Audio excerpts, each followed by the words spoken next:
إن الحمد لله نحمده ونستعينه ونستغفره ونعوذ بالله من شرور أنفسنا ومن سيئات أعمالنا. من يهده الله فلا مضل له ومن يضلل فلا هادي له، وأشهد أن لا إله إلا الله وحده لا شريك له، وأشهد أن محمدا عبده ورسوله. يا أيها الذين آمنوا اتقوا الله حق تقاته ولا تموتن إلا وأنتم مسلمون. يا أيها الناس اتقوا ربكم الذي خلقكم من نفس واحدة وخلق منها زوجها وبث منهما رجالا كثيرا ونساء، واتقوا الله الذي تساءلون به والأرحام إن الله كان عليكم رقيبا. يا أيها الذين آمنوا اتقوا الله وقولوا قولا سديدا يصلح لكم أعمالكم ويغفر لكم ذنوبكم، ومن يطع الله ورسوله فقد فاز فوزا عظيما. أما بعد، فإن أصدق الحديث كتاب الله، وخير الهدي هدي محمد صلى الله عليه وسلم، وشر الأمور محدثاتها، وكل محدثة بدعة، وكل بدعة ضلالة، وكل ضلالة في النار. اللهم رب جبريل وميكائيل وإسرافيل فاطر السماوات والأرض عالم الغيب والشهادة، أنت تحكم بين عبادك فيما كانوا فيه يختلفون، اهدنا لما اختلف فيه من الحق بإذنك، إنك تهدي من تشاء إلى صراط مستقيم. اللهم أعز الإسلام والمسلمين، اللهم ذل الشرك والمشركين، اللهم انصر من نصر الدين، اللهم انصر الإخواننا المستضعفين في سبيلك وفي كل مكان. اللهم إنا نسألك شهادة في سبيلك. اللهم ربنا آمنا فاغفر لنا وارحمنا وأنت خير الراحمين. اللهم رب اشرح لي صدري ويسر لي أمري واحلل عقدة من لساني يفقه قولي. اللهم ربنا آمنا فاغفر لنا وارحمنا وأنت خير الراحمين. آمين يا رب العالمين. السلام علیکم و رحمت الله و برکاته. برادران محترم و خواهران محترمه، انشاءالله که همه شما دارای صحت کامل بوده باشین. لطف مرحمت الله سبحانه و تعالی است که باز هم در کنار شما بزرگواران قرار داریم. الله عزوجل برای همه ما و شما همت بده و ما و شما را توفیق عطا بکنه تا بتانیم در راستای دین مبین اسلام قدم های خود را ثابت بگردانیم. برادران محترم، سلسله درس های عذر بالجهل الحمدلله جریان داره. الله سبحانه و تعالی توفیق مزید برای ما عطا بکنه که به شکل خوب خدمت شما تقدیم کرده بتانیم. برادران محترم، دین اسلام دین کلی است. دین مبین اسلام به خاطر آمده که ما و شما را از تاریکی ها، از ظلمانیت نجات بده، به طرف نورانیت دعوت بده. هدف اسلام این نیست. و رسول مقبول صلی الله علیه و آله و سلم به خاطر رهنمود بشریت آمد. لا اله الا الله یحکام هست، یعنی یحکام از جانب الهی است، از طرف رسول ملک بر رسول زمین که محمد رسول الله صلی الله علیه و سلم فرستاده شده. محمد رسول الله این مجری برنامه ریزی این کلمه توحید است. امروز رسول الله در بین ما نیست. امروز سنت فعلی، سنت قولی و سنت تواتر رسول الله، در سنت متواتر رسول الله در نزد من و شما هست. ما باید کوشش بکنیم که در زندگی آنچه که رسول الله صلی الله علیه و آله و سلم و اصحاب ازو و اونایی که سردمداران مکتب توحید اسلام بودن به خاطر دین مبین اسلام جانهای شیرین خود را قربان کردن، جانهای شیرین خود را فدا کردن. به خاطر چی؟ به خاطر عظمت دین.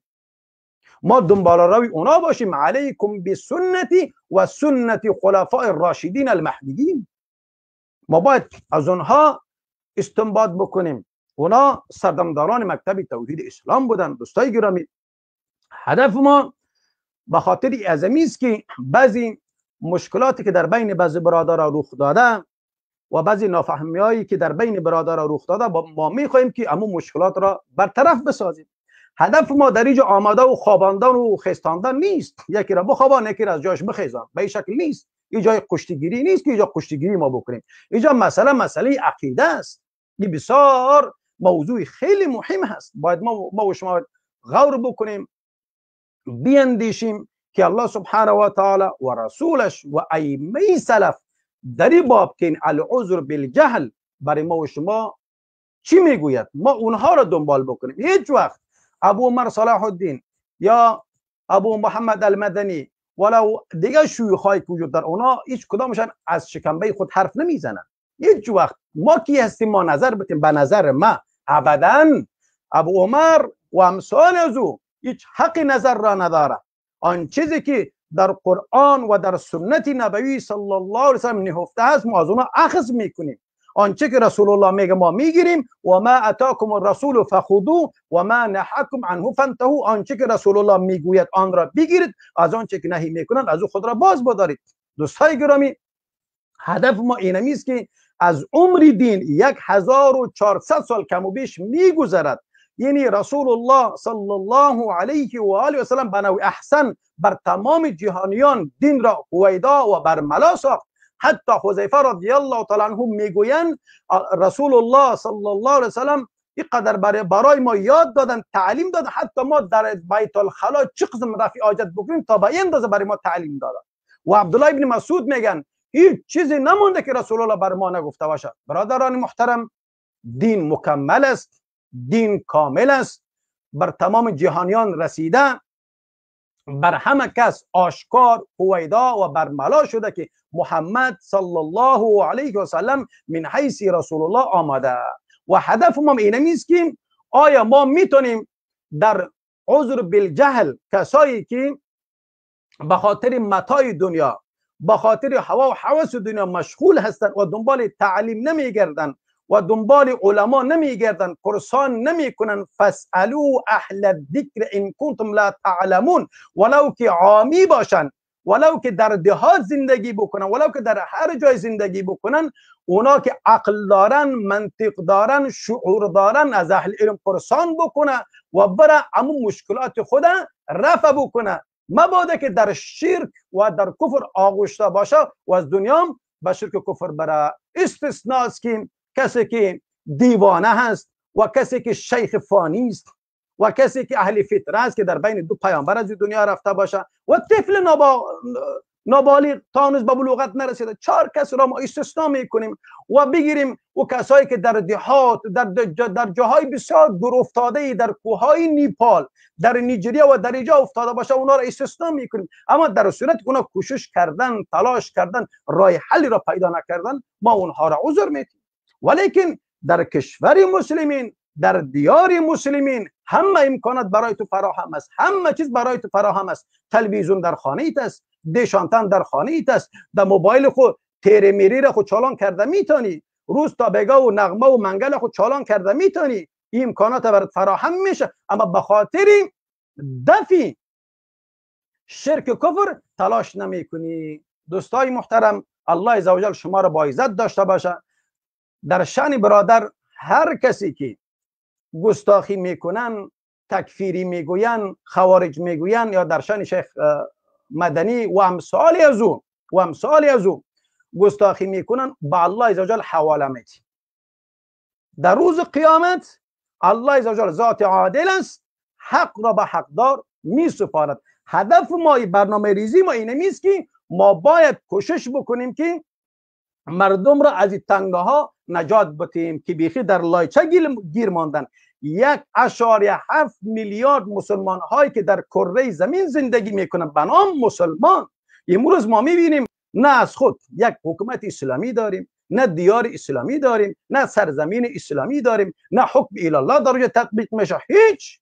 اگر ما به می عقیده باشیم که خود را عذر بدیم، عوام را عذر بدیم، بگیم که برو ما نمیفهمیم، ولو که قبورین باشه، کفار هم همین چیزا میخواید. کفار برات میگه خانه برات میسازم، مسجد برات میسازم، آرگاه و بارگاه برات میسازم، زیارتگاه ها برات میسازم، برو طوافش بکو، برو از اونها استغاثه بکن، همه چیز برات میسازم، اما حکومت از آن من باشد، حکومت از آن من باشد. یعنی چطور کفر در زیر تو زندگی بکن، یکی تراب هم بگی اینه میگه برای تو میزنه بالعموم، اما نه، اصل اساس چتر است و چتر رو از بین برداشتن است. وقتی که از بین برداشتی خود به خود نظام اسلامی برپا میشه. هدف ما اینه است که الله نخواسته که بعضی دوستان غلط فهمی نشون که انگار ما تو احساس میکنیم که کل غیر نعوذ بالله ما تکفیر میکنیم، کسایی که در کشورهای نامنهاد اسلامی زندگی میکنن عوام را ما تکفیر میکنیم، دیگران را ما نعوذ بالله. هرگز هرگز ابدا. الله عزوجل شاهد حال است، الله عزوجل میبینه ما کسی را بلا حجه، بدون دلیل، بدون چیز ما تکفیرش نمیکنیم. بلی حکام را ما میگوییم، کسایی که در حکام کار میکنن، حکام تواغیت، حکامی که خود را آلیه ساختن، حکامی که خود را من حیث امیر خطاب میکنن به مردم و قانون وضعی را وضع میکنن، ما اونها را بلی اونها را میگیم که اونها مسلمان نیستن. این نص قرآن است، این نص قرآن است. هیچ وقت ما از شکمبه خود بیرون نمی کنیم. چرا؟ رسول مقبول صلی الله علیه و سلم مهربانی میکنن لا یجتمع الکفر والایمان فی قلب امرئ. کفر و ایمان در یک قلب جای نمیشه، یک شی انتخاب بکن، یا دنیا را، لذایز دنیا را انتخاب بکن یا آخرت را انتخاب بکن. اگر میخوای در دنیا مردانوار زندگی بکنی چی بکن؟ قرآن و سنت را در پیش بگیر. کفر و شرک در قلب جای نمیشه هیچ وقت ابدا. بر صورت ما از مهمان گرامی ما از شیخ ابو محمد المدنی حفظه الله از اونا دعوت میکنیم که موضوع برنامه امشب ما حقیقت اسلام هست و عذر به جهل از دیدگاه قرآن و سنت است. از شیخ بزرگوار دعوت میکنیم بالا بیاین سخنان عالمانه خود را خدمت شما تقدیم بکنن و از تمام برادران محترم چه موافقین و چه مخالفین استدعا دارم که لطفا نزاکت را مراعات بکنن، سوالاتی که دینی داشته باشن داخل می چوکات باشه بالا بیاین صحبت بکنن. علی رأسی ما به نور دیده قبولش میکنیم، بیاین در بالا، لطفا از موضوعات نگذاریم.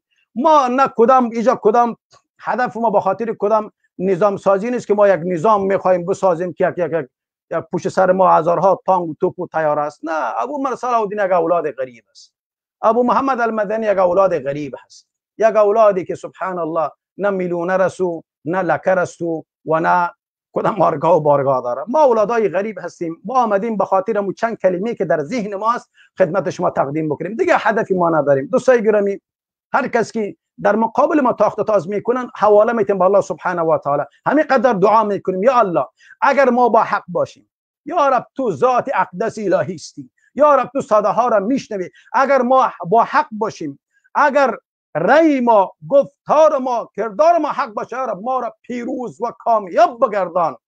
یا رب اگر گفتار ما حق نباشه، کردار ما حق نباشه، یا رب اگر در اینجا خلالی باشه، یا رب ما را هدایت بکن. اگر قابل هدایت نباشیم، یا رب ما را از این صفحات، از این دعوت، از این همه چیز دور بگردان تا مردم از شر ما در امان باشه.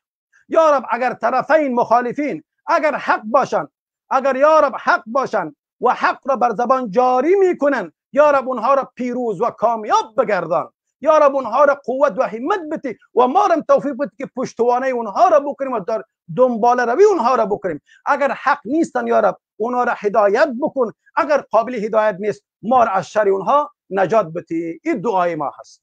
ان شاء الله از شیخ بزرگوار تقاضا میکنیم بالا بیاین صحبت عالمانه خدا ادامه بدن. الله سبحانه و تعالی توفیق عمل نصیب بکنه. اینم شیخ و اینم شما. شيخ الفاضل أبو محمد المدني أخي الكريم، أهلا وسهلا. السلام عليكم ورحمة الله وبركاته. وعليكم السلام ورحمة الله وبركاته. حياكم الله وبياكم. و البته که شما شیخ بزرگوار و همه برادرانی که از اهل توحید اینجا حضور داشتند جزاكم الله خیر و بارک الله فیکم. از الله میطلبیم که فهم صحیح را به همه ما و شما نصیب بکند. الله آمین. خب شیخ من پایین میشم، شما راحت صحبتتان بکنین. خیر من پایین میشم، شما صحبت بکنین. بفرمایید. بسم الله. الحمد لله الذي ارسل رسوله بالهدى ودين الحق ليظهره على الدين كله وكفى بالله شهيدا وأشهد أن لا إله إلا الله إيمانا به وتوحيدا وأشهد أن لا إله إلا الله إيمانا به وتوحيدا وأشهد أن محمدا عبده ورسوله صلى الله عليه وسلم تسليما مزيدا. أما بعد، السلام عليكم ورحمة الله وبركاته. برادران و خواهران موحدان، بارك الله فيكم ووفقكم الله بفهم الصحيح. الله به شما برکه بدهد و به شما فهم صحیح را نصیب بگرداند. باذن الله سبحانه و تعالی حلقه امروزه ما از دو موضوع بزرگ و از اصل دین عبارت است. موضوع اول این فهمیدن حقیقت اسلام، فهمیدن اسلام صحیح و درست و اینچنین دلیل ها از قرآن و سنت در موضوع و در باب این که جهل در شرک اکبر و کفر اکبر ظاهر عذر نیست. اما پیش از وارد شدن به موضوع، به صلب موضوع، می خواهم به شما بگویم که این موضوع باید همیشه تکرار بشود که در باب تکفیر سه مذهب وجود دارد: مذهب الغلات، مذهب غالی ها از خوارج و معتزله ها و این چنین خوارج معاصر و زمانه که امروز وجود دارد که همه را کافر می دانند، مسلمان را هم کافر می دانند. قاعده دارند که میگن اصل انسان ها کفر است و همه انسان ها کافرند، اگرچه در بالای سجده به الله، اگرچه در بالای نماز، در بالای عبادت ببینند، تکفیرش میکنند. البته اینها غلات است و این چنین میگویند اگر یک زمین دارالکفر باشد، همه انسان هایی که در همونجا هست کافر است. تاجیکستان دارالکفر است، خوارج ها میگن پس همه تاجیکستان بوده، میگویند خوارج ها که کافر است. و البته این مذهب غلات است و تسلسل دارند که مخالف اهل سنت و الجماعت است. مقابل مذهب خوارج جماعت برآمدند بخواستند که دین را دفاع بکنند، اما غلو کردند در دفاعشون و در رد زدن به خوارج و بالاخره اینها جفات شدند. مقابل غلات جفات، کسایی که اصلا مشرک و کافر را انکار کردند و بعضشون حتی کفر شرک را انکار کردند و حتی کار به جای رسید که این غلات یهود و نصارا را گفتند که بالعموم ما میگیم که یهود و نصارا کافر است، اما در تعیین یک آدم معین را تکفیر کرده نمیتونیم، یهود و نصارا را. یعنی همچنین از بینشون غلات هم برآمد. اینها مرجئه هستند، کسایی که عمل را از ایمان نمیدانند یا که عمل را تاثیرگذار به ایمان نمیدانند، ترکش و یا وجودش را، یا که اینها امید را به نهایت به الله سخت کردند و گفتند الله بخشنده مهربان است، همه کار را میبخشد. اگر انسان جاهل باشد هیچ باکی ندارد. و اینها بالاخره هر دوی طایفه گمراه شدند. اما امروز مصیبتی شدیدی که در بالای امت اسلام است، این مصیبتی مرجئه ها هست. اشعری ها مرجئه هست، ماتریدی ها مرجئه هست، صوفی ها مرجئه هست، همه قبوری ها مرجئه هست، اهل کلام و فلاسف مرجئه هست، مداخله مرجئه هست، همه حزب هایی که خود را به اسلام نسبت میتند مرجئه اند. و این چنین یک طایفه برآمده است که خود را وانمود میکند که پیرو از سلف صالح است، میگه من سلفی یا که من از اهل سنت و جماعت. این هم در تطبیق میبینیم که عقیده اش از عقیده قبوری ها یا که از عقیده حزبی ها یا مدخلی ها فرق ندارد. اینها مدخلی را بد میگویند به خاطر اینکه میگن مدخلی ها علما را بد میگوید، اما عقیده مدخلی که عاذل المشرک است این را بد نمیگن. حزبی ها را بد میگویند در کدام مسائل کوچک، اما عقیده حزبی هایی که عاذل المشرک است بد نمیگن. اینها وانمود میکنند خود را اهل سنت، اما اینها ریشه اهل سنت را خشک میکنند و به ریشه اهل سنت ضربه میزنند و اهل سنت را عقیده اینها این است که میگن خوارج است. دفاع کنندگان از طاغوت آشکار یا پنهان، دفاع کنندگان از لشکران طاغوت آشکار یا پنهان با نمودهای گوناگون. اینها را گفته می شود مرجعه های زمانه که دعوای سلفی دارند و اما سلف صالح از اینها بری هست، از اینها بیزار است. اینها آزیری های جهمی های گمراه هستند که میگویند هر کسی که به شرک اکبر و واضح و آشکار و به کفر اکبر و واضح و آشکار واقع شود هم مسلمان است و جهل عذر است. اما یک مسلمانی حقیقی ربانی اگر مشرک را مشرک گویند اون را خوارج و از دایره اسلام بیرون میکنند. و حتی بعض از جهلایش که دعوای این دارد میگوید من از همین خوارج ها دیده، یعنی اهل سنت را در قفس بگیریم، اهل سنت را، طالب علمان اهل سنت را، از اینها من یهودها از اینها بهترند، افضلترند، یا که ندیدم که یهود مثل اینها یا که دیگر از مشرکین مثل اینها باشند. این مقدمه است. اما این طایفه دوم مرجعه است که اینها سبحان الله دروازه الحاد را، دروازه شرک را، دروازه تمامی بگوییم طغیان را و دیگر دروازه ها را به سوی مردم باز کردند و بالاخره به طاغوت ها طغیان کردن را آزاد تعلیم دادند، یعنی باز کردند. از همین جهت است که علما گفتند، سلف صالح گفتند ضرر مرجعه بر اسلام از دیگر همه فرقه ها بدترین ضرر است از خوارج هم، زیرا که خوارج ها فقط به خون و مال ضرر می رساند، اما مرجعه ها دین را از بین امت بیرون می کند.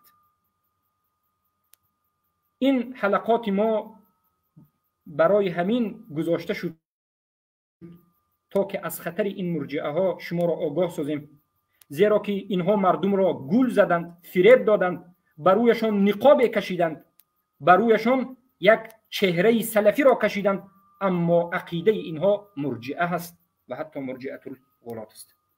این بود مقدمه که خوارج و مرجعه. اما اهل سنت و الجماعت وسط است.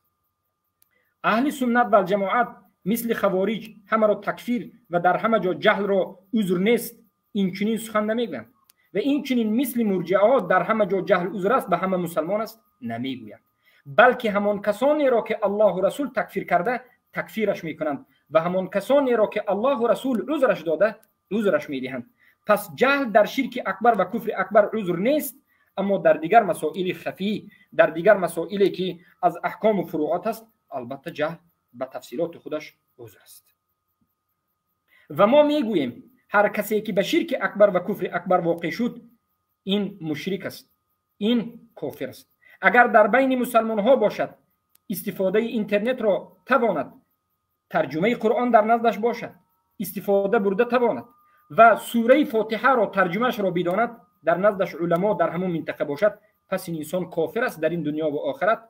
این جهنمی است، جهنمی است، جهنمی است، به خاطر اینکه به این حجت رسیده. حجت رسیدن فقط رسیدن قرآن است، نه اینکه حجتی که مرجعه ها از خود ساختن که ما ان شاء الله در مسائل پاسخ به شبهات، در مسائل بافت و دروغ مرجعه ها و از خودشان شریعت ساختنشون رد میزنیم. و این چنین قسم دوم مشرکا که در کوه نیپال باشد، در کوه افغان باشد، نه اینترنت نه علما هیچ کسی نیست، این انسان به شرک اکبر واقع شد، مشرک است، اسم را میگیرد، کافر است. اما ما این را خالدن مخلدن فی النار نمیگوییم، بلکه این حکمش حکم اهل فتره است و اهل فتره به اجماع علما حکمش این است که در روز قیامت امتحان می شود. این بود مقدمه. اما به سلب موضوع می داریم. بارک الله فیکم. اسلام چیست؟ من اینجا به شما سخنهای علما را میگذارم تا که بارک الله فیکم شما از مصدر و منبع این سخنها با خبر بشوید. امیدوارم که این چیزی که من اینجا میگذارم میبراید. شیخ علی بن خدیر الخدیر، شیخ السندی و دیگر از شیخ‌های علمای کبار که از علمای نجد و امروز معاصر و غیر معاصر را جمع کردم و به شما در اینجا ذکر میکنم. میگن اسم اسلام یک اسم شرعی هست، له حقیقت مراد فی الشرع لا يجوز جهلها. همون اسلام یک اسمی هست که حقیقت شرعی هست. به من و شما مسلمان ها جایز نیست که در بالای این کلمه اسلام جاهل بمانیم. جایز نیست. ما باید کوشش بکنیم و معنای اسلام را بفهمیم. به خاطر چی؟ به خاطر اینکه اصل مشکلیه که امروز بالخصوص در زمان معاصر اهل بدعت دارند و بالخصوص آذری ها، کسایی که مشرکین را به جهل عذر میدهند، اصل مشکلشان این است که اینها حدود الله را در اسم شرعی نفهمیدند. یعنی کلمه های شرعی را خوب درک کرده نتوانستند، نفهمیدند به معنای کامل و شاملش. این سبب شد، بله این سبب شد که گمراه شدند. وقتی که معنای اسلام را خوب نمیفهمی، البته که غلط فهمیدی، پس مشرک را مسلمان میدانی، مسلمان را شاید خوارج و دیگر لقب‌های غیر شرعی بگی. از همین جهت الله سبحانه و تعالی ببینید در سوره توبه 98 گفت الاعراب اشد كفرا ونفاقا واجدر الا يعلموا حدود ما انزل الله على رسوله والله علیم حکیم. این آیت به مذمت یاد میکند، یعنی بادیه نشین ها را به بدی یاد میکند. مذمت اهل بادیه هست، زیرا که اونها حدودهای الله را در نامهای دینی و در نامهای شرعی نفهمیدند. ابن تیمیه رحمه الله میگویند، ببینید در کتاب مجموعة الفتاوی مجله نهم صفحه 59 انا اینجا قال ابن تیمیه في مجموعة الفتاوی و معرفت حدود الاسماء واجبه. دانستن حدودهای نامهایی که در شریعت آمده است واجب است. از همه نام بزرگترینی که در شریعت آمده است این اسلام است. اسلام نام دین است که باید من شما بدانیم. لأنه بها تقوم مصلحة بني آدم في النطق الذي جعله الله رحمة لهم لا سيما حدود ما أنزل الله في كتبه. بارك الله فيكم. هذه الحدود هي الفاصلة المميزة بين ما يدخل في المسمى ويتناوله ذلك الاسم وما دل عليه من الصفات وبين ما ليس كذلك. یعنی همین نام‌هایی که در شریعت آمده است به شما میفهماند حقیقت یک مسئله رو، صفات‌هاش رو، رکن‌هاش رو، چی به این اسم داخل میشد و چی داخل نمیشد. از همین جهت شیخ الاسلام میگن که ذم الله من سمى الاشیاء باسماء ما انزل الله بها من سلطان. الله مذمت کرده است کسایی را که نامگذاری کردند چیزهایی را که الله اون را نامگذاری نکرده و به همون نامگذاری حجت نداده. پس به ما ضرور است که معنای اسلام را بفهمیم. اسلام این کلمه است که مختصر است، کوچک است، اما نام دینی من و شما است. نام دینی همه مرسلین است و آمدن همه مرسلین به خاطر ان همین اسلام بود. خیلی که امام بخاری از حدیث یکی از صحابگان والله اعلم ابو هریره یا که ابن عباس رضی الله عنه بودن که روایت میکنند، امام بخاری که پیامبر صلی الله علیه و سلم گفتند الانبیاء اخوه و دینهم واحد. پیامبران برادرند و دین اونها یک چیز است. دینشون چی است؟ اسلام است. همه پیامبران اسلام را یک معنا میفهمیدند. از همین جهت شیخ عبداللطیف ابن عبدالرحمن در کتاب منهاج التأسیس، یکی از کتاب‌های بزرگی که رد شدید به اهل آذری ها داده، مرجئه های غلات زمان زده، در صفحه 12 میگن و کم هلک بسبب قصور العلم و عدم معرفت الحدود والحقائق من امه.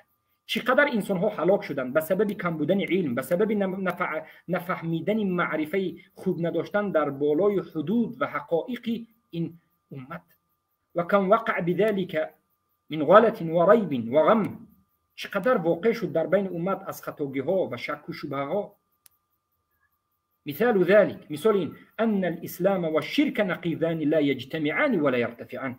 بدون که اسلام میگن و شرک این دو چیزی نقیض است، در یک جا جمع نمی شود و در یک جا نابود هم نمی شود. یا اسلام است یا شرک است، هر دوش یک باره نابود نمی شود.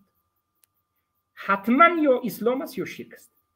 اگر اسلام حقیقی آمد شرک نابود می شود و شرک آمد اسلام نابود می شود. هر دوش در یک جا جمع نمی شود. این رو نقیض میگن که مرجئه ها کلمه نقیض رو نمی دانند، باید بیاموزند که نقیض چی است.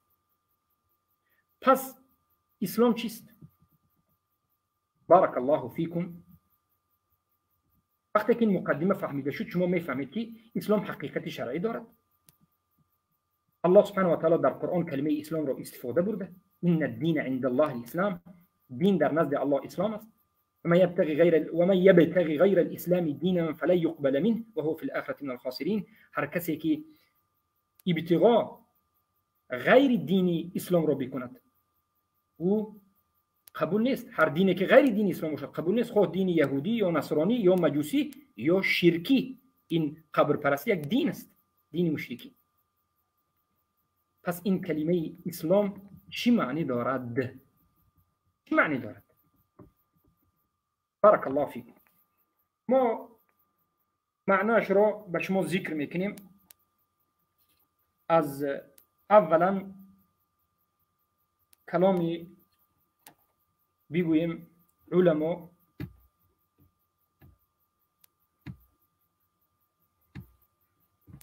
تعریف اسلام در لغت چیست؟ ببینید در کتاب تعریف الاسلام شیخ میگن که تعریف الاسلام در لغت اسلام مشتق است، یک کلمه است که مشتق گرفته شده است از فعل سلم یسلم.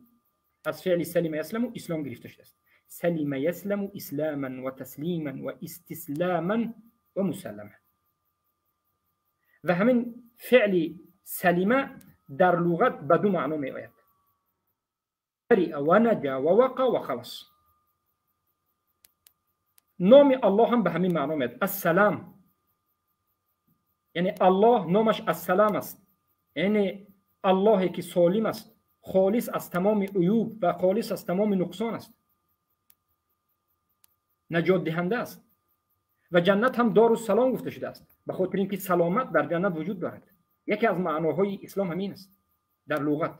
معنای دومش این انقاد و اذعن و اطاع و التزم و امتثل، یعنی پایبند شدن. اسلام پایبند شدن، اسلام تسلیم شدن، اسلام بعد از پایبند شدن همون را روشن کردن و ایشان دادن. اسلام این اطاعت کردن، اسلام ملتزم شدن، اسلام ممتثل شدن، یعنی گفته هاش را به جا آوردن.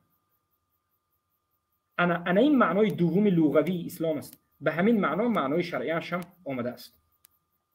و به معنای لغوی اگر نظر که در سوره بقره آیه 131 آمده است که اسلمت لرب العالمین، من اسلام آوردم یعنی تسلیم شدم و پایبند هستم به رب العالمین، یعنی اطاعت میکنم، پایبند به شریعتش هستم و تسلیم شدم. انقدت و استسلمت میگن علما، انقیاد میکنم، پایبند هستم و تسلیم شدم. این است معنای اذعان و انقیاد. بارک الله فیکم. این معنای اسلام در لغت بود. اما معنای اسلام در اصطلاح، یعنی معنای اسلام از نظر شریعت. بارک الله فیکم. من حالا جمع کرده های خود را از سخنهای علما از دیگر جا به شما بیان میکنم. علما میگویند که اسلام الاستسلام لله بالتوحید و انقیاد له بالطاعه و براءة من الشرك و اهله. این تعریف را محمد بن عبدالوهاب رحمه الله کرد. و همین تعریف اسلام را، یعنی معنی داد کردن اسلام از نظر شریعت را، علمای بعد از آمده محمد بن عبدالوهاب گفتند بهترین، زیباترین، شاملترین معنای اسلام است.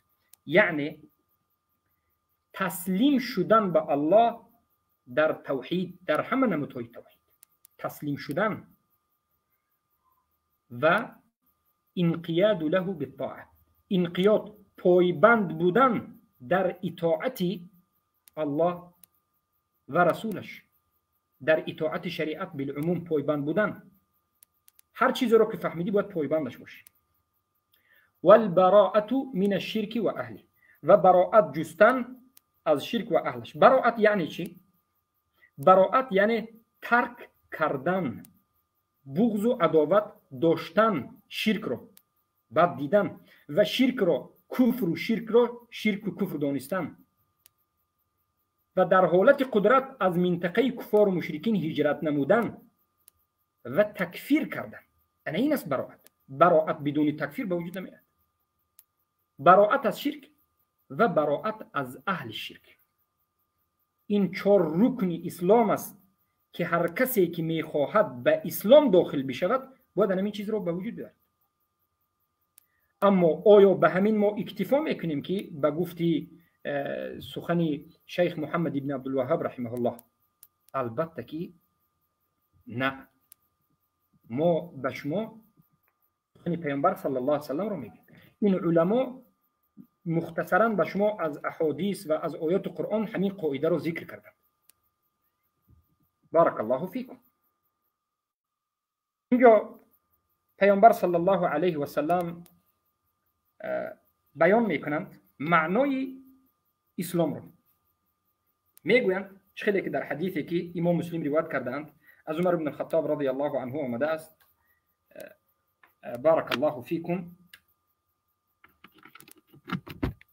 عمر بن الخطاب رضی الله عنه میگویند که ما در نزد رسول الله 6 بودیم که یک نفر به نزد رسول الله صلی الله علیه و سلم داخل شد. انسان زیبا، انسان لباسش تازه، موهایش سیاه، اثری سفر از او دیده نمیشد. به نزد رسول الله ششت و سوال کرد که مل اسلام یا محمد صلی الله علیه و سلم اخبرنی عن الاسلام. از اسلام به ما خبر بده. پیامبر صلی الله علیه و سلم تعریف اسلام رو کردند.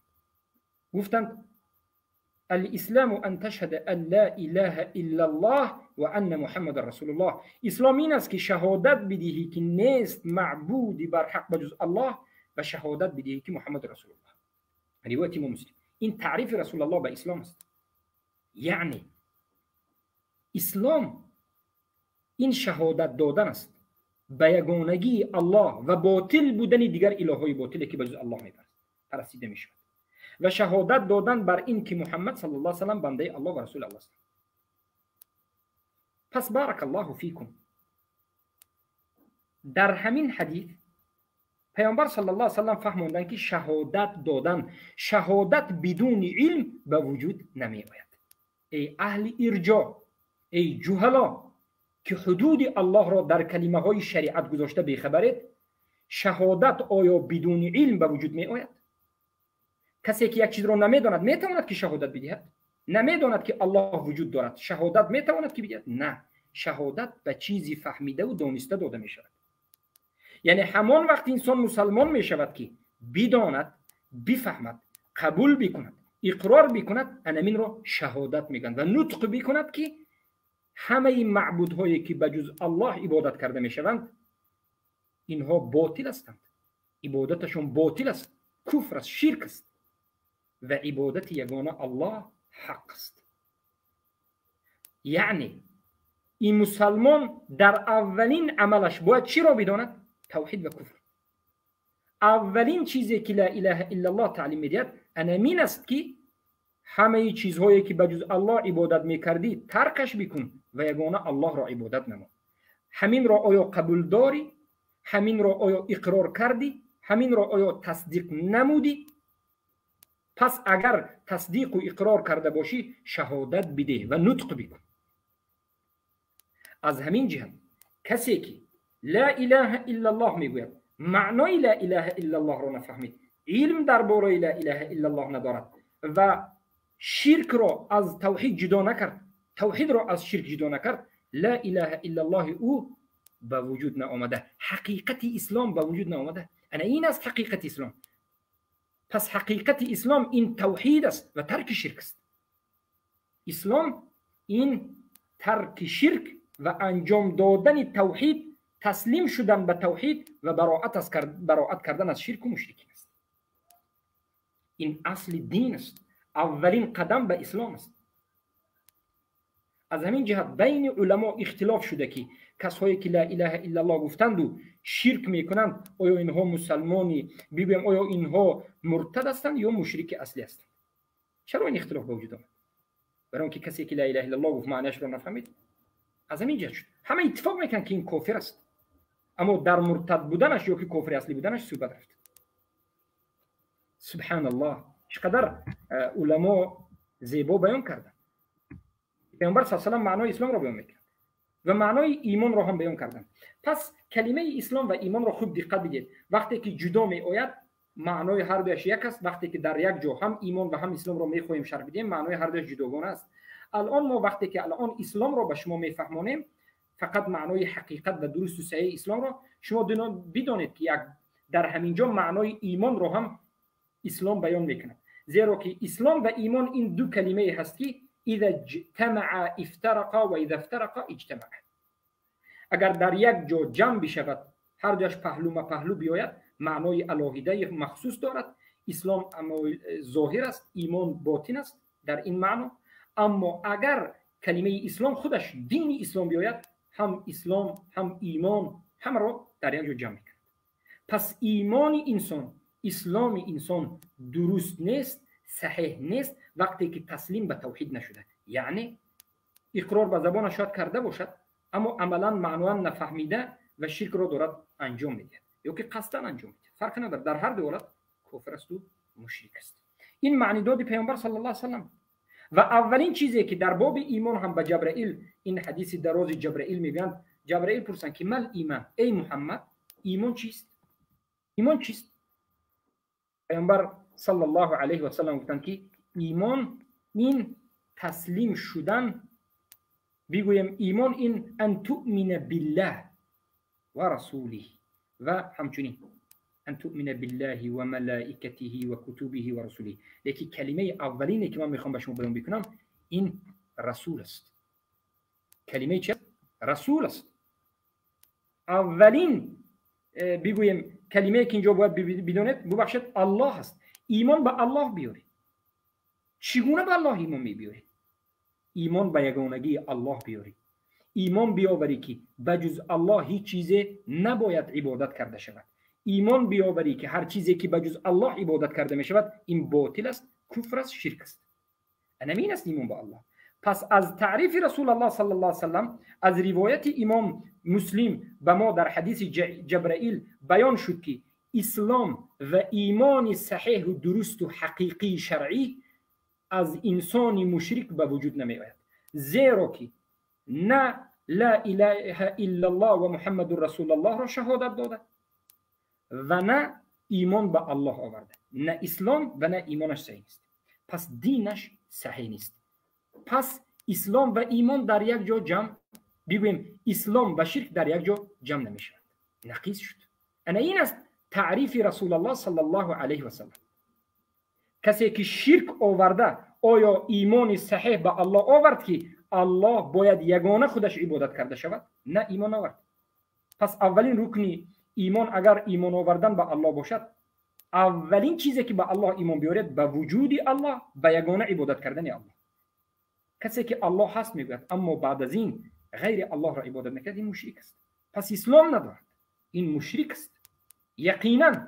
این است فهم اسلام. ای مسلمین، کسی که مسلمان است وقتی که من مسلمانم میگوید معناش این است که من به توحید، همه نمود توحید تسلیم شدم، قبول میکنم، اقرار میکنم، عمل میکنم و بعد از این دوامش چیست؟ من عمل میکنم، پایبند به امر و فرمان الله و رسول هستم و براءت از شرک و مشرکین میکنم. یعنی شرک را ترک کرده باشد مسلمان است، از مشرکین جدا شده باشد مسلمان است. اگر شرک را ترک نکند و من لا اله الا الله گفتم بگوید، از معنای سخن رسول الله صلی الله علیه و آله واضح دیدید که مسلمان است. این است حقیقت اسلام. مشرکین حقیقت اسلام ندارند، زیرا که اونها رکن سوم اسلام را که باید به جا بیاورند در داخل شدن به اسلام که ترک شرک است، شرک را ترک نکرد. اسلام همان وقت صحیح شماریده می شود که شرک ترک کرده شود و براءت از مشرکین می کند. بیایید بعد از این حدیث ها، حديث عبد الرحمن بن عبد الله بن عمر بن الخطاب سمعت رسول الله صلى الله عليه وسلم بني الاسلام على 5 شهادة لا اله الا الله، رواه امام بخاری. اسلام 5 ستون دارد، در بالای 5 چیز بنا شده. اولین چیزی که بنا شده کلمه لا اله الا الله است. چرا کلمه لا اله الا الله را شما بیان نمیکنید؟ چرا نمیفهمید؟ در حالی که اولین ستون اسلام، اولین ریشه و اساس و اصل است و همین لا اله الا الله بیان میکند که کسی که علم بر بالایش ندارد، کسی که حقیقتا نفهمید، پس او مسلمان را نفهمید، زیرا که اسلام همین لا اله الا الله است. بارک الله فیکم. این روایت امام بخاری است. از همین جهت هم الله گفت و من یبتغی غیر الاسلام دینا فلا یقبل منه. هر کسی که در غیر اسلام باشد، دین او از او قبول نیست، عملش دینش در غیر اسلام. چرا ما میگیم؟ یعنی کدام چیزها غیر اسلام است؟ شرک آیا اسلام است یا غیر اسلام؟ جواب غیر اسلام است. پس کسی که شرک را انجام میکند، انجام میدهد، در اسلام است یا در غیر اسلام؟ در غیر اسلام. آزیری ها، جهلا میگویند که دین غیر اسلام، یعنی دین هایی که در کفار اصلی هستند، دینی که در غیر اسلام است، فقط همون دین یهود و نصارا رو اینها دین میدونن، یا که مجوس رو. یهود، نصارا، مجوس و بودیست.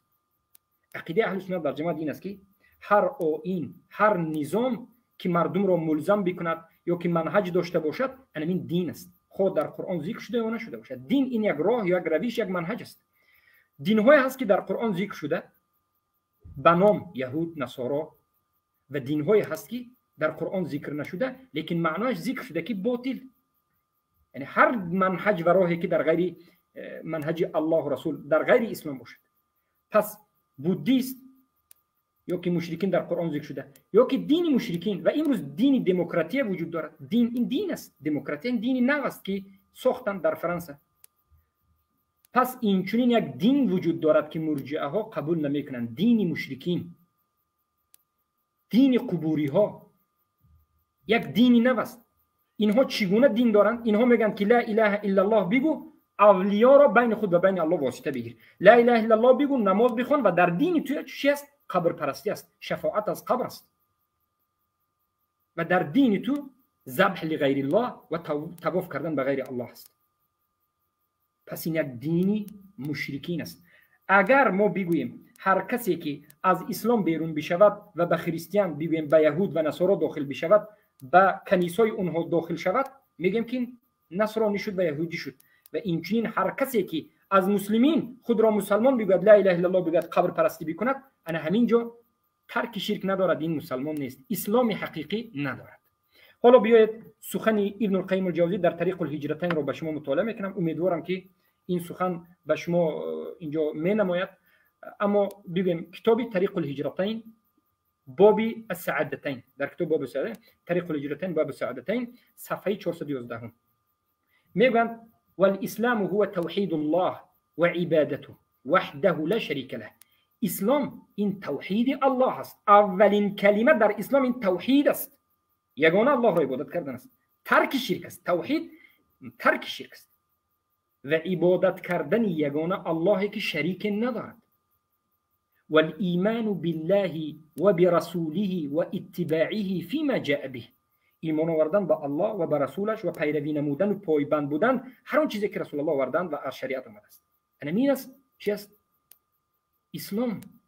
فما لم يأت العبد بهذا فليس بمسلم وإن لم يكن كافرا معاندا فهو كافر جاهل. انا فهم که موافق فهم سلف صالح است. این است که ابن القیم رو ما میگیم علامه اهل سنت. چرا؟ برای اینکه موافق سلف صالح سخن کرد. میگه هر کسی که توحید را نآورد، یگانه الله را عبادت نکرد، ایمان به الله و رسول نآورد و پیروی نکرد، همین چیزها را به وجود نآورد، این مسلمان نیست.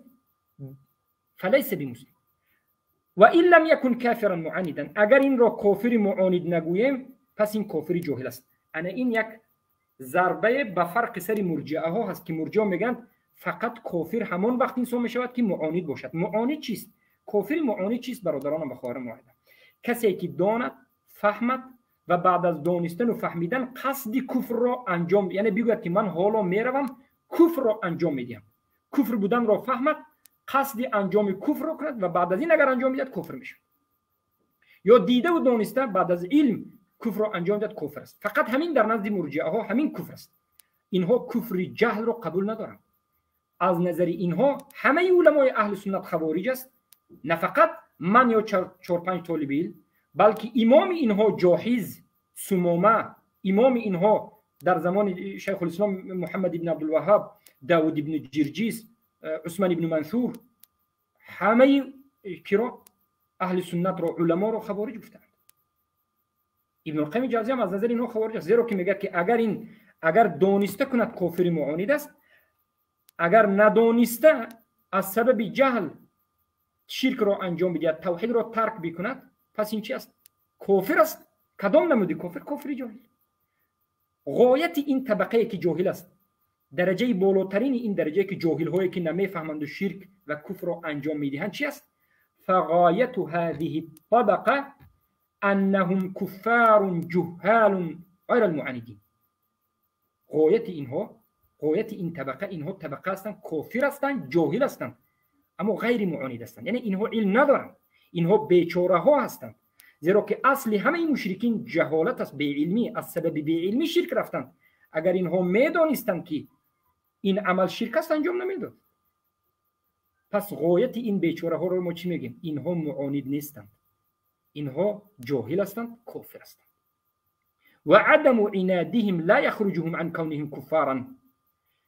این نبودن عنادشون، یعنی جاهل بودنشون، اینها رو از درون کفار بیرون نمیکند. جاهل بودنشون هم اینها رو نجات نمیداد، بلکه اینها کافر هستند. فإن الكافر من جحد توحید الله و كذب رسوله اما عنادا و اما جهلا و تقلیدا لاهل العناد. کفر چیست؟ کفر گفتند یا کافر کیست؟ کافر همون کسی است که جهد کند، انکار کند توحید را، یا دروغ شمارد الله و رسول را، دین را، اما عنادا، یا همین عملهای کفر را انجام میدهد با علم، یا که از جهت علم، یا که از جهت جهل، یا از جهت تقلید. در همه این حالت این کافر است. این است معنای اسلام. برادرانم و خواهران موحد، هر کسی که خود را مسلمان میگوید، همین کلمه اسلامی که دین شما اسلام است و مسلمان گفتن شما هم از همین اسلام گرفته شده است که من تسلیم شده هستم، بدانید که کدام وقت به سر شما کلمه مسلمان تطبیق کرده میشد. شیخ در دوامش میگه که والحاصل ان اسم الاسلام لا يكون مطلقا على من اشرك مع الله غيره ولو كان جهلا. حاصل سخن علما همین است که اسم اسلام را ما مطلقاً به کسای مشرک شرک آورده نمیدیم، اگرچه جاهل باشد. اما میگه این قوم، این جهلا نمیفهمند. کسانی در کتاب البداع الصناعی در ترتیب شرایع میگه که ابو حنیفه میگفتند که جهل نیست. البته ما سخن ابو حنیفه رو رحمه الله رو در سخن علما ذکر میکنیم، زیرا که اسلام میگفتند جهل عذر ندارد. این است سخن علما و این است که علما میگن معنا و حقیقت اسلام. من 3 دقیقه دیگر صحبت میکنم و بعد از این به دیگر موضوع وارد میشیم. البته صحبت در بالای این موضوع بسیار است، اما ما مختصری شدید کردیم به خاطر اینکه به شما وزنی نشود و به شما ملال نآییم. لیکن سلب موضوع، مختصری موضوع و جایی که باید بدانید و بفهمید باید به شما واضح باشد. بارک الله فیکم. من حالا اینچنین اقوال سلف را ذکر میکنم در مسئله بارک الله فیکم انا همین اسلام، غیر از ابن القیم جوزی. ببینید اقوال السلف و اهل العلم فی حقیقت الاسلام. طبری در تفسیرش میگه، طبری وفات کننده 310 هجری، اسلام چیست؟ اخلاص العباده و توحید لله و خضوع القلب والجوارح له. اخلاص عبادت به الله و توحید الله و خضوع، یعنی شکسته شدن قلب و جوارح به الله هست. این است اسلام. پس کسی که اخلاص به عبادت در الله ندارد، توحید به الله ندارد، اسلام ندارد. ما مفهوم المخالفه داریم. در دوامش میگه الطاعه له و اقرار الالسن والقلوب له بالعبوديه والذل والانقيادها له بالطاعه فيما امر ونهى وتذلل لها له بذلك من غير استكبار عليه ولا انحراف عنه دون اشراك غيره من خلقه في العبوديه والالوهيه. اسلام این اطاعت کردن الله هم به قلب، هم به زبان، هم به جسم، انقیاد کردن در طاعت و در آخرش میگه که دون اشراک غیری، یگان کس رو شریک به الله انجام نداده یگان خلق را در عبودیت و الوهیت به الله انجام انمین است مسلمان و اسلام. پس مرجعه ها امام شما کی هست؟ امام شما سلف صالح هست یا که امام شما سلفتون جاهز است؟ خر آشکار بگوید که ما راحت بکنیم و بگوییم که شما جاهزی است. کنی سخنهای علما در حقیقت اسلام. در تفسیر آلوسی روح المعانی میگه که قال علی بن ابی طالب الاسلام هو التسلیم والتسلیم اليقين واليقين هو التصديق والتصديق هو الاقرار والاقرار هو الاداء والاداء هو العمل وان المؤمن ما يعرف ايمانه في عمله والكافر يعرف بانكاره. انا این است اسلام، این تسلیم شدن و یقین کردن است. چیزی که علی بن ابی طالب گفت. خدا میگن که اسلام شهادت ان لا اله الا الله والاقرار بما جاء به رسوله عند الله. شهادت دادن اینکه یگانه الله وجود دارد و غیر الله را انکار کردن. در دوامش میگن که ودل علیه اولیاء لا يقبل غیره ولا یجزئ الا به. غیر از همین اسلام دیگر اسلام قبول نیست و به جای این اسلام دیگر اسلام به وجود آمده نام مسلمان را داده نمیشد. اخرجه البخاری. و ابو العالیه الاسلام الاخلاص لله والتوحید وحده و عبادته لا شریک له و اقامت الصلاه و ایتاء الزکات. اینو ببینید، اینها همه سلف هستند. امام بغوی میگن که اسلمت وجهی ای انقدت لله وحده بقلبی و لسانی و جمیع جوارحی. ببینید، یعنی اسلام یعنی تسلیم شدن میگن، هم به قلب هم به زبان و هم به جسم. حالا که مرجعه ها شروط اسلام رو فقط گفتم قلبی است. بارک الله فیکم. ابن قتیبه سلف است، المروزی، قرطبی، ابن رجب، ابن تیمیه، همشون رو دیده سازید. الاسلام في شرع الانقياد والافعال الظاهره الشرعيه. الاسلام هو الاستسلام العبد لله وخضوع وانقياده. الاسلام انا این سخنهای علما. پس بارک الله فیکم. انا این مرتبه دین ما هست که اول اسلام است، بعد ایمان است و بعد احسان است. و همین اسلام شما و همین ایمان شما و همین احسان شما صحیح نیست، درست نیست، حقیقتش به وجود نآمده است وقتی که شما شرک را ترک نکردید و براءت از شرک و مشرکین نکردید، یا که توحید را به توحید تسلیم نشدید. کسی که شرک را انجام میدهد یگان رکنی اسلام را ندارد، حقیقت اسلام را اصلا ندارد، برای آنکه تسلیم به توحید نشده است. تسلیم به توحید انجام دادن توحید است. انجام دادن توحید ترک توحید است. بگویم انجام دادن توحید ببخشید ترک شرک است. کسی که خود را موحد میگوید و تسلیم شده به توحید میگوید باید شرک را ترک میکند. بارک الله فیکم. پس برادرانم و بزرگواران، این بود موضوعی که ما باید درباره اش صحبت میکردیم و به شما میفهمانیدیم. و همین اسلام ما و همین ایمان بارک الله فیکم مرتبه ها دارد. یک علم نازک رو میخوام به همین جا به برادران رسانم که از این علم و از این معلومات مرجعه ها فرسخ ها دور هستند. اونها نمیدانند مراتب الایمان گفتنی موضوع وجود دارد. برادری موحدم و خواهری موحدم، همین دین تو رو یا به جنت میبرد، نجاتت میدهد، یا که به اهمیتی میکنی و نمیآموزی، و یا که تو را البته به عذاب میبرد اگر به بولش اهتمام نکرده باشی. بفهم که ایمان مرتبه دارد. مرتبه ایمان بارک الله فیکم اصل است و واجبات است و مستحبات است. اصل ایمان بعضی از علما میگن 5 است یا 6 است. اصل ایمان ما این چی است؟ اصل ایمانی که ترک کرد انسان کافر میشد به اجماع همه علما. این توحید است، اصل یکم. اصل دوم ترک شرک است. اصل سوم کفر بالطاغوت است. اصل چهارم عدم الامتناع و التولی است. اصل پنجم اصل الولاء والبراء است. و انجام دادن عبادت های ظاهریه که انجام دادنش فرض است، به مانند نماز و زکات. انمی 6 اصل ایمان است که هر کسی که ترک کرد البته کافر است و مشرک است. کسی که توحید را به وجود نآورد مشرک است، کافر است. کسی که شرک را ترک نکرد کافر است و مشرک است، زیرا که در اصل ایمان است. اما واجبات ایمان، در واجبات ایمان تکفیر کردن نمی‌شود. خوارج ها در باب ایمان تکفیر میکنند. مرجعه ها در اصل ایمان انسان را مسلمان میشمارند. واجبات ایمان چیست؟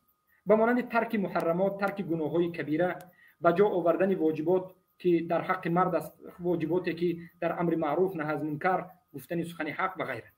و مستحبات رو کسی ترک کرد گناهگار نیست، واجبات رو کسی ترک کرد در زیر مشیت الله است. و البته که اگر گناه کبیره باشد و اصل اصول دین ترک کرد کافر مشرک است. با همین امیدوارم که حقیقت اسلام به شما رسیده باشد که مختصرا سخن محمد ابن عبدالوهاب را ذکر میکنیم که گفتند استسلام لله بالتوحید، تسلیم شدن به الله در توحید در همه نمودش، و انقیاد له بالطاعه، پایبند و پابرجا بودن در طاعت الله، متابعت کردن به رسول الله صلی الله علیه و و براءت من الشرک و اهلی، و براءت کردن از شرک و اهلش است. همه نمود توحید، توحید متابعت، توحید حکم، توحید در تشریع و غیره. بارک الله فیکم و حیاکم الله بیاکم. این بود موضوع اول. اگر شیخ عزیز اینجا باشند به من در بین برایند یک کمی به برادران اگر علاوه باشد صحبتی باشد صحبت بکنند. بعد از 5 دقیقه دیگر موضوع دوم را شروع بکنیم اگر اجازه باشد. یک کمی آب بنوشم، یک کمی، بعد از این موضوع دوم را شروع میکنیم. بارک الله فیک. شیخ ابو عمر، بارک الله فیکم. اینجا بیاید شروع میکنیم به موضوع دوم. اگر حقیقت اسلام رو فهمیدید، جزاک احسن الجزاء. الله سبحانه و تعالی اجری برای این را برای شما نصیب بگرداند. ان شاء الله که صدای من هست، صدا هست، صدا را داریم. بله شیخ، صدا تو خوب است. شیخ صدای من را دارین شما؟ بله شیخ، صداتون رو دارم شیخ.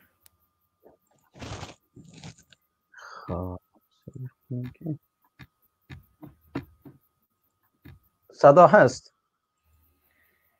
صدا هست شیخ، صدا هست. جزاکم الله خیر احسن الجزاء. الله سبحانه و تعالی اجری دارین را برای شما نصیب بگرداند. شیخ بزرگوار، به نظرم به برنامه امروز شاید کفایت بکند. امی مسئله عذر بالجهل از دیدگاه قرآن و سنت را اگر فردا بگذاریم چطور؟ اگر هم شما میدونید خسته شد. شیخ عزیز بارک الله فیک، موضوع بنیاد نازک است. یعنی باید مردم دربارش تأمل کنند، یعنی تفکر بکنند، کمی از حقیقت اسلام این شب همه برادران تفکر بکنند. من فکر میکنم موضوع اساس است، اصل است. آوردن حجت و دلیل هم فردا ان شاء الله میکردیم بو بهتر و افضلتر میشد. ان شاء الله امور رقم خب میگذاریم برای فردا میگذاریم. من دوستای جزاک الله خیرا احسن الجزاء. برادران محترم، من لینک را پایین گذاشتم. دوستایی که سوالاتی دارن میتونن راحت بیان سوالاتشان بکنن. خب عمران برادر شما هستین؟ خب را پین کنم در پایین که خب دوستان من لینک را پایین فرستادم. میره شما. السلام علیکم و رحمت الله و برکاته. استاد عزیز و شیخ ابو محمد المدنی. کار داشتین استاد عزیز؟ امی چیزا باید در پایین پین کنیم که دوستا بتونن راحت لینک انداختین نور در صفحه برین باز کنین. استاد صفحه برین از همون طریق در صفحه باز کنین، اونجا پین کامنت از رو پین کنین از اونجا. خب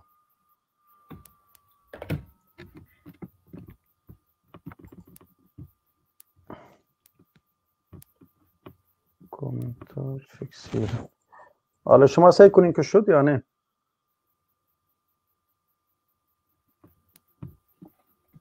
یک دقیقه وقت بتین استاد. خب برادران محترم، برادران عزیز، در این باب سوالاتی داشته باشین انشاءالله بیاین بالا، راحت میتونید که سوالاتتان را ارائه بکنین، انشاءالله برایتان جواب داده میشه. از تمام برادران موحد و خواهران موحده خواهش میست که کوشش بکنین برادران محترم نزاکت را مراعات بکنین و از حرفای بیجای خودداری بکنین. و دوستایی که مخالف هستن اگر کدام سوالاتی دارن لطفا یا در تکست نوشته بکنن یا کومنتار نوشته بکنن یا بالا بیان سوالات خود ارائه بکنن، ان شاء الله تعالی جواب داده میشه. الله سبحانه و تعالی از همه شما راضی باشه. الحمدلله شیخ ابو محمد المدنی الله عزوجل اجر عظیم برایشان عطا کند. واقعا بسیار مقبول و زیبا درباره حقیقت اسلام صحبت کردن و اسلام را بسیار به مو لعابش تشریح دادن، معنا و مفهوم اسلام در اصطلاح شرعی از اقوال علما خدمت شما ارائه کردن. الله سبحانه و تعالی ای برادر بزرگوار را اجر به پایان نصیب بگرداند. آقای محترم ابو اسماعیل امتی محمد صلی الله علیه و سلم خوش آمدید. جزاک الله خیرا. السلام علیکم و رحمت الله و برکاته. سلام به شما استاد بزرگوار، به شیخ بزرگوار و به همه برادران و خواهران معید سلام و صحتمندی برشان میخوام از الله متعال. استاد محترم، ما یک دو سوال داشتم. یکی سوال می بود شخصی که تمسخر میکنه بالای رسول الله صلی الله علیه وسلم، امیر میخواستم بفهمم. و دوم شخصی که نماز میخوانه به حساب روزه میگیره ولی باز هم در قلبش محبت به سیکولارها است، یعنی عوضی که محبتش با اهل سنت و جماعت و با برادرای چی باشه با سیکولارها است، همیشه از اونا دفاع میکنه. همین سوال ما را اگه جواب بدین جزاک الله خیر. خب انشالله شیخ بزرگوار انشالله سوالشون را گرفتین. اول شخصی که تمسخر میکنه بالای رسول اکرم صلی الله علیه و سلم حکمش چیست؟ و دوم شخصی که نماز میخوانه روزه میگیره اما در نظام دموکراسی هست و او را تقویت میکنه و او را دوست داره. راجع به می دو سوال اگر جواب را بکنید. و علیکم السلام و رحمت الله و برکاته. برادر عزیز بارک الله فیکم. سوال های بینهایت خوب و از اصل ایمان. اولا بارک الله فیکم، کسایی که استهزاء بر رسول الله صلی الله علیه و سلم میکنن، یا که در جمله باید بدونیم که نه فقط بر رسول الله، به دین، به شعائر دین میکنن، هر شعائری از دین باشد اون رو استهزاء میکنن. به قرآن است و به الله است یا که به دین است. بارک الله فیکم. اینها بدون یگان حجت رسانیدن، بدون یگان نظر کردن الا به اکراه و الا در حالت مجنون بودن، که این همیشه ما استثناء داریم که کسی که اکراه دارد یا کسی که مجنون است یا کسی که کودک است، ما اینها را همیشه استثناء میکنیم، خوب درک میکنیم، زیرا که مرجع ما را غلط میفهمن. ما وقتی که میگوییم که اینا عذر ندارند کافر هستند فکر میکنن که ما اصلا عذر نداریم. عذر داریم. اکراه کسی که باشد یعنی مکره باشد یا که مجنون باشد یا که کودک باشد، سخنهای استهزاء را گفت. اینها که قصد ندارند به سبب نداشتن قصدشان این عمل گویا که به وقوع نپیوست. اما کسانی که عقل دارند، مجنون نیستند، اکراه ندارند، آزاد هستند، کودک نیستند، اینها البته که بدون یگان عذر، جهل برای اونها عذر نیست، تقلید عذر نیست و تعویل عذر نیست، اینها کافرند. و حکم اینها رو الله سبحانه و تعالی خودش گذاشته. در سوره توبه 66 الله سبحانه و تعالی میگوید ابی الله و آیاته و رسوله کنتم تستهزئون. آیا با الله و با رسولش و با آیاتهای الله دارید استهزا میکنید؟ لا تعتذروا، شما عذر را پیش نکنید، شما عذر نآورید، نگویید که من نفهمیدم و ندانستم و من شوخی کردم، بلکه قد کفرتم بعد ایمانکم، شما کافر شدید بعد از ایمانتون. این آیات آشکار و واضح دلالت میکند که همون صحابه هایی که در زمان پیامبر صلی الله علیه و سلم بودند، با همراه پیامبر صلی الله علیه و سلم به جنگ تبوک رفتند، ایمان داشتند. یعنی منافقین یا که بگویم بعضی از آذری ها همشون میگن که نه، اینها ایمان نداشتند. الله میگه که قد کفرتم بعد ایمانکم، اینها ایمان داشتند، استهزاء کردند و کافر شدند. پس مختصر سوال در اساس این آیت همین است که استهزاء کننده کافر است، خارج از ملت اسلام است. بارک الله فیکم. اما جواب به سوال دومی برادر که گفتم، کسایی که محبت به سکولارها دارند، سکولاریسم یعنی لیبرالی ها، علمانی ها، کسایی که بگویم حکم غیر الله دارند، حکم های آزادی میگن، حکم های دموکراسی، ما میگیم که به اراده کردن و دوست داشتن همین حکم و سکولارها اینها به کفر واقع میشه. مسئله خطرناک است. مسئله خطرناک است. البته تفصیلات وجود دارد. ما اولا میگیم که الله سبحانه و تعالی در سوره نساء 65 میگه ألم ترى إلى الذين يزعمون أنهم آمنوا بما أنزل إليك وما أنزل من قبلك يريدون أن يتحاكموا إلى الطاغوت وقد أمروا أن يكفروا به ويريد الشيطان أن يضلهم ضلالا بعيدا. و دیدی کسایی که دعوا میکنند یزعمون، همون برادران و خواهران واحد هم کلمه زعم یزعمون رو خوب دقت بگید. کلمه یزعمون در زبان عربی استفاده کرده می شود به چیزی بر دروغ، دعوای دروغین. یزعمون انهم آمنوا بما انزل الیک، یعنی اونها بر دروغ ایمان آورده میگن. ایمان آوردنشون دروغین است. به خاطر چی؟ اونها شرک رو کردن نکردند، کفر رو کردن نکردند. اونها به خاطر چی دروغین گفته شد؟ به خاطر چی اینها کافرند؟ به خاطر که یریدون ان یتحاکموا الی الطاغوت، اینها اراده کردند که مراجعت به محکمه طاغوت کنند. انا همین آیات رو میارم در کتاب اضواء البیان شیخ علامه محمد امین الشنقیطی رحمه الله و در زیرش و دیگر از علما به مانند احمد شاکر محدثی عصر گذشته عصر 20 و دیگر از علمای معاصر به مانند محمد ابن ابراهیم ابن عبداللطیف ابن عبدالرحمن ابن حسن ابن محمد ابن عبدالوهاب رحمه الله همشون بیان میکنن که کسی که دوست دارد قانونهای غیر الله را، اراده کند قانونهای غیر الله را و برای به وجود آمدن این قانون کوشش بکند، البته این کفر است. والعیاذ بالله. والعیاذ بالله. از این جهت خیلی هم در این مسائل احتیاط باشم. جزاک الله خیرا. آقای انصاری برادر محترم شما دوباره به نوت کانکت هستین و برادر سعید برادر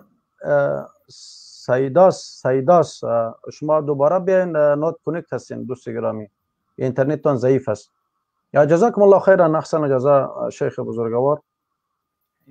برادر سعیداس دوباره به نوت کانکت هستین. برادر محترم سید زکریا برادر محترم خوش آمدین. ان شاء الله که دارای صحت باشین. مهربانی کنین نوبت از شماست. سلام علیکم و رحمت الله و برکاته. و علیکم السلام و رحمت الله و برکاته. شما استاد گرامی و شیخ المدنی صاحب. خب من یک سوال داشتم، سوال سعادت. قبل از سوال امی برادر ابو سعید انصاری و حمید انصاری نوت کانکت هستین، اینترنتتان ضعیف است، ما شما را بالا آورده نمیتونیم. دوباره برین دوباره بیاین، یا که یک در جای مناسبی باشین که اینترنتتان قوی باشه که شما را تا بتونیم بالا بیاریم. برادر حمید انصاری مهربانی کنیم. ببخشید سید زکریا برادر. خواهش میکنم.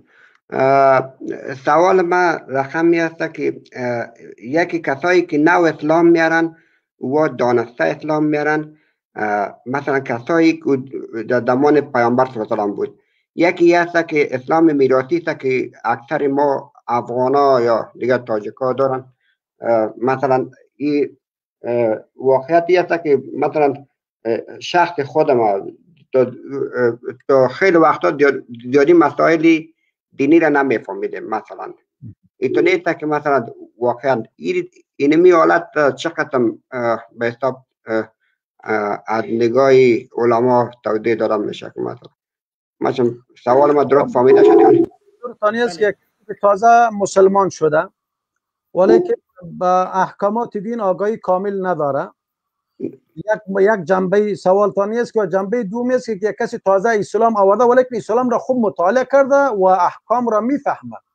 یعنی مثلا مسئله توحید است، مسئله نواقص ایمان است، یعنی بسیار مسائل است که اینا رو میفهمه. یعنی منظور تانی است. و شخص میراثی که مسلمان میراثی که مثلا از احکام بیخبر است، یعنی مثل در دقیقاً این حکم از یا یعنی در شرع در ببخشید حکم از یا یعنی در شرع چیست؟ یعنی کسایی که عوام است نمیفهمند یا است. دقیقاً خصوصا بین خانم‌های زیاد رواج داره در افغانستان، زیادتر پشت تعویض ملا و حساب مسائل قبر و دیگر مسائل میگردن. دیگر اینمی وقتی که آگاهی پیدا میکنن به حساب میفهمن، میگن ولی مشکل بزرگ بوده دیگر که توبه میکنن. مگم در غیر از اکثر مردم میره تقریبا 95% افغان ها مثلا چون میراثی اسلام دارن نگاهی آگاهی کامل ندارن. جزاک الله خیر. سوال شما گرفته شد. ابو سعید انصاری برادر محترم نوت کنکت هستین، دوباره بیاین. آقای سیداس شما هم دوباره بیاین که نوت کنکت هستین برادر محترم.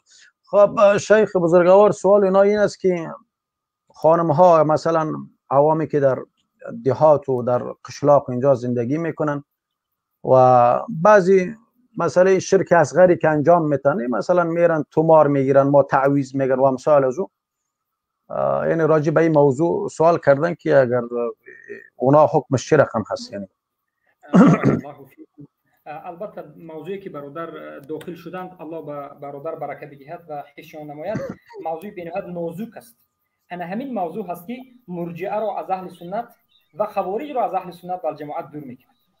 خوارج رو ما ببینید به خاطر این موضوع کمی واضح‌تر شدن و منهج ما با واضح‌تر شدن کمی شیخ وسیع‌تر کمی 5-10 دقیقه جواب میدم. ببینید مسئله نازک است. برای اینکه مرجئه گمان میکنن که ما همه رو تکفیر بالعموم میکنیم. اینجا ببینید نظر کنید به سؤال برادر، مردم عامه که جاهل از توحید هستند حکم اینها چیست؟ از نظر خوارج‌ها همه مردم عامه تکفیر عین کرده میشه. از همین جهت در کابل یک خوارج وقتی که راه میگردد، در دوشنبه وقتی که خوارج راه میگردد، مثلا اگر تصور کنیم که راه گردد، هر کسی رو که از پیش راهش برآمد دیگه تکفیر میکنه. به درون مسجد رفت همه رو تکفیر میکنه. نه به ظاهر علامت اسلام قائل است، نه به نماز قائل است، هر یک کس را تکفیری معین میکنه. این است منهج خوارج. و منهج مرجئه ها باشد هر کسی که از پیش رویش برآمد علامت کفر را دید، در گردنش او علامت کریسمس یهود و نصارا و غیره را دید، دین مجوسی را هم بعد عذر میداد. اینو مرجئه هستند. اما اهل سنت و جماعت میگویند که البته ما به ظاهر انسان نظر میکنیم. در ظاهر انسان وقتی که اسلام رو دیدیم، ما حکم اسلام یک عین رو میگیم. پس در نزد اهل سنت در این مسئله که شما سوال داده، جاهل موندن در توحید، تکفیر عموم و تکفیر عین وجود دارد. مرجئه که میشه میگن تکفیر عموم اینها قبول ندارن. ما تکفیر عموم و تکفیر عین قبول داریم. انا همینجا ببینید، ما بالعموم میگوییم هر کسی که در اسلام میراثی شرکی هست و معنای لا اله الا الله را نمیفهمد و جاهل از توحید است، مشرک است. اما در تکفیر عین اومدن ما اول میبینیم که جاهل است یا نیست. برای اینکه هر یک انسانی که نماز میخواند ما از کجا میدونیم که جاهل است یا نیست؟ بارک الله فیکم. در تکفیر عین کردن ما هر یک انسانی که نماز میخواند علامت ظاهری اسلام دارد مسلمان میگوییم. اما بالعموم میگوییم که کسی که علم به توحید ندارد کافر است. اگر یک آدم معین رو دیدیم که اصلا خبر به لا اله الا الله ندارد، بعد تکفیر عین کردن ممکن است. دلیل ما قرآن است. الله سبحانه و تعالی در قرآن میگوید، والله اعلم سوره از آیات قرآن است، آیه رقمش رو فراموش کردم، که الله میگوید الذين یشهدون بالحق و هم یعلمون، اونهایی که شهادت به حق میدهند. شهادت بالحق چی است؟ علما میگن کلمه توحید است. یعنی اونهایی که شهادت به لا اله الا الله میدهند در حالتی که میدونند. در حالتی که چی رو میدونند؟ حقیقت اسلام رو میدونند. اگر حقیقت اسلام رو دونسته، حقیقت لا اله الا الله رو دونسته، اگر شهادت بدن مسلمان. و یا که الله سبحانه و تعالی میگه فعلم انه لا اله الا الله، بدون که نیست معبودی بر حق بجز الله. یعنی علم این شرط صحتی لا اله الا الله است. اگر علم نداشته باشد کافر است، جاهل کافر است. اما اینجا ما کدام نمود انسان ها رو مسلمان میگوییم؟ یعنی با کدام عمل ها مسلمان بودن کافی میشود؟ مسلمان حقیقی عقیده دار است و یک آدمی که مسلمانی یعنی مسلمان است. ببینید در همین جا شیخ ابو بطین رحمه الله، یکی از علمای نجد، نبیرگان شیخ الاسلام محمد بن عبدالوهاب، در کتاب الدر الرسنیه فی الاجدة النجیه مجله 8 آمده است که میگویند ما یک انسان مسلمان رو دیدیم که نماز میخواند و لا اله الا الله رو فهمیده و جزما یگانگی الله رو جزم میکند و عبادت غیر الله رو انکار میکند و باطل میداند، اگرچه تقسیمات و تفصیلات و شروط و رکنها رو نداند هم ما این رو مسلمانی عیناً مسلمان میدونیم. بارک الله فیکم. فکر میکنم که به شما جزاک الله خیرا شیخ بزرگوار. ان شاء الله سید زکریا مشکلتان حل شده باشه. جزاک الله خیرا. مشکلی ما عمومی سوال کردم چون در ذهنم همین سوال مطرح بود. ما گفتم باش که دیدگاه علما رو داشته باشیم. ان شاء الله باز فردا میتونه که بعد از اتمام لایف میتونید دوباره می سوالتان که شیخ جواب دادن میتونید دوباره چیز گوش بگیرین. برادر محترم سعید انصاری و یک برادر تاجیکستانی و دو برادر تاجیکستانی که نامتان به روسی نوشته است که متاسفانه نیت پانیمام پروسکی گواریم چی میگن برای تاجیکی نه گفتیم نیت پانیمام میگن پانیمایو. خب این ابو سعید آمدن. خب برادر محترم جمشید برادر نهایت مهربان نوبت از شماست، از شما میشنیم برادر.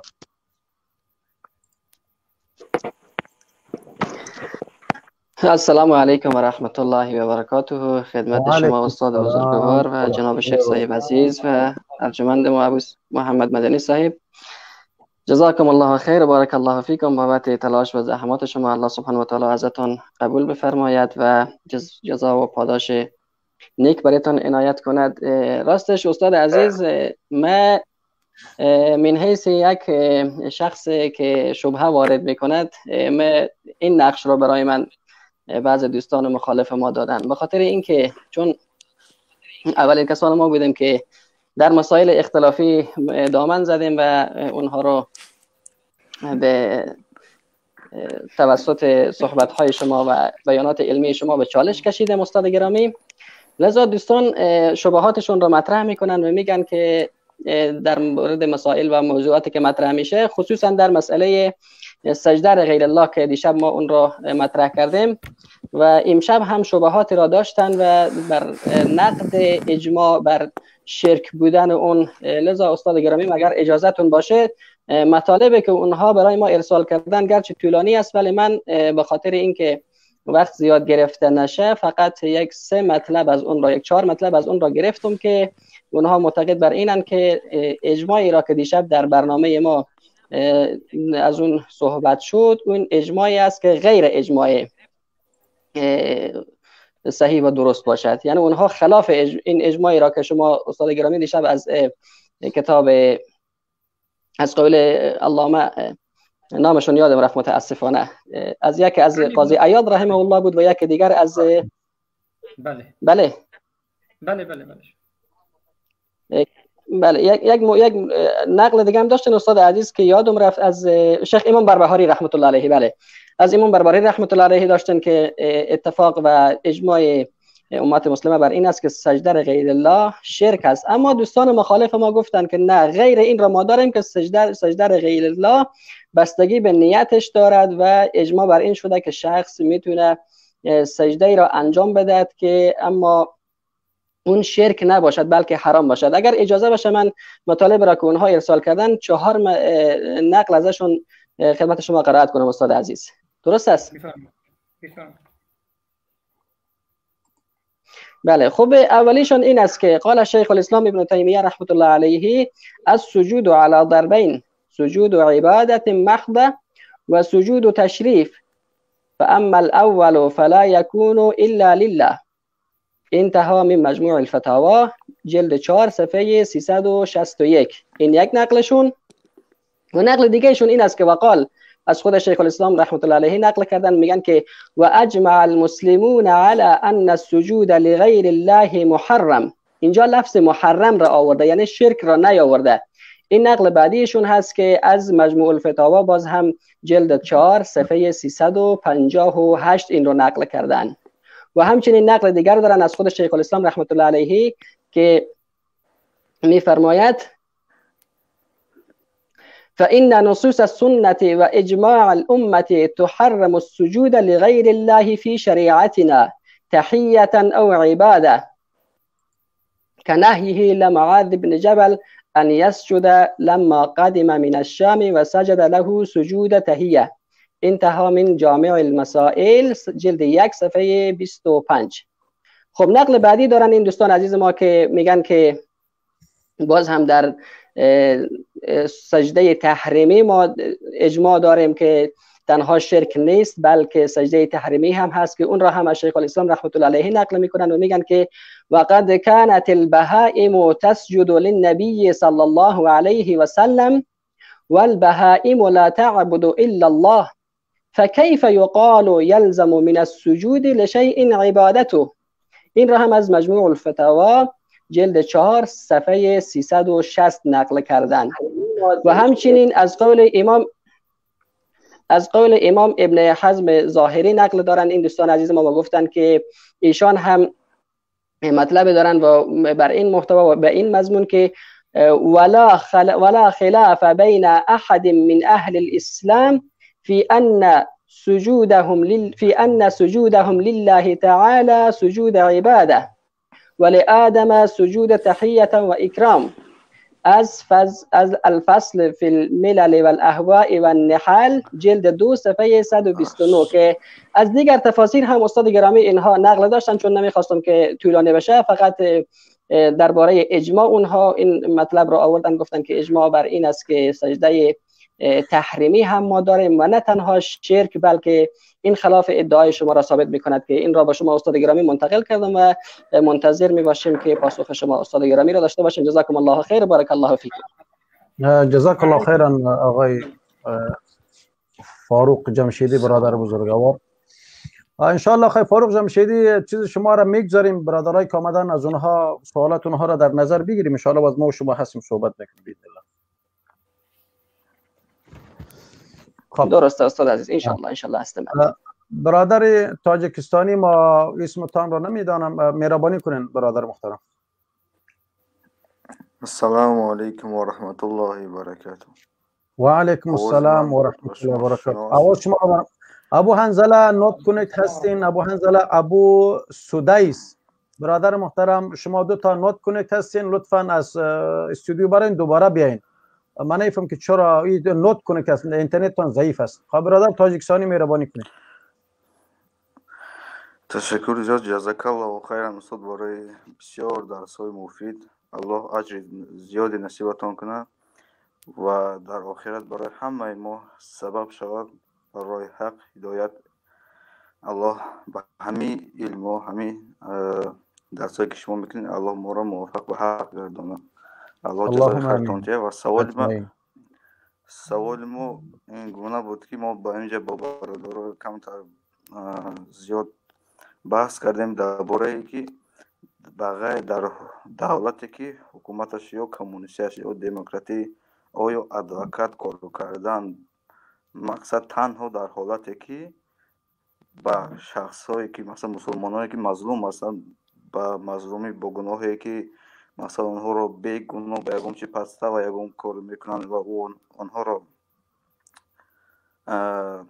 میخوان سود کنن، یکم تهمت و یکم سخن خدی، آیا با اینها همچون ادوکات اونها رو حمایت کردن، از حق اونها دفاع کردن بغیر از قانون الله با قانون و حقوق‌های دموکراتی و کمونیستی یا دیگر نمود بغیر از قانون الله این اجازت هست تا که اونها را از این ظلم نجات دهند؟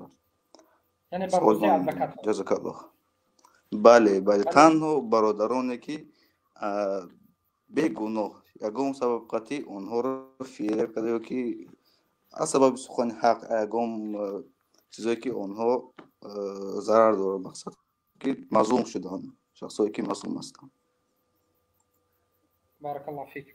برادر اعظم، البته در این مسئله ما البته تفصیل داریم، خیلی که علما تفصیل میکنن. مسئله انسانی که اکراه هست و انسانی که اضطرار است یا انسانی که اصلا نه اکراه دارد و نه اضطرار.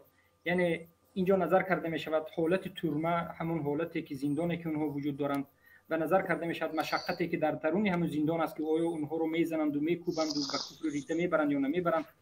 و البته اگر اکراه به وجود آورده باشد، در این حالت اکراه چیزی که در سوره نحل آیه 106 الله میگه الا من اکره و قلب مطمئن بالایمان، علما جایز میدونن. اما در غیر اکراه، یعنی به مهلت های کم باشد یا که زیاد باشد، هم درون زندان آزاد باشد، گرفتن ادوکات البته که این شرک است، زیرا که رضا شدن به قانون هم کفار است. بارک الله فیک.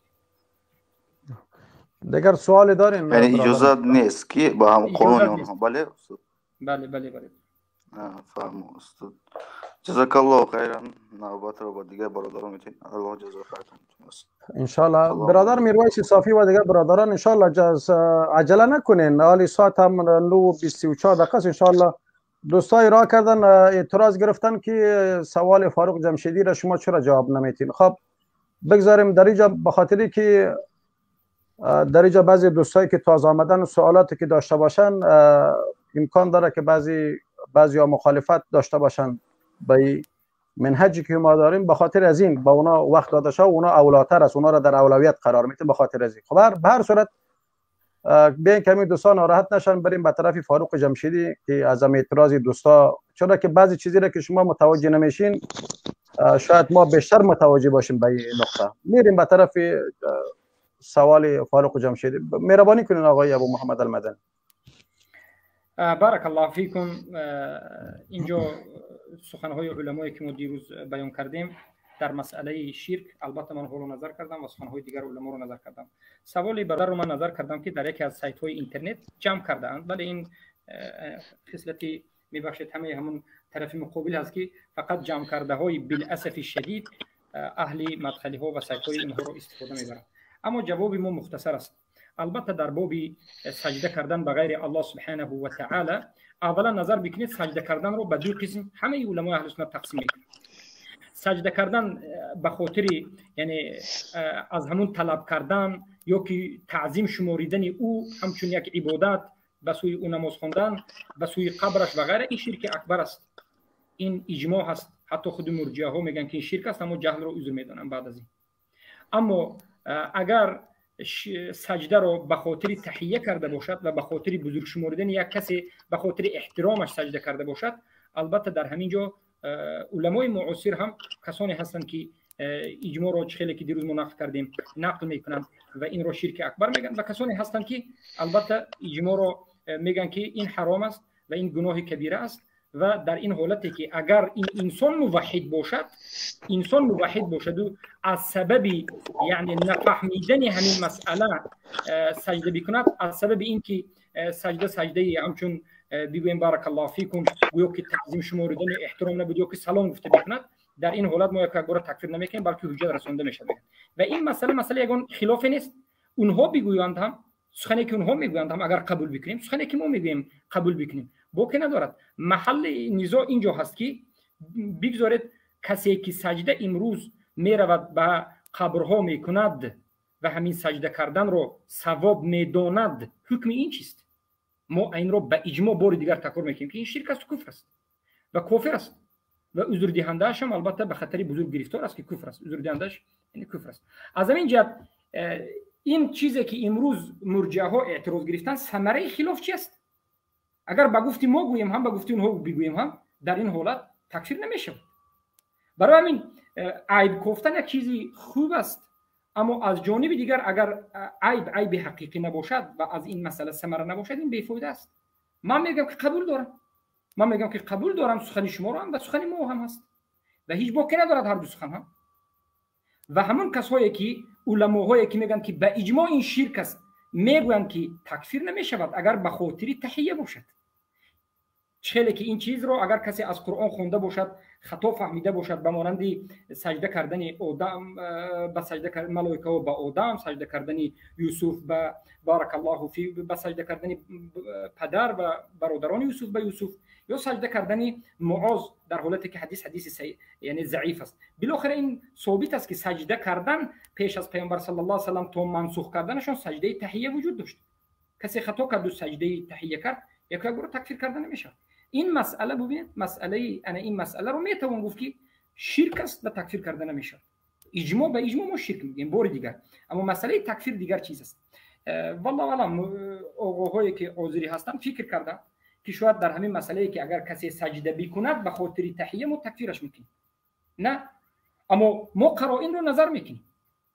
کسایی که میروند، سوال ما انکن جواب ما به سوال است. به مرجئه سوال میدیم که به جانب اونها کسایی که میروند به نزد قبرها ذبح میکنن، طواف میکنن، سجده هم میکنن، آیا همین سجده رو به خاطر چی میکنن؟ تحیه و سلام دادن میکنن، یا که از همین سجده اشون ثواب میگیریم؟ میگن این است که ما باید جواب بدیم. اگر ثواب میگیریم گویند پس عبادت رو به غیر الله انجام دادن. عبادت به غیر الله شرک اکبر است، پس مشرکم. بارک الله فیکم. این جواب مختصر است و باید به این من هم سخن شما آقاهای مرجئه هم سخن ما در این مسئله هیچ باکی نداره. مسئله پیش از این است یک مسئله دیگر که کسی که رفت به سجده رو من باب بگویم تعظیم او، من باب این که همین ثواب دارد گفت، نفهمید که همین شرک است و کفر است، که ثواب دارد گفت و جایز دانست سجده عبادت رو، پس این مشرک است که ما باید مشرک بگیم که امروز حالت مشرکون نیست. بارک الله فیکم. جزاک الله خیرا، احسن جزا. ما از ابو محمد اسماعیل برادر محترم اگر سوال ندارین، چرا که بسیار برادرها میخوان بالا بیاین، استودیو از 10 نفر بیشتر نمیگذاره.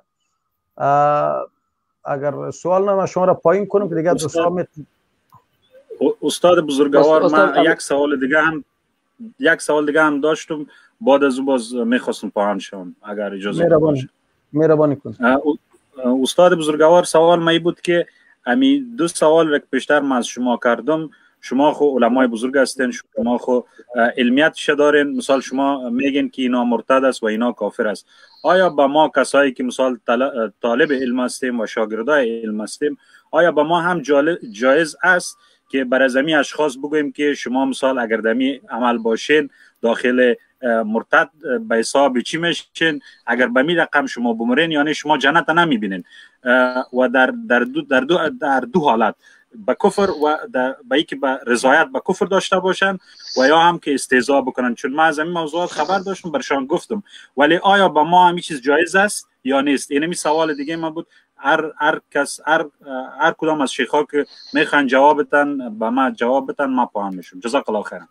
برادر محترم ابو اسماعیل امتی وسط، این عقیده اهل سنت و الجماعت است. این اجماع هست. یک کسی را که عملی کفریش که ببینی و تو به او گفته نمیتونی که تو جهنم نیستی، این کار غلط است، اشتباه است. اگر فعل شرکیش را دیدی تو نمیتونی بگویی تو اهل جهنم هستی، تو بر از او میگی که اگر تو با این فعل از دنیا بری از اهل جهنم است. یک عقیده اهل سنت و الجماعت است. متوجه هستین؟ یعنی این عوام، عالم، غیر ولو هر کس بوده باشه، یک چیزی عام است، اما بعضی را استثناء میکنن که فقط مربوط مفتی و عالم و فلان مشانه. وقتی که عمل شرکی یک شخص را میبینی او فعلا انجام میده، مثلا اهل قبر پرست است و امثال از او فعلا میبینی، ولیکن ظاهرا اوش در شرک مشغول است. بر از او میگی که به این شرکی که تو داری و ایرا که میکنی از اهل جهنم هستی. متوجه شدین؟ اما در این نقطه که مسئله که ما میگیم که آیا کار عوام است یا کار عالم است یا کار فلان است، این عموم است. یک شخصی که اهل فهم است و یک شخصی که میبینه او را صراحتا میتونه بر زبان جاری بکنه. شخصی اگر در این باره کدام چیز نظری داری مهربانی کنید. شیخ بارک الله فیک، من نمیدونم که پیش چی سوال دادن و ما چی جواب دادیم. اینا سوالشان این بود که یک کسی مثلا کفر و شرک را که مثلا ما میبینیم، آیا ما یک آدمایی که ما علم بیشتر نداریم ما میتونیم اونا رو بگوییم که تو این فعل شرک را انجام میدی، تو مشرک هستی، تو کافر هستی، مثلا در سیستم تواقید و امثال از اینا؟ چرا که یک شبهه را از بعضی دوستا ایرا کردن که مربوط مفتی و عالم میشه و هر کس حق نداره که او را مسما با کفر و شرک بودنش بکنه. شیخ بزرگوار بارک الله فیکم، اولا پیشنهاد من به همه برادران است که من یگان بار نگفتم که من عالم بزرگ دین هستم. من همیشه میگم و برادرایی که مثل ما طالب علم اهل سنت هستند، ما همیشه خود را طالب علم اهل سنت، من طالب گفتن رو هم شاید شرم بدارم، طالبی بگویم این کلمه رو نمیدم، ما یک طالبچه های اهل سنت هستیم. این چیزهایی که امروز من و شیخ میگویم این برای عالم نیست.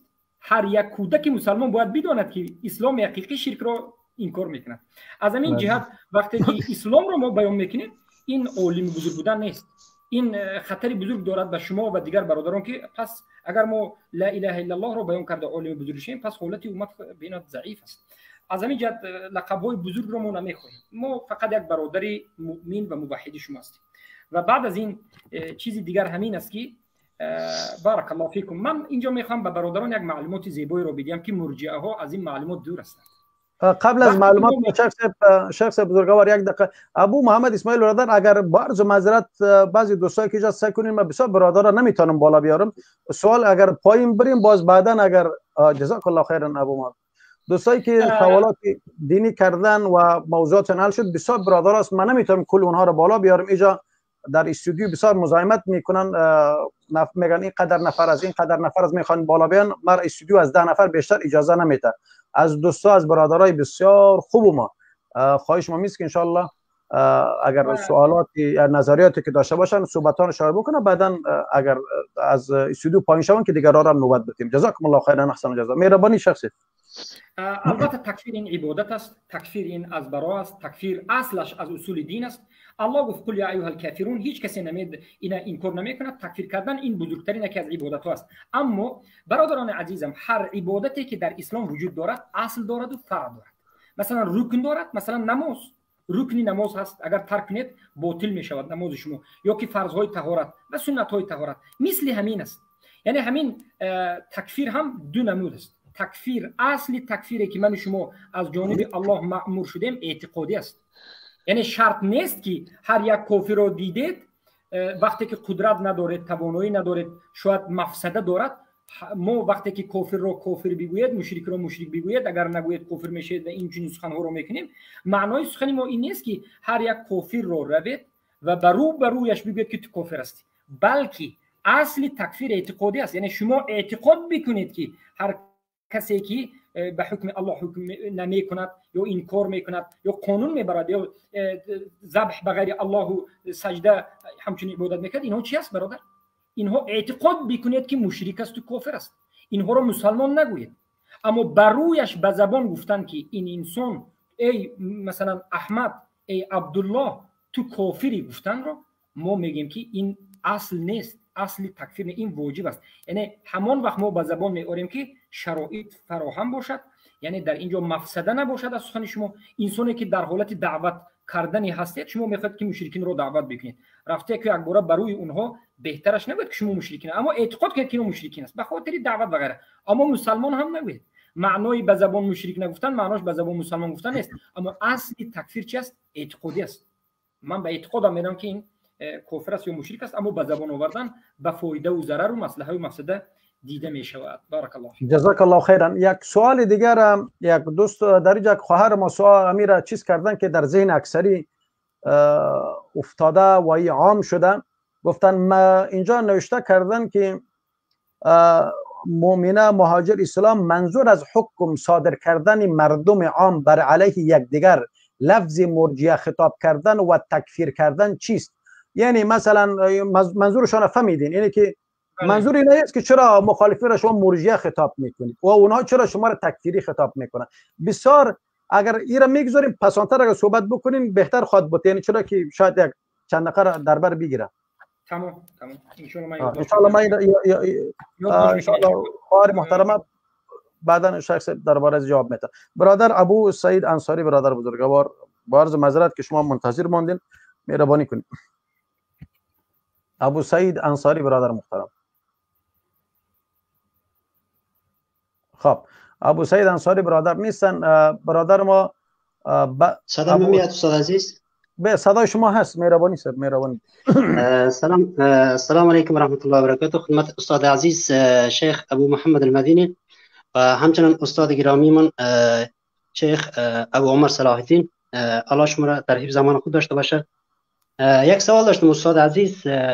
در بعضی کشورها امروز زیادی کشورها قانون اسلامی نیست. در بعضی کشورها امامان، ملا امام به اصطلاح عالمان هستند، در مساجد خطیب هستند، اما اونها وقتی که خطیب میشن از طرف حکومت انتخاب میشه، اونها به حکومت قسم میخورن، به اصطلاح عهد پیمان میبندن که میگوید که ما در مثلا در دموکراسی و سکولاریسم پابند میمانیم. آیا از پشت همین چنین امام نماز خواندن چه رقم است؟ آیا حکم همین امام ها چطور است؟ اگر در این باره اگر روشنی بندازین بسیار ممنون میشه استاد عزیز. جزاک الله خیرا. از همین دیروز زمین اکثری سوالات دمی مبحث میپیچه. به هر صورت الله توفیق عمل نصیب بکنه. جزاک الله خیرا.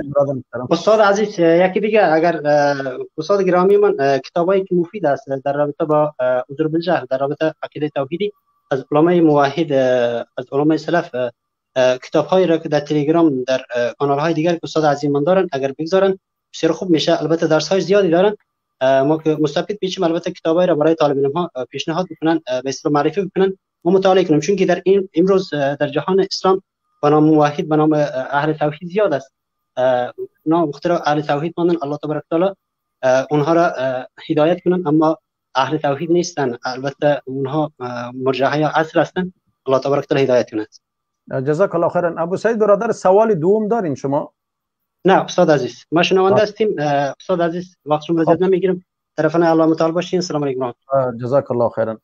سوال اینا را ان شاء الله متوجه شدین. یک عالمی که در نظام طاغوتی هست و از طرف وزارت حج و اوقاف مثلا تعیین شده و پشت سر از او نماز خواندن از دیدگاه شرع جواز داره یا نداره؟ شیخ بارک الله فیکم. بله، ما البته فرق میگذاریم با همون امام هایی که چهلی که برادر اینجا سوال نمودند که اونها قسم میخورند به راستین بودن، یعنی صادق موندنشون در رو بر روی سکولاریسم و دموکراسی. البته در پشت اونها نماز خواندن جایز است نیست، یا جایز است یا نیست؟ البته جایز نیست. این سخن را کی گفته؟ نظر بکنید به کتاب ابو محمد المقدسی در کتاب مساجد الاضرار فی ازمینتنا، در بعضی از طبعه آمده است. مسجد رو به سه قسم تقسیم میکنند. علماهایی که به دولت‌های دموکراتیک قسم میخورد کلام سلف رو ذکر میکنند. و بعد از این من به شما کلام آمیدی و اینچنین داودی را ذکر میکنم، خیلی که دیروز ذکر کردیم مختصرا در حالت دیگر. برادران عزیزم، در زمان صلاح الدین ایوبی، قصه صلاح الدین ایوبی را خوب میدونید که صلاح الدین ایوبی گیجا را فتح کردن، فلسطین را، یعنی بیت المقدس را از دست یهود فتح کردن. لیکن پیش از فتح کردن بیت المقدس، شیخ صلاح الدین بگیم، یعنی همون وقت امیرالمؤمنین که در زمان ابن قدامه المقدسی بود، ابن قدامه المقدسی هم در همونجا به جنگ اشتراک کردن. اینها گیجا را فتح کردن، مصر را، همون مصر رو و منطقه بسیاری از مسلمان نشین رو دولت اسلامی رو که گرفته بود از دست کی فتح کردن؟ از دست دولت عبیدی. میگن در عباره دیگر فاطمیون، اولین کسایی که مولود رو، اولین کسایی که و غیره چیزها رو به وجود آورد. وقتی که اونجا حکم جهاد رو علما به این دولت دادند، امیدی و حتی ابن قدامه المقدسی و حتی داودی اجماع رو نقل میکنن که قتل اینها و غیر اونها فرض است و در همون جا ذکر میکنن که امام هایی که در همین دولت فاطمیون، دولت عبیدیون، در همین دولت خودشون رو اهل سنت گفتند، اما به اونها صادق شدند، به اونها وعده دادند، صادق شدند، به منبرهای اونها برآمدند و اونها رو به مسلمان ها تزکیه دادند، یعنی گفتند که اینها خوب است و این است و آن است، همه اینها رو تکفیر کردند و از پشت اینها نماز خواندن جایز نیست. و حتی امام احمد ابن حنبل چقدر وقت از پشت این حاکم هایی که فقط خال قرآن رو کلام مخلوق میگفت نماز نمیخوندن. یحیی ابن معین 40 سال میگن که 40 سال نمازم رو گشته خوندن. یحیی ابن معین محدث عصر، این سلف صالح در زمانی کی بودن؟ در زمان احمد ابن حنبل. در کتاب شرح السنه، در کتاب السنه للخلال نظر بکنید و در کتاب سنه عبدالله ابن احمد ابن حنبل رحمهم الله نظر بکنید که نماز نخوندن سفر سلف صالح از عقوب علما امام هایی که امیر هایی که پیروی از مأموم میکردن، از واثق معتصم بالله میکردن. پس علی ابن خزیر هم سخن زیبایی میکرد، میگه هر امامی که دفاع یا طرفداری یا اعلانی دموکراسی میکند یا علمانی است یا که رافضه ها رو برادر میگد یا قبوری ها رو عذر میتید، از پشت اینها نماز خواندن جایز نیست. کسی که نماز میخواند نمازش رو گشته بخواند. و اما منهج سلف صالح این بود که اگر شما قدرت داشته باشید اصلا به اینها نزدیکی نکنید، اگر قدرت نداشته باشید نماز از پشت اینها خوانید هم من باب ترس و فتنه گشته با نماز رو از گشته میخوانید. بارک الله فیک. جزاک الله خیر، احسن الجزا. الله شما را با عزت داشته باشه. برادر محترم بدر توحیدی برادر محترم، مهربانی میکنید شما. برادر ابو سعید نوت کنید و برادر تاجیکستانی ما نوت کنید که ما اسکرین رو شما نشان میدیم. ببینید ما چندین دفعه آمدید و سعی کنید اینجا این برادر ما ابو سعید سعی کنید چندین دفعه آمده نوت کنید هستین، اینترنتتان ضعیفی میکنه و برادر تاجیکستانی ما نوت کنید هستین. دوباره بریم، دوباره بیاین. برادر محترم بدر توحید مایکتان شغل میکنه.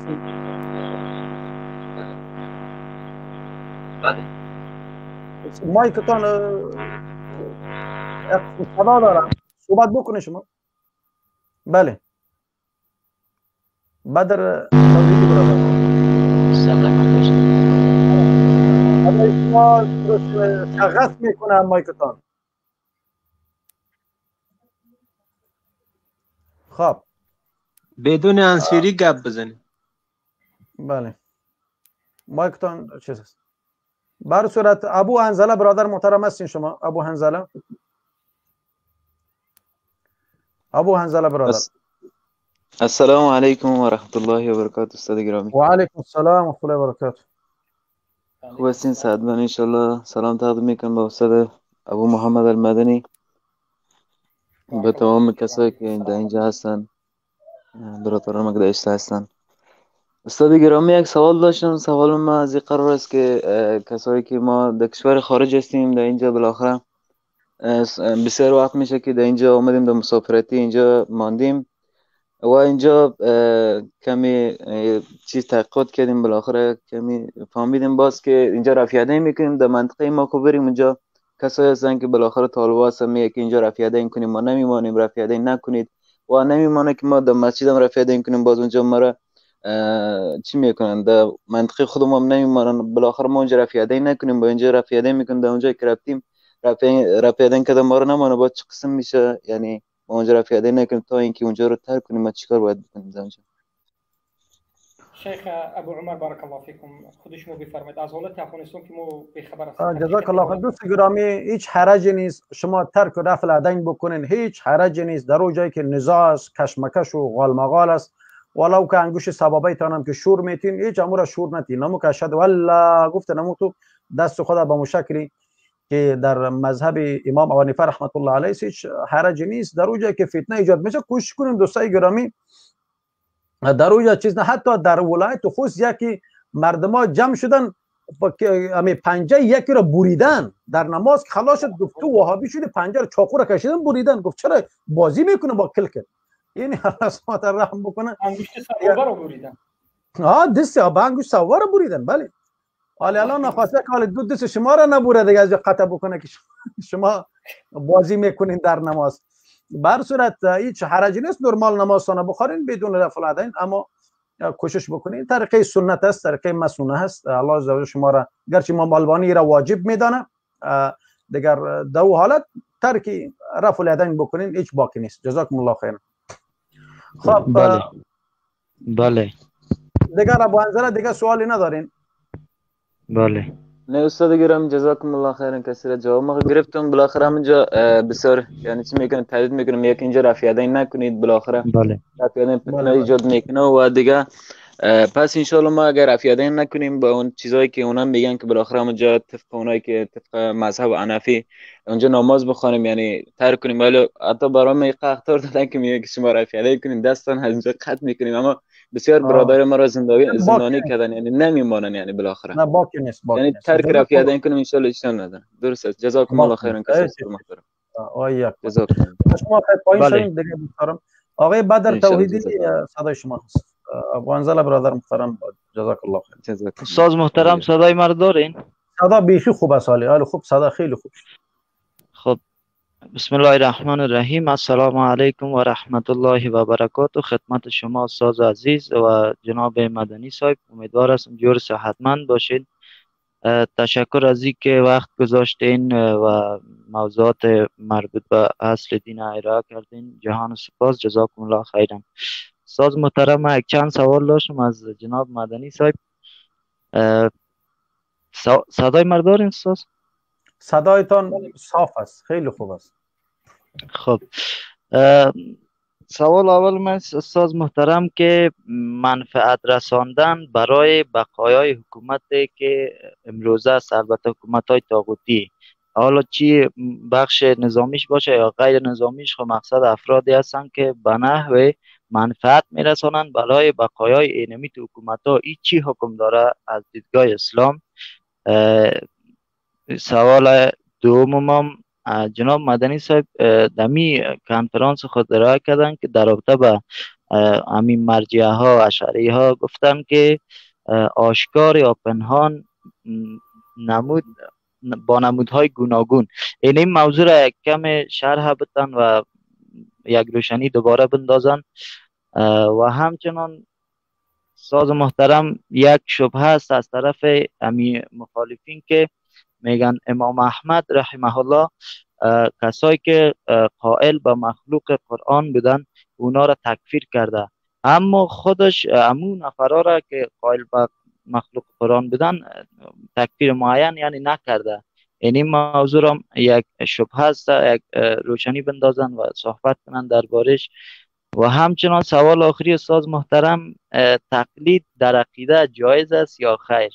چنانچه که بعضی از برادرها هستن که میگن تقلید در عقیده جایز است. خب بله، این موضوع از بحث ما چیز خارج است، تقلید در عقیده. انشاءالله اگر فرصت بود شما شیخ انشاءالله جواب میتن. شیخ صاحب سوال را فهمیدین؟ بله سوال شیخ. مهربانی کنید. تمام. سوال برادری عزیز رو فهمیدم. اولا و علیکم السلام و رحمت الله و برکاته. بعد تویدی برادر محترم اگر یک لطف بکنین، اگر ما را اگر خرسند بسازین، اگر سوالتان حل شده باشه بسیار برادر میخوام بالا بیان اینجا استودیو اجازه نمیده چرا که از 10 نفر بیشتر نیست. اگر درست است جزاکم الله خیرا، تشکر از همتون، با عزت موفق باشین. جزاکم الله خیر، احسن الجزا. شما پایین شه مهربانی کنین شیخ. بارک الله فیکم. برادر ما سوال اولشون بود که کارکنانی که یعنی انسان هایی که به امروزه حکومت ها منفعتشون جانب از جانب ها به اونها میرسد، حکم اینها چیست؟ البته این مسئله تفصیلات دارد. هر کسی که لشکری طاغوت شده باشد، این نه فقط منفعت رسانیدن است بلکه دفاع از همون خود طاغوت است. علما میگن اگر همین لشکر نبود طاغوت وجود نداشت. اگر همون لشکری فرعون نمیشد فرعون به وجود نمیآمد. همین لشکر است که یک انسان خبیث رو به بالایش میگذارد و مردم رو طاغوت میکند. لشکر یعنی خدمت کردن در دفاع و رسانیدن منفعت از جانب حفظ همین حکم بغیر ما انزل الله و از جهت اینکه همین حکم غیر الله را و همین نظام را میدارند، این چنین انسان ها کافر هستند.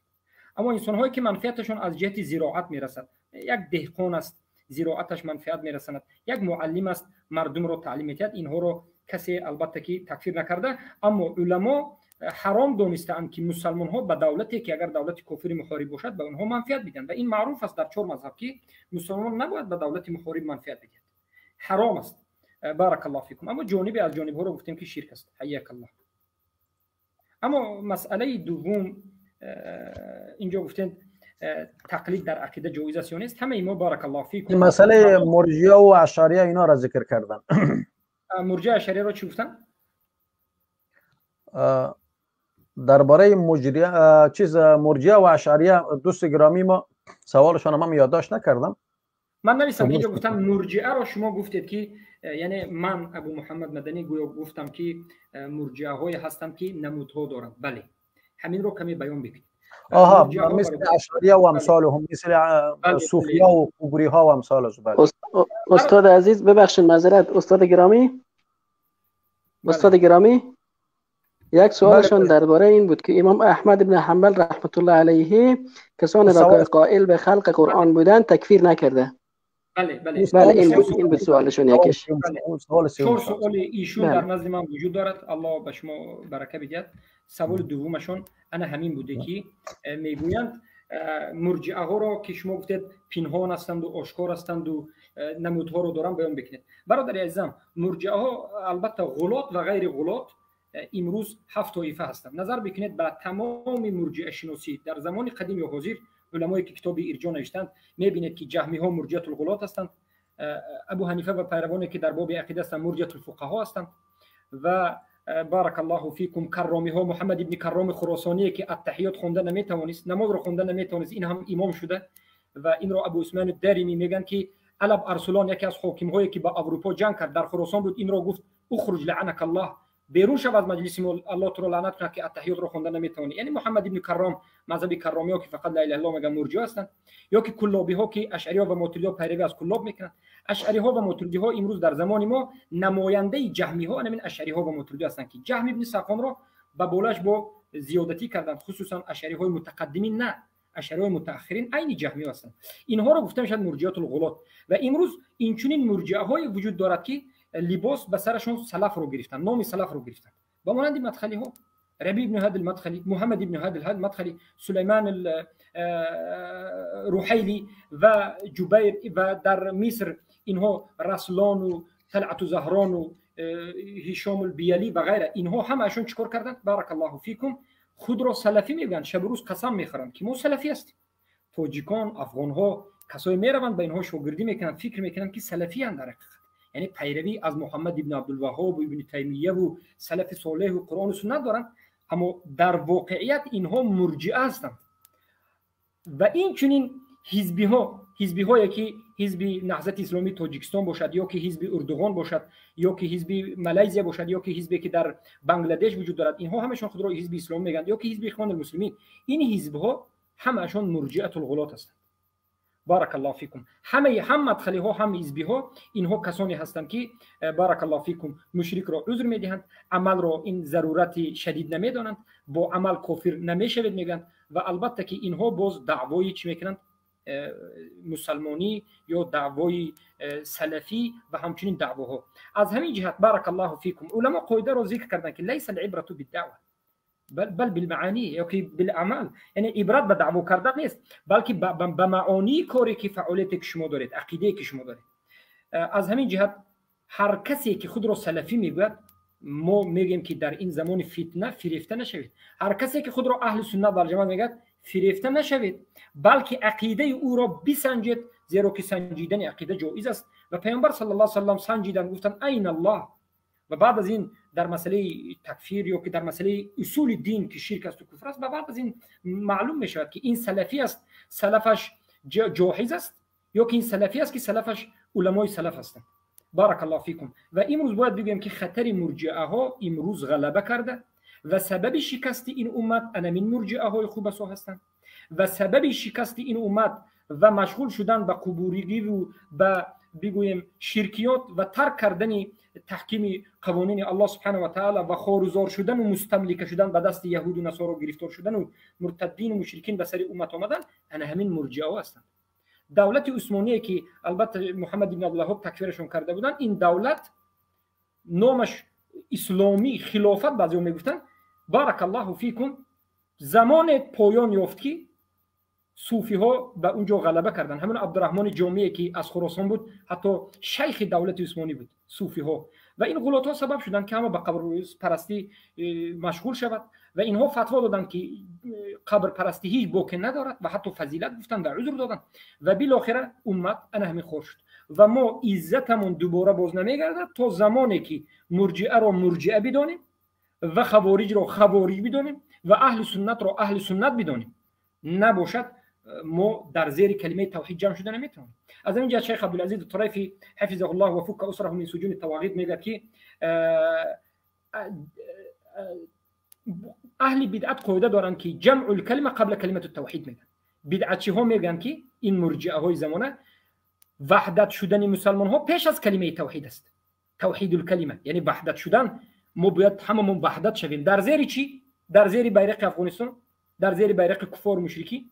نه. در زیر بیرق رافضه ها؟ نه. بلکه کلمه التوحید قبل توحید الکلمه، بلکه کلمه لا اله الا الله پیش از همه جماعت ها میست. این مختصر یک سوال. جزاک الله خیرا شیخ. اگر در سوالی سوم اگر بله، سخن امام احمد را مختصرا ذکر میکنم. حالا فکر میکنم به شما روشن شد شیخ. بله بله تا روشن شد. بله بله من اینجا کمی بزرگ میکنم، کمی بزرگ کنیم. بله انا این همه قدری زیاده که من بزرگ کرده میتونم. اینجا من میخوام به شما انا همین جایی که الان سبز میکنم من اینجا رو نظر بکنید. اینجا خطا شد، کمی با حرکت کرد. اینجا یک سخنی بود از سخنی، بله انا همینجا، انا همینجا رو نظر بکنید. كما ثبت تكفير الامام احمد للمأمون عند خلال. انا نمی خلال میدونید یکی از علمای سلف متقدمین کتاب سنت دارن، کتاب سلف است که مرجئه از این کتاب فرسخ دورن. در همین کتاب مجله 5 صفحه 95 میگه کل الامام احمد انهم مروا بطرطوس بقبر رجل فقال اهل طرطوس الكافر لا رحمه الله. یعنی گفته شد به امام احمد که یک جماعت در طرطوس به قبر یک مرد، از نزد قبر یک مرد گذشتن که اهل طرطوس به همون صاحب قبر به مردم میگفتن که الله رحمتش نکند. این صاحب قبر الله رحمتش نکند. فقالوا اومدن به نزد امام احمد و گفتن که فقالوا ابو عبدالله، یعنی ابو عبدالله به خبر دادن که همین حادثه شد که یعنی همون قبر مأمون رو میگذارند و الله رحمتش نکند میگن. امام احمد گفتن که نعم فلا رحمه الله هذا الذي اسس هذا وجاء بهذا. نعم الله رحمتش نکند. همین است که یعنی تأسیس داد مذهب جهمی رو و غیره. و در جای دیگر خیلی که میبینید در کتاب الطبقات الحنابلة مجله اول صفحه 386 اومده است که قاتله الله الخبيث عود الى كتاب الله فغيره، یعنی كتب بدل السميع البصير لطيف الخبير، یعنی حتی کتاب الله رو چی کرد؟ تبدیل کرد میگن. پس واضح است، روشن است که امام احمد ابن حنبل مأمون رو تکفیر کردند. این قول احمد قولی ظاهر است و مشهور است. نظر بکنید به کتاب خلال، اما امروز چرا میگن که خلال تکفیر یا که بگیم احمد ابن حنبل تکفیر نکردن؟ این به خاطر دفاع تباهتشون است یا به خاطر مذهب ارجاعشون است. والله اعلم. جزاک الله خیرا. خب سوال چهارمشان راجع به تقلید در عقیده بود. اگر کوتاه، بسیار کوتاه اگر جواب بدید. تقلید در عقیده ما فقط مقلد هستیم به صحابگان و تابعین، چه که پیامبر گفتن تمسکوا بسنتی و سنت الخلفاء الراشدین المهدیین. تقلید بکنید، تمسک جوید به صحابگان راشدین المهدیین. و اینجوری خود الله سبحانه و تعالی میگوید و ما یشاقق الرسول من بعد ما تبین له الهدى و یتبع غیر سبیل المؤمنین. پس باید مقلد به این معنی که یعنی متبع باشه. متبع یعنی به همونها خود رو مانند کنیم. مانند کردن یعنی به این معنی که به حجت باشد، نه به تقلیدی که معنای تقلید حقیقی. زیرا معنای تقلیدی چی است؟ یعنی پیروی کردن از سخن کسی که حجت ندارد. البته ما وقتی که میبینیم که سلف به یک چیز اجماع کردند و بیان کردند و مشهور است و معروف است، ما به سلف پیروی میکنیم و مقلدی سلف است، مقلدی صحابگان است. جزاک الله خیرا. اصلا یک سوال کردم به نام احمد موحد، سوال در مورد دعای ترس از شرک. کمی توضیحات بیشتر بدهید بارک الله فیکم. اللهم انی اعوذ بک ان اشرک بی و انا اعلم و الی آخر الدعاء. ایرا چیز کردن اگر اختصار اگر جواب. اللهم انی اعوذ بک ان اشرک بک شیئا مما اعلم و استغفرک لما لا اعلم انک انت الغفور الرحیم. والله الان بله این دعا صحیح است و این یکی از دعاهایی است که شما رو از شرک باز می‌دارد و پیامبر صلی الله علیه و آله به صحابگان تعلیم می‌دادند و دعای رو که از شرک خفی، شرک ریایی که ما نمیفهمیم و مانند یک زنبوره سیاه در بالای سنگ سیاه در شب سیاه هست، یعنی ریا رو از شما دور میکنه. همین دعا رو اگر بسیار بگید، البته ما باید بترسیم و سلف تعلیم میدادن که این دعا رو بسیار بگید. و من یکی از سلف رو بخوندم که نامشون رو فراموش کردم، همین روز پیش از خواب رفتن فرزندشون میگفتن قل یا ایها الکافرون رو بخونید. فرزندشون سوال داد که چرا این رو صحابه نکردن، سلف نکردن، یعنی پیامبر نکردن؟ گفتن که تو براءتت رو یعنی یک بار هر شب اعلان کن از کفار و مشرکین، قل یا الکافرون خون و بعد از این خوب بکن. و یعنی ترس از شرک و براءت از کفار و مشرکین، این تعلیم پیامبر، تعلیم صحابگان و سلف صالح بود و ما باید فرزندان ما رو تعلیم بدیم. همچنین از همین چنین ترس. یا قول شیخ الاسلام ابن تیمیه رحمت الله علیه است، اونا میگن که هر لحظه باید تجدید بکنین، هر لحظه باید کلمه شهادت رو بر زبان بیاره، مبادا که در این لحظه هست با کفر نمیری. سبحان الله. الله جل ما و شما را توفیق نصیب بکنه. جزاک الله خیرا. ابو مختار برادر بزرگوار مهربانی کنید. السلام علیکم و رحمت الله و برکاته. خدمت استاد ابو عمر و مدنی و برادر عزیزی ما جمشیدی و تمام دوستایی که صدای ما را میشنوند، سلام و رحمت الله بر همه موحدین باد.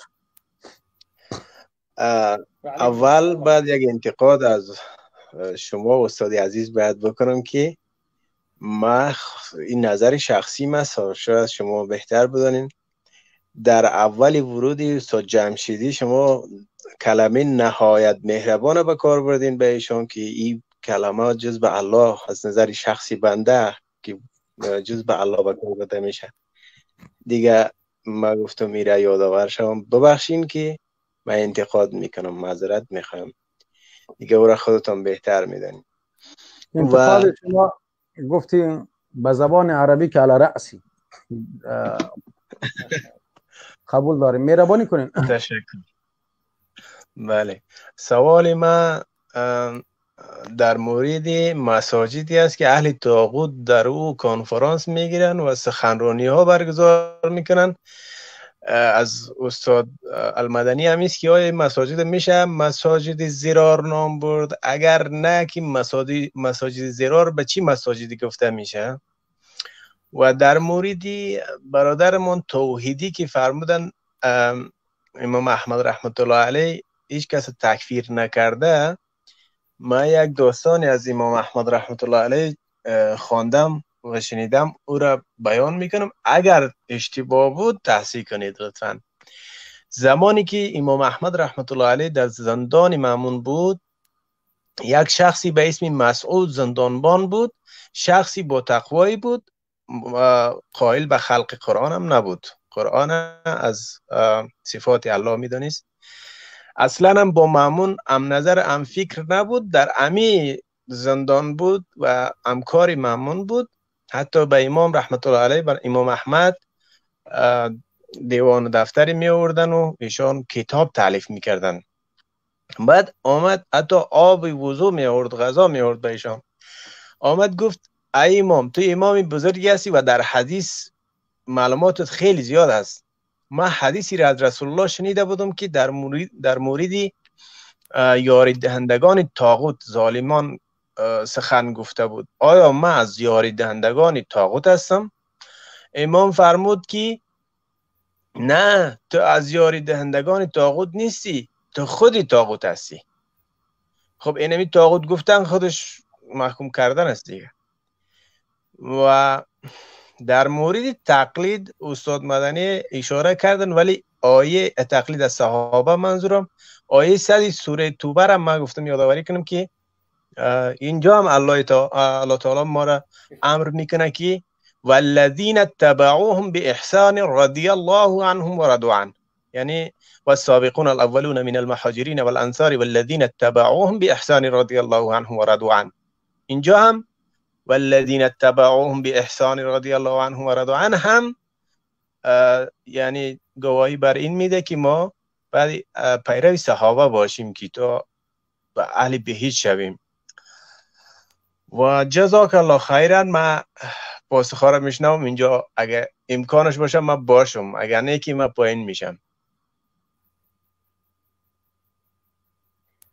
شیخ ابو عمر اینجا نیستند، اینجا سخن شما رو البته که مشاهدین و من بینایت با دقت گوش کردم که بینایت خوب و علاوه‌ای که از آیات آوردید به نهایت حجت آوردن و استدلال قوی، استدلال گرفتن و حجت و حجت. الله بارک فیکم برادر عزیزم. ولی عیناً همین است که الله میگه احشروا الذین ظلموا و ازواجهم. من همین رو هم میخواستم به برادر سوالشون بدیم که کسایی که کمک به حکومت ها میکنن در روز قیامت الله میگه احشروا الذین ظلموا، حشر بکنید آنهایی که ظالمی کردن، ظلم کردن. ظلم این شرک لظلم عظیم، اولی ظلم بزرگترین این شرک است. این مشرکین ظالمین همه رو حشر بکنید و ازواجهم. ازواجهم کلمه تحت اللفظی نمیشه، بلکه ابن عباس رحمه الله خیلی که در تفسیر تبری و غیره آمده است میگن و اعوانهم، ای کمک کننده هایشون رو هم. پس کسی که کمک کننده ظالم در حقیقت کمک کننده ظالم در ظلمش، کمک کننده مشرک در شرکش باشد، با همراهی همون در روز قیامت میخیزد. از همین جهت حتی علما میگویند، به مانند سلیمان علوان یک سخن قوی میگه که کسایی که امروز مقصد به همین حکم‌های طاغوت کمک میکنند و فتوا میکنند، یعنی همراهی همون هستند، در روز قیامت همراه همون هستند. و بعد از علما میگن که کسایی که مشرک رو مسلمان میدونند اینها کمک کننده مشرک هستند، اونها حشر میشوند با همراه اینها. الله المستعان. این مسائل بینات نازک است، قوی هست. از همین جهت البته که خودداری باید کرده شود. حیاکم الله. جزاک الله خیرا. احسن جزا الله شما را جزای خیر بده. خب سوال بعدی ابو مختار برادر محترم، او در این باره بسیار صحبت شد و برای ما و شما معلوم است که مساجدی که در کشورهای طاغوتی ساختن و در این باب شیخ هم بسیار اختصار صحبت کردن و برادر ما سوال کردن که شامل همین سوال شما نیست. اگر ابو مختار دیگه چیزی اگر گفتنی نداری نوبت را بودیم برای دیگه انشالله که شب هم وقت است به طرف شیخ. مشکل نیست، من گوش میکنم اگه امکان داشته باشم پایین نشم. آقای شعیب هستیم، شعیب برادر. صهیب ببخشید. السلام علیکم و رحمت الله و برکاته. و علیکم السلام و رحمت الله و برکاته. محمد ماندگار مبارز برادر چیز است، همی مایکتان بسیار فشس میکنه، مایکتان رو باز نکنین. من بند کردم مایکتان. خب سوال داشتم، یعنی که قوم بنی اسرائیل که یعنی که اله طلب کردن از موسی علیه السلام و موسی علیه السلام گفت که قوم جاهلین، اینجا اینا در چی عذر بود؟ جهل بود یا اینکه چیزی بود به اینها عذر؟ یعنی شما میخواد بگید که قوم موسی علیه السلام رو آیا بعد از طلب کردن اله مسلمان باقی موندن یا که کافر شدند؟ و اگر کافر بله قوم جاهلین گفت موسی علیه السلام خود گفت، آیت قرآن است. بله فهمیدیم برادر، الله شما رو برکت بده. بارک الله فیکم. مسئله همینجا است که در بالای قوم حضرت موسی علیه السلام البته که خود علما دو قول گفتن. مذهب اهل سنت و جماعت رو ببینید، قسمی از علما گفتن که اونها طلب اله کردن و همین طلب اله کردن مرتد شدن، اما بعد از این باز توبه کردند و باز مسلمان شدند. این است که از قول‌های علما و مفسرینی که در تفسیرش شما میتونید پیدا بکنید. و قسم زیاده از علما گفتند که اینها کافر نشدند به خاطر اینکه اینها یعنی اله رو به معنای ظاهریش گویا که طلب نکردند و بلکه اینها هم عملهایشان چی بود؟ به معنای شرک اکبر نمیرفت. والله اعلم قولی که در اینجا هست فعلشون شرک اکبر بود و اینها توبه کردند. این یکی از اختیاراتی که بنده کردن، شاید این اختیاری بنده باشد و کسی برادر دیگر اختیار کرده باشد و این موضوع رو دیگر هیچ تغییر نمیده. اما کلمه اینکم قوم تجهلون، کلمه تجهلون در قرآن نه همیشه به معنای شما جاهل هستید عذر می آید. اگر شما هر یک کلمه که در قرآن که جاهل هستید به معنای عذر قبول بکنید، پس قوم حضرت لوط علیه السلام رو آیا الله ذکر نکرد که لوط علیه السلام گفتند که شما جاهل هستید، اما اونها رو عذر نشد و اونها با وجود جاهل هستید گفتن کافر بودند. قوم لوطی که اصلا اسلام رو قبول نکرده بودند، حضرت لوط علیه السلام جاهل بود. یعنی کلمه‌ای که در قرآن تجهلون می آید یعنی شما جاهل هستید. کسایی که جاهل به معنای چی می آید؟ کسایی که شما در حقیقتی همین عملهایی که کرده ایستادید گویا که خود رو والله اعلم به جهالت زده و اما قول صحیح همین است که جهلی که به تکذیب شما رو برده، جهلی که شما رو به تکذیب یعنی به دروغ شمردن اسلام برده. از همین جهت ما در حلقه گذشته سبب‌های به وجود آمدن جهل رو ذکر کردیم و قسم‌های جهل رو ذکر کردیم تا که خوب کلمه‌های جهل رو از قرآن و سنت درک بکنیم. پس کلمه جهل هم می شود که کافرید، اما کافریتون به سبب جهل و اعراضتون شد. همین کلمه جهل همیشه عذر نیست، چون که اهل ارجاء یا کسایی که از این معلومات کم دارن فکر میکنن که همچین است. اما ببینید اینجا با شبهه‌ای که دیروز اومد من از پیش خودم بار دیگر ذکر میکنم. مثلا کسایی هستند که میگویند پیامبر صلی الله علیه و سلم صحابگانشون رو تشبیه دادند به حضرت موسی، به قوم حضرت موسی. ما میگیم که در اینجا تشبیهشون در عمل نبود، تشبیهشون در سوال بود. یعنی چیزی که بهها سوال کردن شما هم سوال کردید، اما نمود سوال هر دوی اینها از هم دیگر فرق داشت. سوال اینها شرک اکبر و سوال اینها شرک اصغر بود. از همین جهت قوم حضرت موسی مسلمان بودند، جاهل عذر شد، جهل یا نشد، یا اونها مرتد بودن یا بودن، مسئله ما رو اصلا عوض نمیکنه.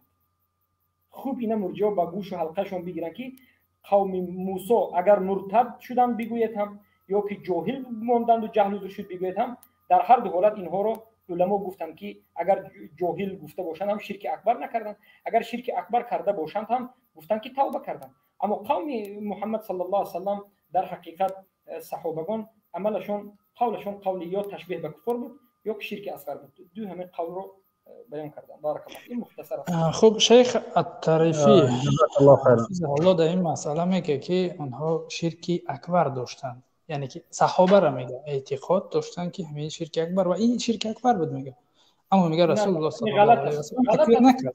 این قولی بگیم خود شیخ الطریفی در یوتیوب هم مشهوره، نوارش زیاده. تمام نوار رو ما اینجا روزی فردا میوریم، حالا همراه شیخ صحبت میکنیم. من برادر به شما توجیه هستید به خط کریلی شکننده های اسلامی شیخ عبدالعزیز طریفی رو ترجمه کردم. افسوس که شاید بعضی برادرها به دستشون نرسونده باشن. شما ببینید در کانال تلگرام ما وجود دارد، شیخ عبدالعزیز طرفی رو سخنش رو ببینید که در این باب چی میگه. از همین جهت من خواهش میکنم که به شیخات تهمت نبندید، زیرا که ما اشکار میکنیم، ما این سخن شما رو نمیگذاریم، روزی آینده یا همین روز اشکار میکنیم. ما این کتاب ترجمه کردیم و سخن شیخ در این مسئله به نهایت مشهور و واضح است که یگان نفر از اهل سنت این عمل رو شرک اکبر نگفتن. باور میکنید؟ یگان نفر. به خاطر چی؟ به خاطر اینکه اینجا اصلا یگان عملی رو صحابگان انجام ندادن. از همین جهت شیخ الاسلام گفتن که اکثر و بلندترین درجه کار اینا تشبیه به کفار است، گناه کبیره است. و بعضی از علمای نجد یا بسیاریشون گفتن که این شرک اصغر است، زیرا که تبرک جستن شرک اصغر است. عبدالعزیز طرفی این کتاب بزرگ در باب شکننده اسلام دارد و در باب اصل سنت و اعتقاد الدین دارد که این مسائلش معروف است. و حتی ببینید من کتاب عبدالعزیز طرفی رو به شما مصلحت میکنم که البته یا شرحش به زبان روسی هم شاید ترجمهش باشد، مفید المستفید فی حکم تارک التوحید، یکی از کتاب‌هایی که محمد ابن عبدالوهاب در مسئله جهل عذر نبودنش در اصول دین و تکفیر مشرکین نوشته است. عبدالعزیز طرفی شرح داد و این شبهات رو جواب داد. پس از کجا شما اگر زبان عربی رو دانید بیاید زبان عربی صحبت بکنیم. سخن شیخ رو از کجا شما فهمیدید که او میگه که شرک اکبر است یا که کسی شما رو فریب داده باشه؟ والله اعلم. بالعموم این سخن درست نیست. بارک الله فیک. خب ان شاء الله در یوتیوب در تلگرام تو میگذارم. خب سوال دیگر این بود که یعنی که حکومت سعودی چگونه هسته؟ آیا اونها مشهور است برادر، بارک الله فیکم، تفصیلی زیاد ندارد. حکومت سعودی حکومت طاغوتی است. نظر کنید به کتاب شیخ ناصر الفخر حفظه الله و فك اسره که میگه التبیان فی حکم من اعان امریکان فی عراق و شام.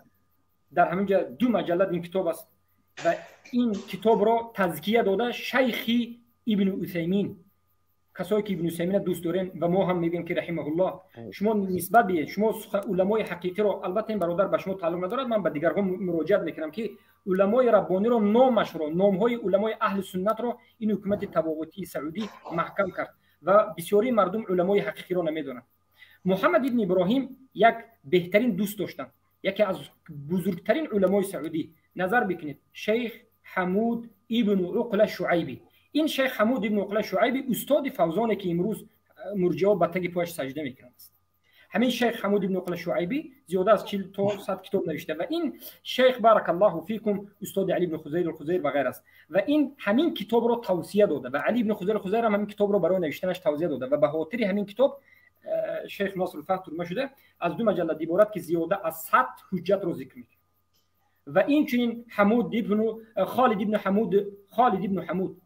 خالد الشعیبی هم کتابی رو تبیین فی کفر الطواغیت گفته نوشته است. پس این مسئله واضح است. سبب کفر اینها معروف است. خود حمود ابن عقل شعیبی هم نوشتن که استعانه هشتمی شکننده اسلام است. ما شکننده اسلام داریم به اجماع. محمد ابن عبدالوهاب در شکننده اسلام از درون 400 یا 300 شکننده اسلام 10 شکننده قوی ترین که به اجماع ثابت ذکر کردند. یکی از همین شکننده ها که هشتمش است مظاهره المشرکین و معاونتهم علی المسلمین، کمک کردن و دستگیری کردن و سلاح دادن به کفار و مشرکین بر ضد مسلمین. انا همین کار شب و روز دارد سعودی انجام میده. این یکی از کفرهاش است که دولت طاغوتی است. جزاک الله خیرا شیخ ابو محمد المدنی. استاد سوال دیگر بخشش زیاد این بود که یعنی که او کسایی که همین سعودی طاغوت نمیدونن اونها چی حکم داره؟ علما را در نظر دارم. همون کسایی که شیخ فوزان، شیخ الطرفی، شیخ ابن باز و امثال همین علما بودن. اولا من میگم که شیخ ابو عمر اگر اجازه بدید اولا ما میگم که نامهای شرح رو اینجا گرفتن و از تفصیلات علم وقتی که برادر یا از نازیکا که بسیار آدم‌ها بی‌خبر هستند اینجا خود شما هم که از همین نازیکا شاید بی‌خبر باشید گرفتن درست نیست. ما به شخص عین علما صحبت نمی‌کنیم. یک مسئله. دوم مسئله همین است که شما نظر بکنید در همین مسئله سخن ابو محمد المقدسی رو که چی میگه؟ سخن بین‌نهایت خوب جواب میده و میگه که حکومت سعودی میگه مثل دیگر حکومت‌های دموکراتی کفرش به بعضی‌ها آشکار و واضح نیست. از همین جهت علما از سبب مثلا ترس یا از سبب اکراه یا از سبب اجتهاد مثلا اینکه کفرش میده هست یا که حالا واضح نشده یا که در دنیا فقط همینجا مونده اینجا و اونجا، اگر از سبب ترس یا که از سبب مجبوری، حتی بعضی روایات هست که مجبور هم علما رو میکنن، چهلی که علما رو ترمه و این اگر از سبب اینها باشن ما اینها رو عذر میتیم. از همین جهت ما شیخ ابن عثیمین رو تکفیر نکردیم یا که ابن باز رو رحمه الله میگیم، تسجیل ما وجود داره. این راهی که مرجئا گرفتن که ما رو میخوان که به کنج برند و نام تکفیری رو به سر ما مانند نمیتونن، ما جواب ما وجود داره.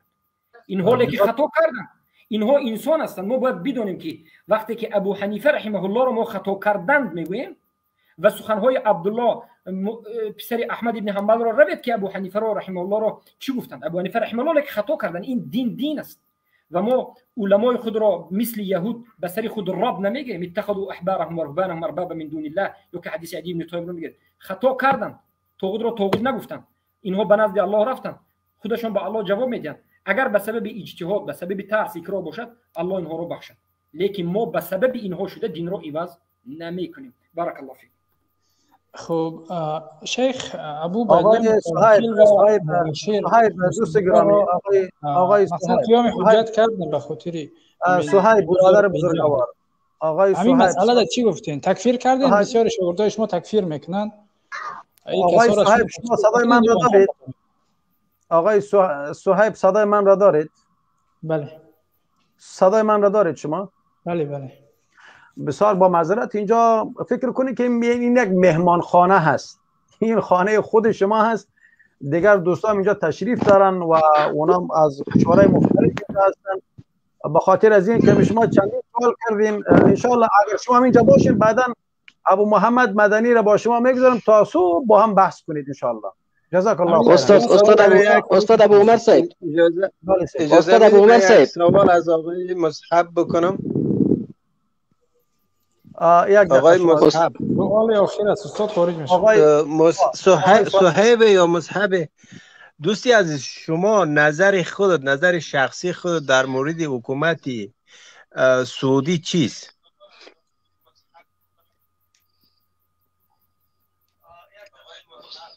آقای صهیب از شما سوال کردم. نفهمیدم، یک بار بخشش تکرار کنید. ما سوال کردم که نظر شخصی شما در مورد حکومت سعودی چیست؟ اینجا من همچون سوال دهنده خارج برآمدم، نه اینکه بحث کردن یا جواب دادن این سواله. این استاد ایشان استاد ابو عمر صاحب بگذارید برم. حجت کردید لطفاً آقای صهیب، آقای صهیب آقای چرا که بسیاری کسی تکفیر میکنن، میگن که ابو محمد مدنی که حجت چون کرد. نه، سوال شما جنجالی است. شما میخواین بحث جدال کنین، وقتی بحث جدال میشه بعد سوالم پاسخ داده شود. شما خودتون نظرتون چیست؟ جنجال ندارم در یگان مسئله ولی من جنجال نکردم هیچ وقت. تنها سوال ابو مختار برادر بسیار نهایت مهربان، از شما خواهش میکنم لطفاً برادران، اینجا من هستم، شیخ صاحب از دیگر است، ان شاء الله ما تنظیم میکنیم، شما فقط یک دو دقیقه حوصله بکنین، یک دو دقیقه ان شاء الله. آقای صاحب ان شاء الله شما منتظر بمانید، بعداً با نوبت ان شاء الله. استاد ابو عمر صاحب، شیخ صاحب ابو عمر. بله استاد، این سوالی که این برادر مطرح کرده این رو من در کامنت استاد مبشر مسلمیار دیدم، دقیقاً عین همین سوال را در متن و در کامنت ایشان دیدم که ایشان این سوال را در کامنت نوشته بود و به دوستانش گفته بود که این سوال را به شیخ صاحب ابو محمد مدنی ارجاع بکنین که آیا حکومت سعودی حکومت طاغوتی هست یا خیر، و اگر طاغوتی است حکم اون علمایی که ایشون رو تا این حکومت رو طاغوت نمیگن چیست؟ ایشون به نمایندگی از استاد مبشر مسلمیار آمده اینجا و آمده که اصل موضوع را عوض بکنه. بله من امروز دیدم، این رو مشاهده کردم. جزاکم الله خیر. ببخشید از اینکه دخالت کردم. خواهش میکنم. ایرا ما در پیچ دیدیم، ایرا من خودم هم خواندم و شیخ هم از این حالت خبر داره. جزاکم الله خیرا. ما امیدواریم شیخ عزیز جواب ما رو به مبشر مسلمیار رسونید. دین ما واضح هست، ما جواب رو به شما دادیم. ما علما رو تکفیر نکردیم و نمیکنیم. سبب چیست؟ سبب این است که شاید اونها خطا کرده، شاید اجتهاد کرده، شاید اکراه بوده. خیلی که درباره حجاج سلف صالح اختلاف کردند. حجاج رو حسن بصری تکفیر کردند، اوزاعی تکفیر کردند و سعید ابن جبیر تکفیر کردند، اما عبدالله ابن مبارک، محمد ابن سیرین تکفیر نکردند و کسی از کسی را مرجع و خوارج نگفت، زیرا که حجاج از دیگر حاکم ها فرق داشت. شاید علما اجتهاد کردند، شاید دیدن یک خطاگی و اکراه و غیره و غیره. بارک الله فیکم. یگون جوری تعلق با کدام علما داشت؟ یعنی ابو بیله متوکل، مبشر، مسلمیار، یعنی تکفیر کردن نمیشه از نزد شما همین خیال؟ شما می آقای صاحب همین آقای مبشر، متوکل، احمد، محمود، مدنی، ابو عمر نام نگیرید. شما سوالتون رو تکفیر میکنن، بسیار از کسا تکفیر میکنن، صراحتا تکفیر میکنن. به همین خاطر اگر تکفیر نمیکنین بفهمونید به دوستاتون. احمد سوال شما فهمو شد برادر. حالا استاد عزیز کی تکفیر کرده این سوال شما؟ استاد اگه با من اجازه بدین یک دو دقیقه وری. نه ما صحبت دارم، برادر نمیخوایم در بس ورچم صحبت دارم استاد عزیز. شما اگر من یک سوال دارم یک نظر است محمد. سعی کنین من که شما را بگذارم بازینه تو گدوادی میشه. مهربانی ایمران برادر محترم. استاد سلام علیکم و رحمت الله و برکاته. ماندگار برادر عزیزم شیخ ابو مدنی، دیگه جمشیدی برادر، دیگه مختار برادر، همه برادرایی که در استودیوت ماندگار عزیز، السلام علیکم و رحمت الله و برکاته. استاد فقط من یک چیز گفتنی داشتم، ای که سوالا رو انتقال پیدا میکنن اینجا میارن و از استاد شیخ ابو محمد مدنی سوال پرسان میکنن تا دین رسخ اینها منجول هولیت میگفتن استاد حاضر نبودن امروز یا بس گفتگو بکنن. امروز چطور از یک نفر بود من سوال میپرسن خود دین رو تو امروز بس گفتگو حاضر نمیشید، امروز سوال میپرسی از پیشش. اگر سوال میپرسی وقتی که علمیتش و جایگاهش برات معلوم شده بین مناظره بسم الله کتش. اگر نباید می سوال پرسی و رسی نکنید دیگه در یک جای یک رقم بود دیگه جای دیگه رقم. این درویی است استاد. جزاک الله خیر. سوال تمام شد. جزاک الله خیرا. برادر محترم فاروق جمشیدی نوبت از شما صحبت بکنید. فاروق جمشیدی برادر بزرگوار. استاد عزیز نوبت بدم به برادر ماندگار چون زیاد انتظار کشیدن. من صحبت اضافی ندارم استاد عزیز چون زیاد صحبت کنه وقتم گرفته میشه و بله نوبت میدم برادر عزیز ماندگار ان شاء الله. شما بعد در آخر برنامه صحبت کنید. ابو مختار و فاروق جمشیدی و ابو محمد برادر محترم محمد ماندگار مبارز مهربانی کنید. آقای صاحب شما تشریف. السلام علیکم و رحمت الله و برکاته. و علیکم السلام و رحمت الله و برکاته. بسیار ببخشین استاد بزرگوار در یک مسئله بود چند بار من میخواستم در این مورد مثلا صحبتم کردم با بعض از برادرها اما جواب قانونی کننده کسی نگفتن. ما مثلا یک حدیث از صحیح بخاری باب 12 کتاب نماز بیان شده که با صلیب و تصویر نماز نمیشه و راوی حدیث هم بی‌بی عایشه رضی الله عنها است. این حال یک در این مسئله بر ما بیان میشنه با هر مقدسات هر دینی که باشه نماز ما جواز نمی داشته باشه. این حال در مساجد ترکیه در بالای هر مسجد ترکیه می شاخ شیطان است. یعنی مثلا از اسلام کس علامه اسلام کس ماه هست اما اینجا کس تمام مساجد اینجا کس به می شاخ شیطان مزین شده. این حال از دیدگاه شما در و همچنان کلکنایش وقت شما ببینید در این مساجد که تازه مثلا ساخته شده در تمام از این مساجد که است هم کلکنایش هم مثل کلکنای کلیسا ساخته شده. آیا در این مساجد نماز جواز داره یا نداره؟ بسیار باشین که این مسئله سوال بیرون از موضوع بود اما مدنی برادر در تلگرام زیاد وقت نمی داشته باشم، منم زیاد مصروف می باشم در زمان مثلا بیکار می باشم من نمی باشم به خاطر خواستم اینجا بپرسم. خب شیخ صاحب مهربانی کنید. یعنی سوالی برادر این بود که مساجد های ترکیه مسجد های هست که علامت های یعنی طاغوتی دارد آیا در این مسجد صلیب دارد؟ البته در این مسجد هایی که علامت صلیب دارد یا که در بورش بیرق زده یا که همچنین چیزها رو دارد نماز خوانده نمیشد. این مسجدی هست که به غیر الله اعلان کرده. این مسجد رو مسجد زرار میگن و در این باب من به شما نصیحت میکنم برادر رو وصیت یا که یک نظر بکنید به کتاب حکم المساجدی او مساجد الضرار شیخ ابو محمد المقدسی بیند مسجدها رو خوب اونجا بیان کرده. بارک الله فیک. جزاک الله خیرا. الله شما رو با عزت داشته باشه. سوالتان حل شد محمد ماندگار برادر؟ محمد ماندگار برادر جزاک الله خیر کثیر. اما ای کاش همین مسئله را واضح میگفتن که مثلا همین جواز داره یا نداره. گرچه ما در مساجد اینا پشت مولای اماما اینا ما نماز نمیخونیم که اینا مشرک هستن اما فقط این فتوایش جزاک الله خیر کثیر. جزاک الله خیر کثیر.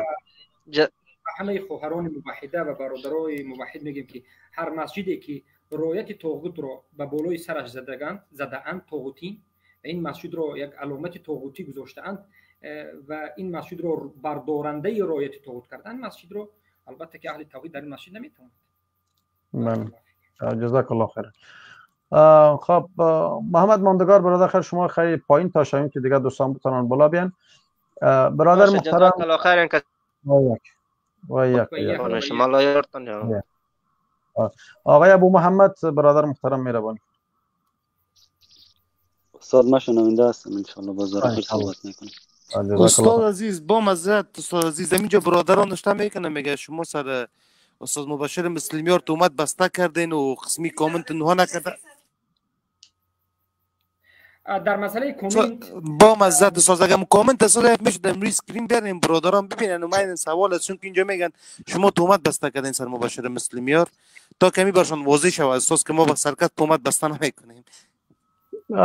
عمران برادر محترم اگر هیچ همین ضرور نیست، همین مسائل ضرور نیست که همین شما من افهم که هزار من نصیحت میکنم که در این مسائل شما داخل نشین. ما فقط موضوعات همون دینی خود برای برادرها بازگو میکنیم. یکی احمد چی گفت و محمود چی گفت اینا را کنار بگذاریم. نه استاد چرا اینجا تهمت میبندن استاد میگن قسمی سوال نشد. کی میگی خوازی کی میگی خوازی سی خوازی هست. این کامنتار ببینید استاد 20 نفر تا 3-4 نفر شما شما دروغ بسته کردین. کی از همین سوال بسته نکردن. ما رو نامش بگو دما کی از همین من اینا کجا نوشته. من نامش براتون میگم براتون. کامنت چرا براتون پن میکنم. یک دقیقه استاد. حمید الله حقیقت است. حمید الله حقیقت. نه استاد یکی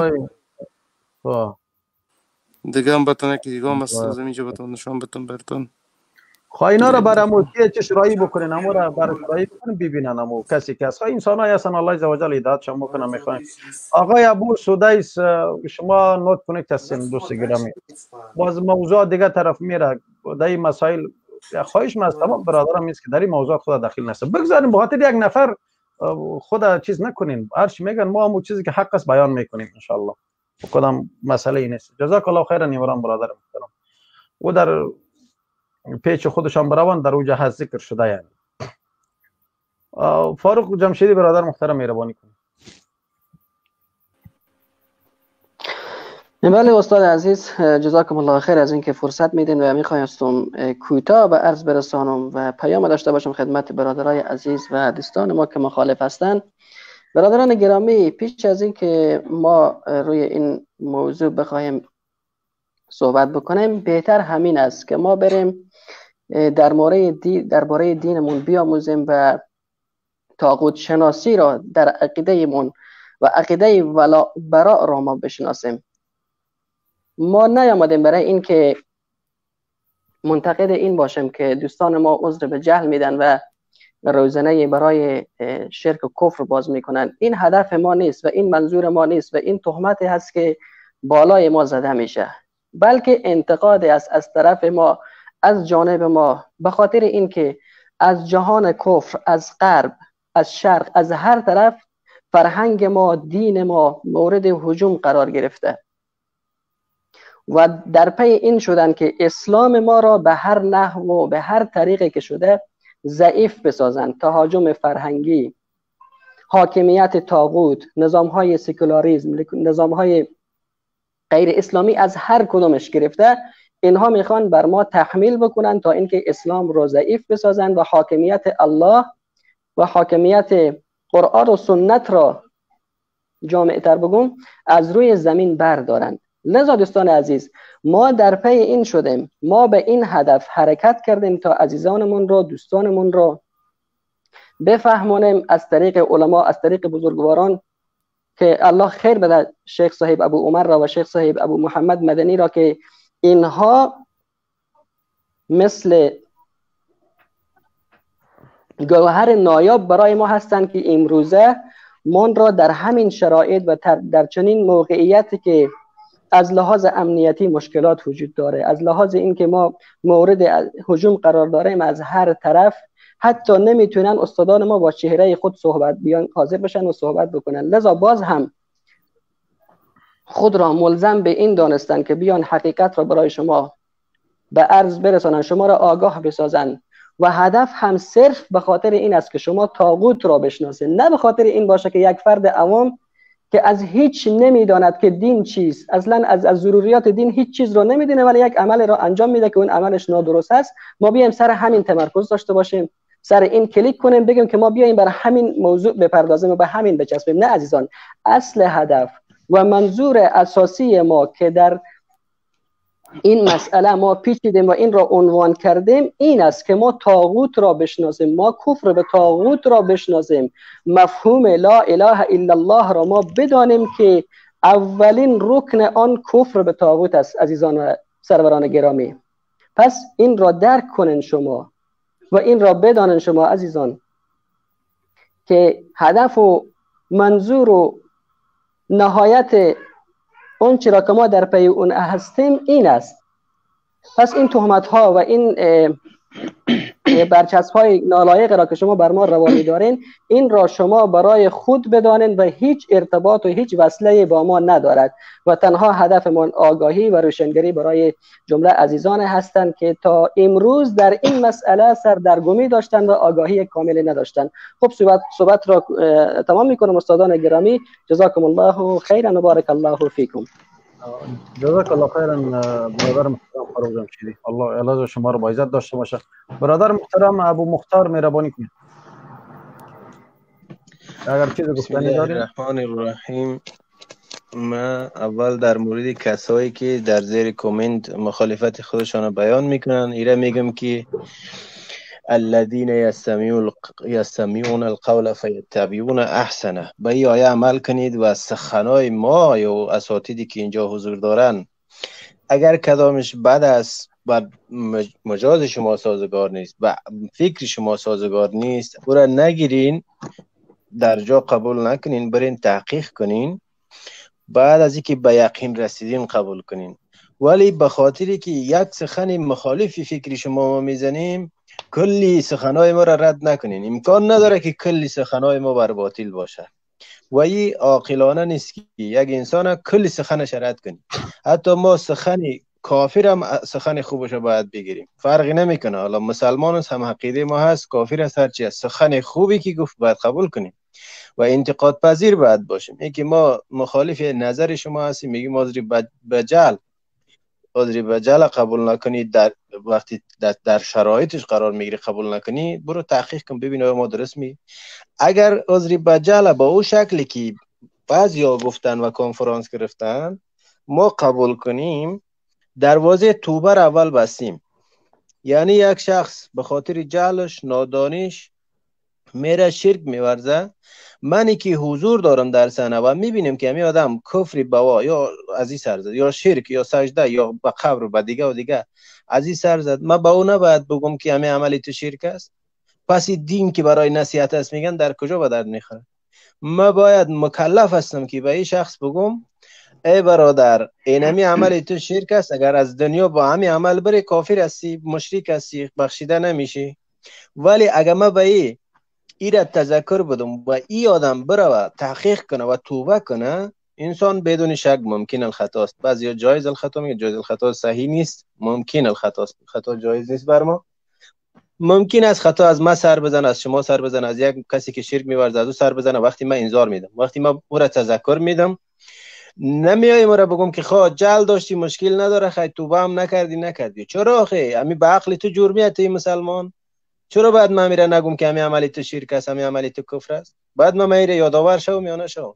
عذری بجل یعنی همین که ما هیچ چی نگم، بگم خود جل داشت، چوپان بود، بی سواد بود، نمیفهمید، اگر دوام زد دشنام هم داد به الله با پیامبرا مشکل نداره. خب نمیشه برادر عزیز، بعد رو من تذکر بدم. و جزاک الله خیرا ابو مختار. برادر محترم، یکی شیخ خوب و طرفشان نوقت است و دیگری که ضایع وقت نشه که از علم اینا استفاده بکنیم. تشکر از تبصرهتان.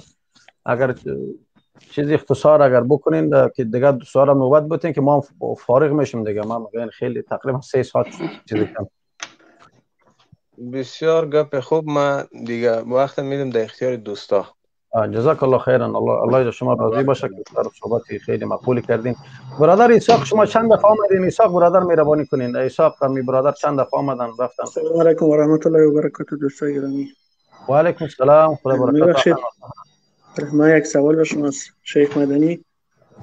میخواستم بدونم که آیا معامله با طاغوت کفر است یا حرام است؟ چه رقمیه؟ امیر اخو یک چند سوال شده یک جواب پیدا کردم میرسیم حضرت. سبحان الله.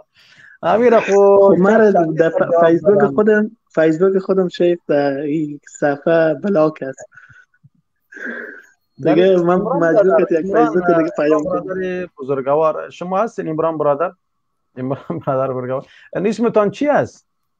من اسحاق رحمانی هستم. اسحاق. ما اگرچه عمران برادر گفتم که از بلاک لیست، ابو محمد برادر اگر شما هستین امیر از بلاک لیست اگر بکشین ممنون میشم. عمران برادر بزرگوار اگر تشریف دارین که امی برادر با نام اسحاق رحمانی است، امیر از بلاک لیست بکشین. امی سوالات شما چندین بار شیخ جواب داد، ضایع وقت نشه. جزاکم الله خیر. اگر سوال دیگه من بعدش میخوام یک سوال دیگه کنم شیخ. مهربانی. میخواستم جواب بدم. مهربانی. ولی من سوال خود کردم، میخواستم اگه حرام است، کفر حرام است مملکت طاغوت، درست است استاد؟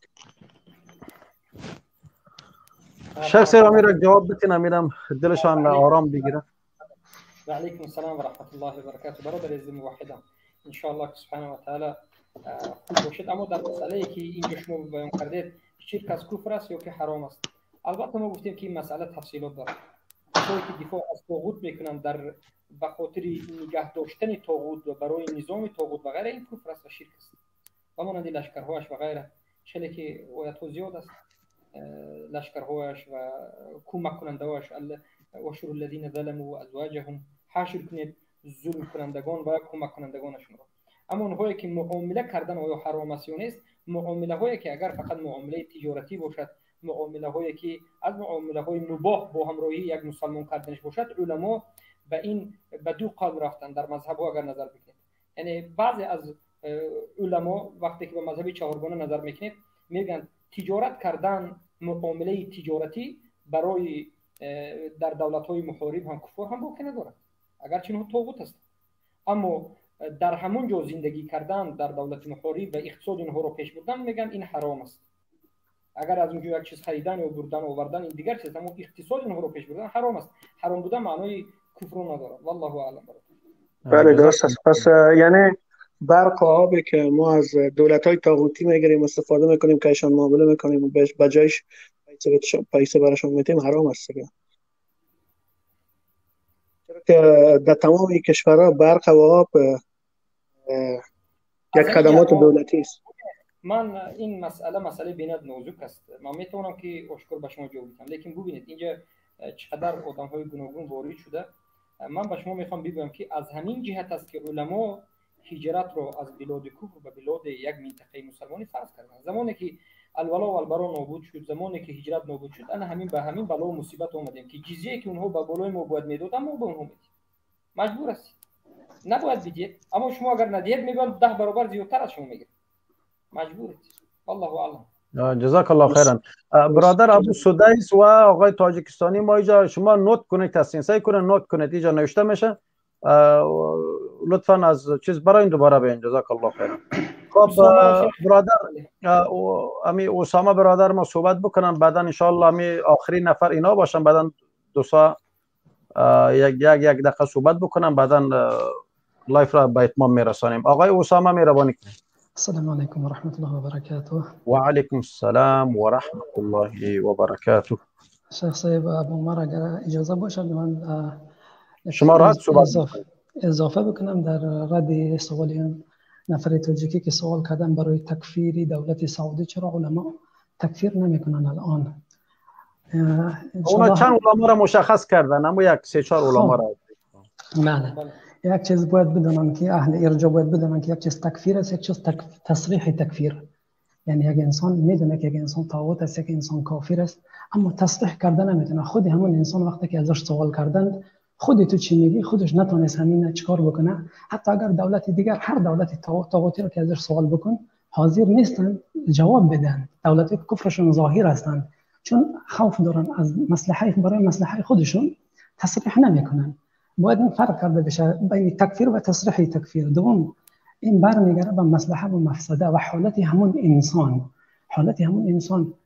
و این تزاحم عدد المصالح يرتكب الاعلى من المصالح و ضده تزاحم المفاسد يرتكب الأدنى من المفاسد. بله یکم نظم جور خوندم. خلاصه مصلحه و مفسده برمیگرده به دعوت مصلحه و دعوت نیاز به مصلحه مفسده داره.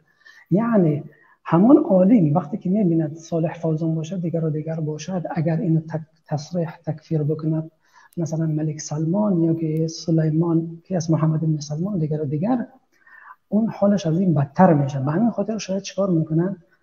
به صراحت نمیتونن تکفیر بکنن. برای این یک مثال من میارم، در زمان ملک عبدالله وقتی که با وحدت ادیان دعوت کرد، تمام علما نزدش بودند، نتونستن که اونجا به صراحت تکفیر بکنن ملک عبدالله را، اما بعد از اون کتاب نوشته کردن تکفیر کردن که هر کسی که قائل به این است دعوت با وحدت ادیان میکند کافر است.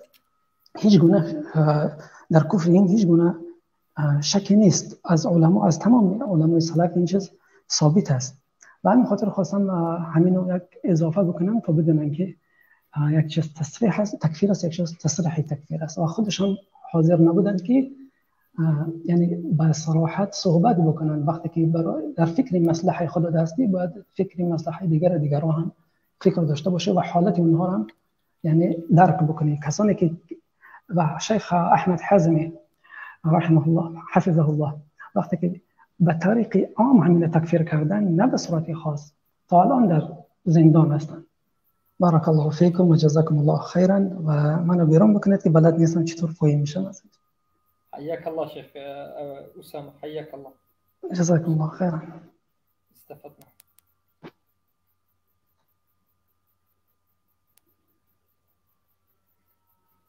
شيخ أبو عمر.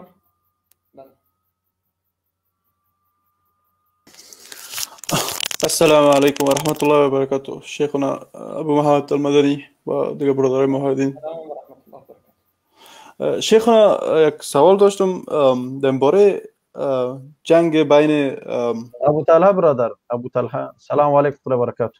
علیکم السلام و رحمت الله و برکاته. بخش یک چند ثانیه ما اینجا گپ زده رئیسم فکر می اینجا مایک بسته بوده. برادر خواهش میکنم.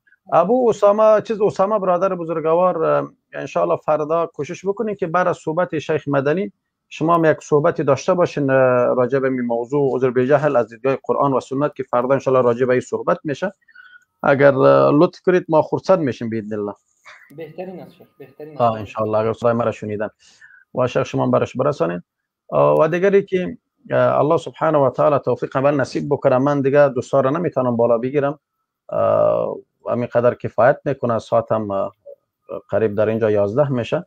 دیگه می دوستا بزرگوارا صحبت بکنن و بعد از اون ان شاء الله من لایف را میبندم. برادر محترم ابو طلحه مهربانی کنید.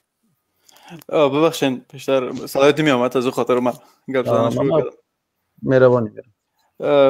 یک پیشنهاد داشتم گفتم ان شاء الله که به سبا شوه، گفتم تمامی کسایی که سوال دارن همون سوال جواب تست شوه، خاطر که تبصره چیزا را چیز آخر بانیم بهتر است. خاطر که بسیار یک چند نفر همشیره یک چند همشیره سوال داشت، من سوال جواب فکر نشد. سوالش هست در نظم است. ان شاء الله من سوالشان بعداً شیخ پرسان میکنم. ان شاء الله پرسان که من گفتم در آخر برنامه براشان جواب میدیم ان شاء الله. جزاک سوال ما درباره امی جنگ بین عبدالله ابن زبیر رضی الله عنه و عبدالمالک ابن مروان ابن حکم رحمت الله علیه، چیز جنگ بین از و قول عبدالله ابن زبیر کفر و دون کفر. ما خیلی خودم درباره زمین میخواستم یک معلومات یک چیز. البته جنگ بین حجاج بن یوسف دیگه وقت والی بغداد بود دیگه، عبدالمالک بن مروان رحمت الله علیه اونا فکر کنم روانش کرده بود که باید اونجا را تصفیه کنه و بعد از او گفته بودش که ایره باید به شهادت نرسونی. خب بعد دل خود حجاج ابن یوسف میگه قولش هست که این کار کرد. لکن میخواستم درباره کفر و دون کفر معلوماتی که شیخ با ما گفته.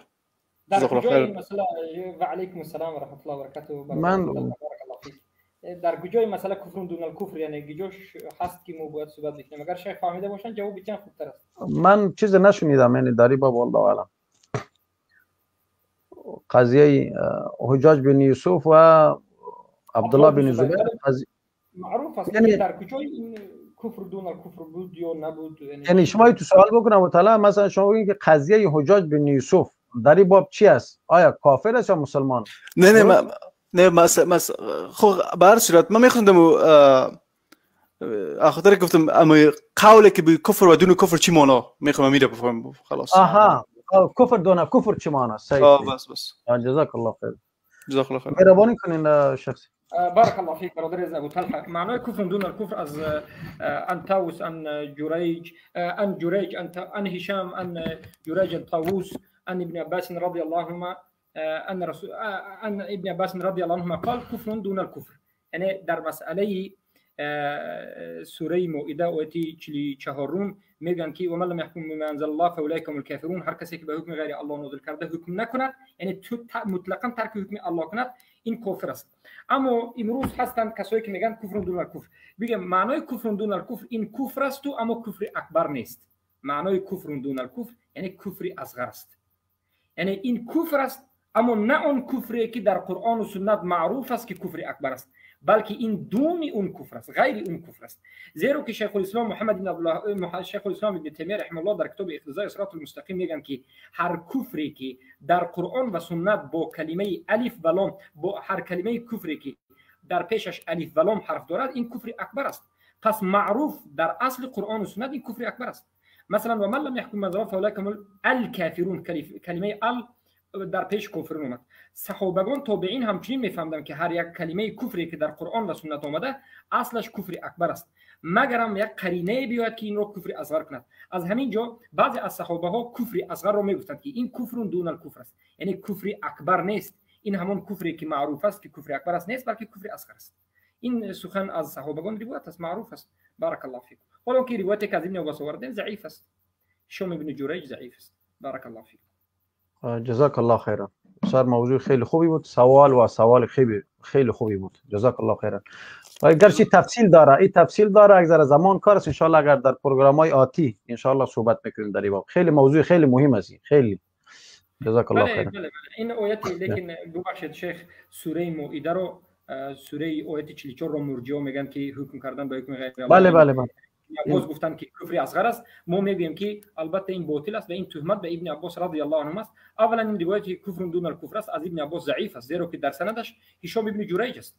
بلکه روایت سه از ابن عباس اومده است، دو روایت. یکمش میگن که کفر یعنی این کفر مطلق است، یعنی کفر اکبر است. و بعد از این خودی ابن عباس خیلی که سند صحیح است میگن که هر کسی که رجم رو انکار کند، یعنی یک حکم الله رو، این کافر است. چی برسد به همه قرآن تبدیل دادن و انکار کردن؟ این به اجماع هست. بارک الله فیک. ان شاء الله راجع به این موضوع یک پروگرام ما میگیریم که خیلی مهم است که بعضی شبهاتی که بعضی از دوستا ارائه کردن ان شاء الله این شبهاتشان هم پاسخ میدیم باذن الله. جزاک الله خیرا. ابو طلحه برادر محترم، شیخ صاحب المدنی برادر محترم، علی توحیدی برادر بزرگوار، خوش آمدین. ان شاء الله که دارای سیادت باشین، مهربانی کنین. السلام علیکم و رحمت الله و برکاته. و علیکم السلام و رحمت الله و برکاته. سلام به شما و جمله بینندگان برنامه بسیار وزین و الحمدلله مطابق قرآن و سنت محمد صلی الله علیه و سلم. یک سلام خاص به برادر و شیخ برادر ما ابو محمد المدنی دارم و جمله بینندگانی که دیگه هستند، کسانی که در استودیو هستند، برادر ما ابو مختار برادر و همچنان برادرایی که نامشان اسمش دیده نمیشه، دیگه احترامات خدا تقدیم می‌دارم. دیگه ما بازم جزاکم الله خیرا از این برنامه بسیار زیبا شما که مطابق قرآن و سنت انجام دادید. همیشه ان شاء الله تعالی این برنامه را ادامه بدین. باور کنید که بازم براتون ما با صراحت میگم که امی عذر به جهل اکثریت مسلمانایی که امروز چه در افغانستان، چه در تاجیکستان، چه در ایران، البته اهل سنت و جماعت اکثریت از یا نمیدانند، اکثریت از یا دیگه این مردم ها بیدار میشن. ما خودمون تو ایران میشیم، بسیار فکر و هوش ما میره، اما تا حواس ما غرق میشه که این کلماتی است که جدید به ما فهمانده میشه، شنیده میشه، ما نمیفهمیدیم و نمیدانیم و ما اکثریت عوام هستیم. و یک سوال از برادر شیخ برادر بزرگوار دارم که ابو محمد المدنی دیگه که امی عوام مردم عوام زیادتر که دیگه تکفیر میکنن، یعنی بسیار امی دامیانه بسیار پیش بافتاده، امی تو بسیار به سطحی یکی دیگه خدا میگن تو کفر ورزیدی، تو کافر هستی، تو این کار کردی، تو این کار کردی. البته این کلمات عوام از مردم عوام، دیگه را میخواستم اگر این چه توضیح و تشریح داره وضاحتی داره از نظر قرآن و سنت بازم جزاکم یعنی الله منظور خیر. سوالت نیست کسی یعنی بدون علم بدون فهم یا کسی را کافر خطاب کردن و تو کافر شه. مثلا قوم پرستایی که در افغانستان وجود دارن که الان قوم فلانی کافر است، فلانی مسلمان است، فلانی است و دیگر مردمای بسیار حتی همین سیکولارا میگه شما کافر هستید، میگه اصلا مسلمان ما هستیم، میگه این چیزا وجود داره. خب بسیار زیاده، مثلا که طالب کافر و فلانش کافر و فلانش کافر و فلانش کافر، همین کل دیگه در کفر داخل میکنن. بسیار زیاد است. متاسفانه که دیگر خود تکفیر از خود قاعده داره، از خود قواعد داره، قواعد و تکفیر یک ان شاء الله تعالی راجع به یک برنامه خاص هم میگیریم باذن الله سبحانه و تعالی که راجع به خیلی مبحث بسیار بزرگی هست ان شاء الله. خاص الله عز وجل باشه. شیخ صاحب ان شاء الله هستم بر شما پاسخات خواهم دادن. شیخ صاحب بسیار اختصار و کوتاه اگر به اینا یک جواب بدید. بله، اولا به برادر عزیز تشکر میکنیم به اون گمان نیکی که در حق ما دارند و اون دوستاری که دارند. احبک الله الذي احببتنا فيه و انی احبک كذلك فی الله. اما در مسئله این که بارک الله فیکم تکفیر عوام، ما برای کمی فهم شدن مردم که در اینجا عوام از برادران و خواهران وجود دارند خواهم بگم که تکفیر دو نوع است: تکفیر الواجب و تکفیر الشرعی و تکفیر الحرام غیر الشرعی. تکفیر دو نوع است. تکفیر واجب است که الله و رسولش امر کرده که باید تکفیر بکنه و تکفیر هست که البته که حرام است به الله و رسولش امر کرده که باید نکنه. تکفیری که واجب است هم به عالم هم به عادی و هم به همه تکفیر کردن مشرک. هر مشرکی که به چشم دیدید که سجده به غیر الله، ذبح به غیر الله، همچون عبادت دارد انجام میدهد و این عملها رو انجام میدهد، دیدید که آزاد است، اختیار به اختیار خودش، این را واجب است که شما اعتقاد بکنید. یعنی اعتقاد بکنید به قلبتون که اعتقاد این از قول قلب است، از سخن قلب است، این مشرک است. زیرا که اگر دیده و دانسته یک مشرک رو کسی مشرک نگفت، خطرش به نهایت سنگین و وزنین است. زیرا که کسی که مسلمان هم میگوید و شرک و اسلام و مشرک و مسلمان رو فرق گذاشته نمیتواند، این خودش به خطر خود بزرگ گرفتار شده. این به عامی و به علما به همه یک رنگ است. این یک نمودی تکفیر واجبه که ما درباره همین داریم صحبت میکنیم که مرجئه ها این رو انکار میکنند و تکفیر رو میگن وظیفه یک عالم از سعودی که باید به افغانستان بیاید، به سری قبر رود و یک به یک همه رو حجت رساند تکفیر کرد. این مذهبی باطل مرجئه است، بلکه عامه هم مشرک ها رو باید مشرک بدانند. اما در مسئله تکفیر حرامی که غیر شرعی هست، شریعت حرام کرده. الله سبحانه و تعالی در سوره نساء 92 بود، والله اعلم اگر خطا نکنم، که الله سبحانه و تعالی میگه ولا تقولوا لمن القى اليكم السلام لست مؤمنا تبتغون عرض الحياه الدنيا. هر کسی که به شما آمد علامت اسلام رو ظاهر کرد، السلام علیکم و رحمت الله گفت یا که نماز خواند، شما از پیش خود اینا تکفیر نکنید. الله گفته است که بدون یعنی نفهمیده، بدون تبیین یک علامت اسلام کرده رو شما تکفیر نکنید به خاطر شهوت خود، به خاطر دنیای خود، به خاطر دیگری چیز خود. و در روایت امام بخاری آمده است که پیامبر صلی الله علیه و سلم میگن که صحیح است که من دعا رجلا بالکفر او عدو الله فلیس كذلك الا حار علیه. هر کسی که یک برادر مسلمان خودش رو میگوید که تو کافر هستی، یا در روایت دیگر آمده است که عدو الله یا دشمن الله هستی، اگر در حقیقت او کافر نباشد و دشمن الله نباشد، همین سخنش به خودش میگردد. اما خوب دقت بدهید، مرجئه این حدیث رو حجت میگیرند و میگن که اگر شما یک کس تکفیر نکنید و کافر نباشد خودتون کافر میشید. معنای این رو همه علما بیان میکنن. یگان نگفته است که این کفر اکبر است. یعنی اگر خطا کرده باشد، یعنی این گناهی بینات بزرگ است، خودش کافر نشود هم گناهی بینات بزرگ است. از همین جهت ما شما رو دعوت میکنیم به مشرک رو مشرک گفتن، اما دعوت نمیکنیم که هر کسی رو تکفیر بکنید و تکفیر غیر شرعی رو ما حرام میکنیم. و ما سخت‌ترین کسانی هستیم که به تکفیری‌های خوارج روبرو می‌ایستیم و پیش اونها رو می‌گیریم. بارک الله فیکم. جزاک الله خیرا، احسن الجزاء. علی جزاکم الله خیر برادر عزیزم. جزاکم الله خیر. خیر ببینید، جزاکم الله خیر، بسیار واضح و بسیار روشن. الحمدلله ما فهمیدیم. الحمدلله ثم الحمدلله. مهربانی جان. خب آقای آصف نظری برادر بزرگوار، مهربانی بکنید. سلام علیکم و رحمت الله و برکاته به جمیع برادران و موحدینی که امشب در برنامه هستند، مخصوصا برای شما استاد محترم ابو عمر عزیز که واقعا وقتی شما رو میبینم دل ما شاد میشه، قلب ما روشن میشه. و ای استاد بزرگوار عالم دین، استادی که اسمش ابو المدنی است، اسم فامیلشان. خدا خیرشان بده. واقعا کلمات سنگینی که از ایشان میشنم برای ما خطا بسیار سنگین است، ما علم زیادی هم نداریم و ما میبینیم در برنامه ما تعقیب میکنم منظم برنامه مسلسل شما را آنقدر مخالفین، همون کسایی که مخالف هستن واقعا بیچاره در گمراهی هستن، اونها حتی علاقمند شدن سوالاتشان را مطرح کنن، برنامه را ببینن و بسیار شوق ذوق. میبینی که مثلا کامنت هایشون هم کامنت های بسیار میانه رو شدن، سابق مثلا فحش و دشنام چیزا بودن. حتی این مشرکین برادرایی که در شرک هستن، در راه مزخرف گرفتار هستن، بیچاره در دام شیاطین هستن، ببین چقدر اینا تحت تاثیر برنامه امشب. ما چندین کامنت هم که دادم، یکی از کامنت ها و چندین تا از کامنت ها بود که به برادر گفتم که زبانتان کنترل کنه، کامنت هایتان هم مهربانانه بده با اون جاهلین، کسایی که در جهل هستن یا گرفتار شیاطین هستن، با خود مقایسه نکنن.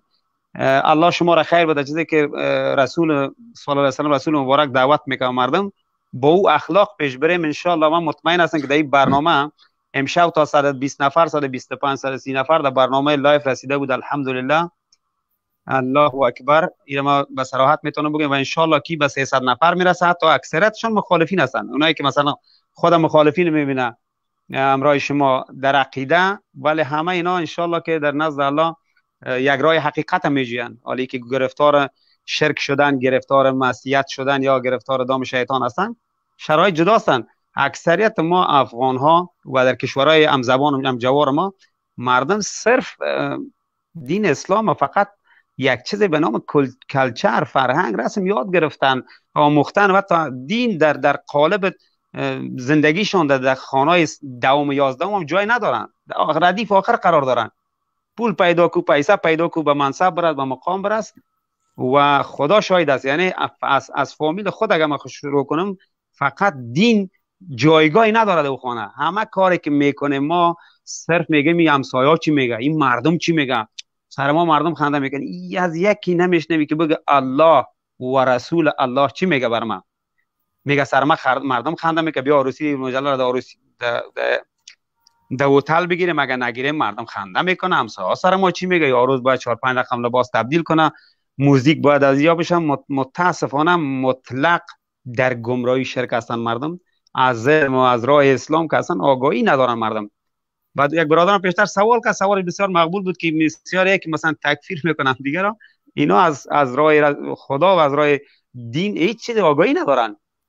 و من یک سوال در آخر داشتم، نمیخوام سخنان را زیاد کنم چون برادرای زیاد دلین هستن.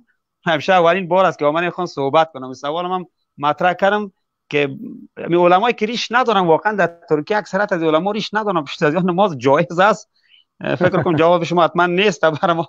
اگر خواندیم چی کنیم؟ نمازها حالا قضا بگردانیم، توبه استغفار بگیم چی؟ جزاکم الله خیر. سلام علیکم و رحمت الله و برکاته. الله شما را بایزه. خوب است که رشتار است که برادر میروی صافی همینجا شاید باشه.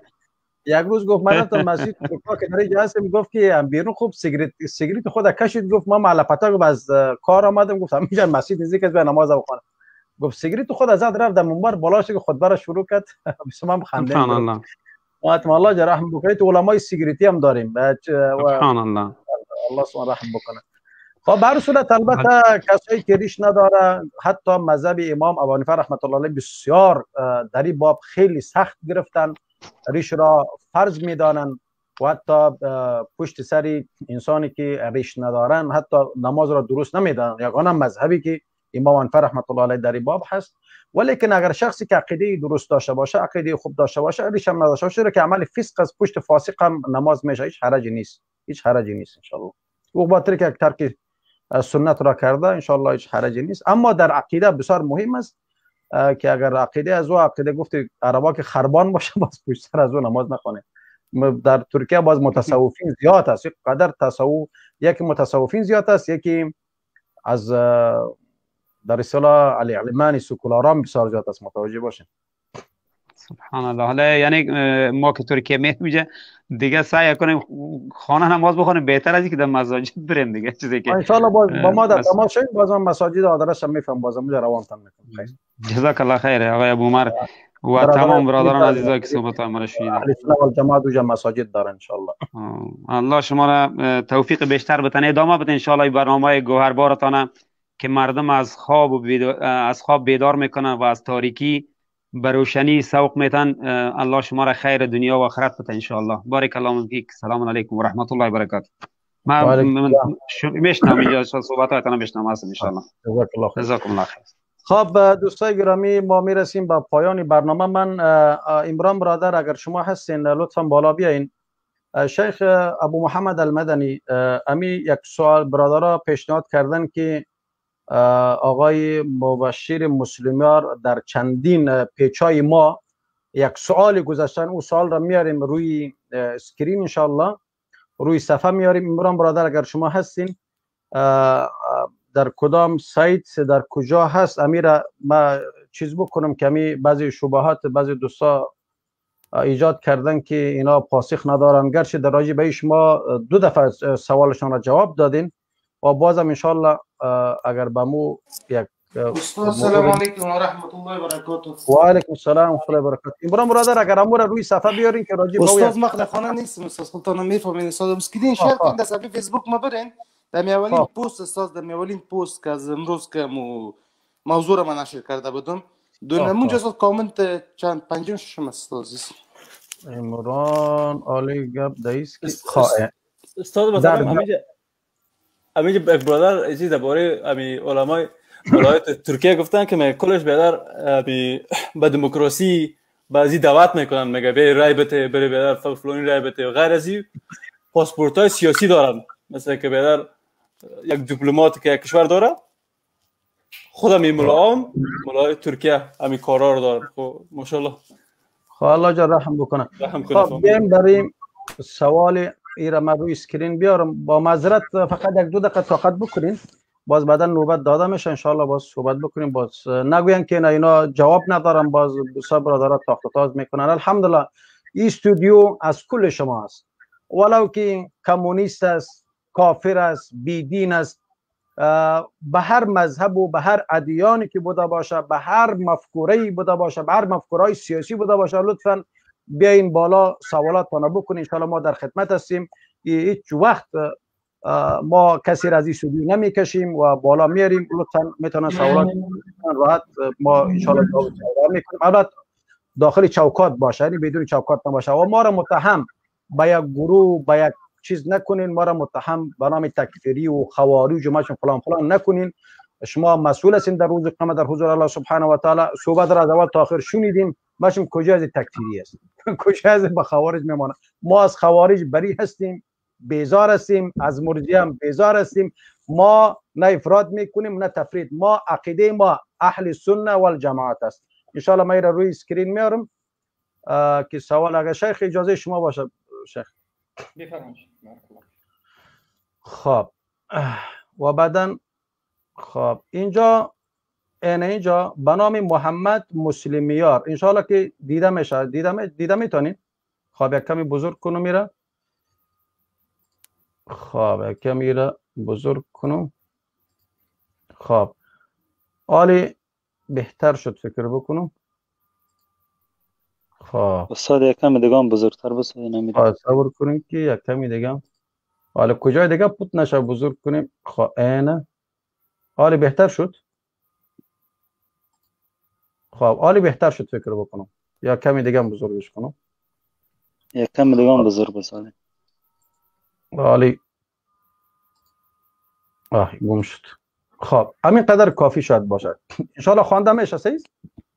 بله میشه. بله شه. خب من میخوانم. خیلی اینجا محمد مسلمیار این سایت خود در اصطلاح این صفحه فیسبوک آقای مبشر مسلمیار است که به نام محمد مسلمیار یک فیسبوک دیگر هم داره به جز صفحهشان. اینجا سوال کردن که امیدوارم دوستان این سوال را در برنامه لایفشان هم از آنها بپرسید. بسیار خوب. اینجا برادر این روسی همی چی هست؟ همی آقای مدنی چی هست؟ بارک الله فیک. این صفحه من که در فیسبوک است همونجا گذاشتم. من در این منم اینجا گذاشتم. خب سوال از جناب ابو محمد مدنی. سوال از شما دارم و امیدوارم تقیه نکرده و عقیده تان را پنهان نکرده و آن را واضح جواب دهید و امیدوارم که صوتی هم پاسخ دهید. شما حکومت افغانستان و تاجیکستان را کفر دانسته و گفتید که کسانی که این دو حکومت را دیده و دانسته تکفیر نمی کند خود کافرند. در این نقطه آقای چیز متوجه باشین که اینجا اینا گفتن که دو حکومت را دیده و دانسته تکفیر نمی کنند خود کافرند. اینه که من لم یکفر الکافر فهو کافر، در اینجا منظورشان است. اما اینجا باید ما عوام متوجه باشین در این نقطه که در اینجا عوام هم شامل از این میشه و کسایی که در ردیف از اینا شیخ بر عوام رو ما انسان رو نه حکومت رو اینجا گفتیم بارک الله فیک. حکومت رو برای دو حکومت که این دو حکومت را دیده و دانسته تکفیر نمیکنن خود کافرن. خب حالا بگویید که حکم حکومت سعودی چیست؟ اگر شما حکومت سعودی را تکفیر میکنید و قاعده شما این است که هر کس که دیده و دانسته این حکومت را تکفیر نکند خود وی کافر است. پس حالا علمایی که دیده و دانسته حکومت سعودی را تکفیر نمیکند مانند شیخ ابن باز، شیخ ابن عثیمین، شیخ صالح الفوزان، شیخ طریفی، شیخ محسن عباد و سایر شیوخی که حکومت سعودی را تکفیر نمیکنند حکم اینها چیست؟ امیدوارم که این سوال را در برنامه لایفتان و پاسخ بدید. من یک نقطه را آقای قبل از اینکه شما را جواب بدید من میخوایم که یک نقطه را عرض بکنم.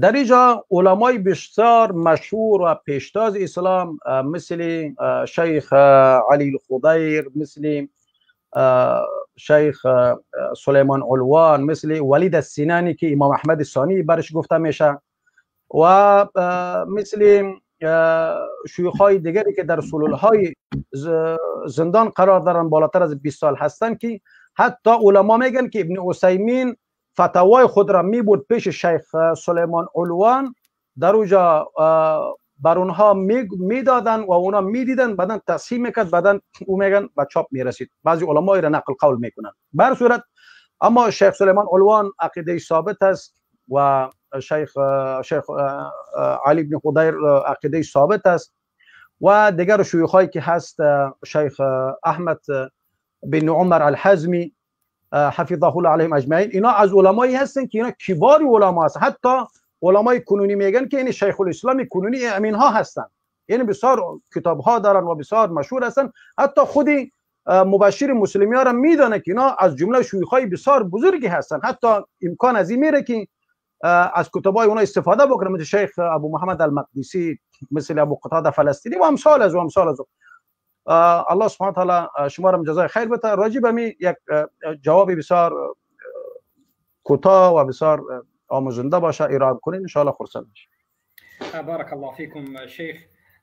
اولا ما به همین سوال که یک نفر دیگری از بین تاجیک‌ها آمدند و عیناً همین سوال رو کردند البته که جواب گفتیم و باز برادر ما اسامه جواب گفتن، لیکن بار دیگر به خاطر یعنی مطمئن شدن همه جواب. آقای مدنی بارز معذرت، اگر اسامه دوست گرامی پایین هستین لطفا بالا بیاین. آقای اسامه هستین؟ اگر اسامه برادر هستین لطفا بالا بیاین، شما را بالا میگیرم. اسامه برادر محترم مهربانی است، از شما میشنویم.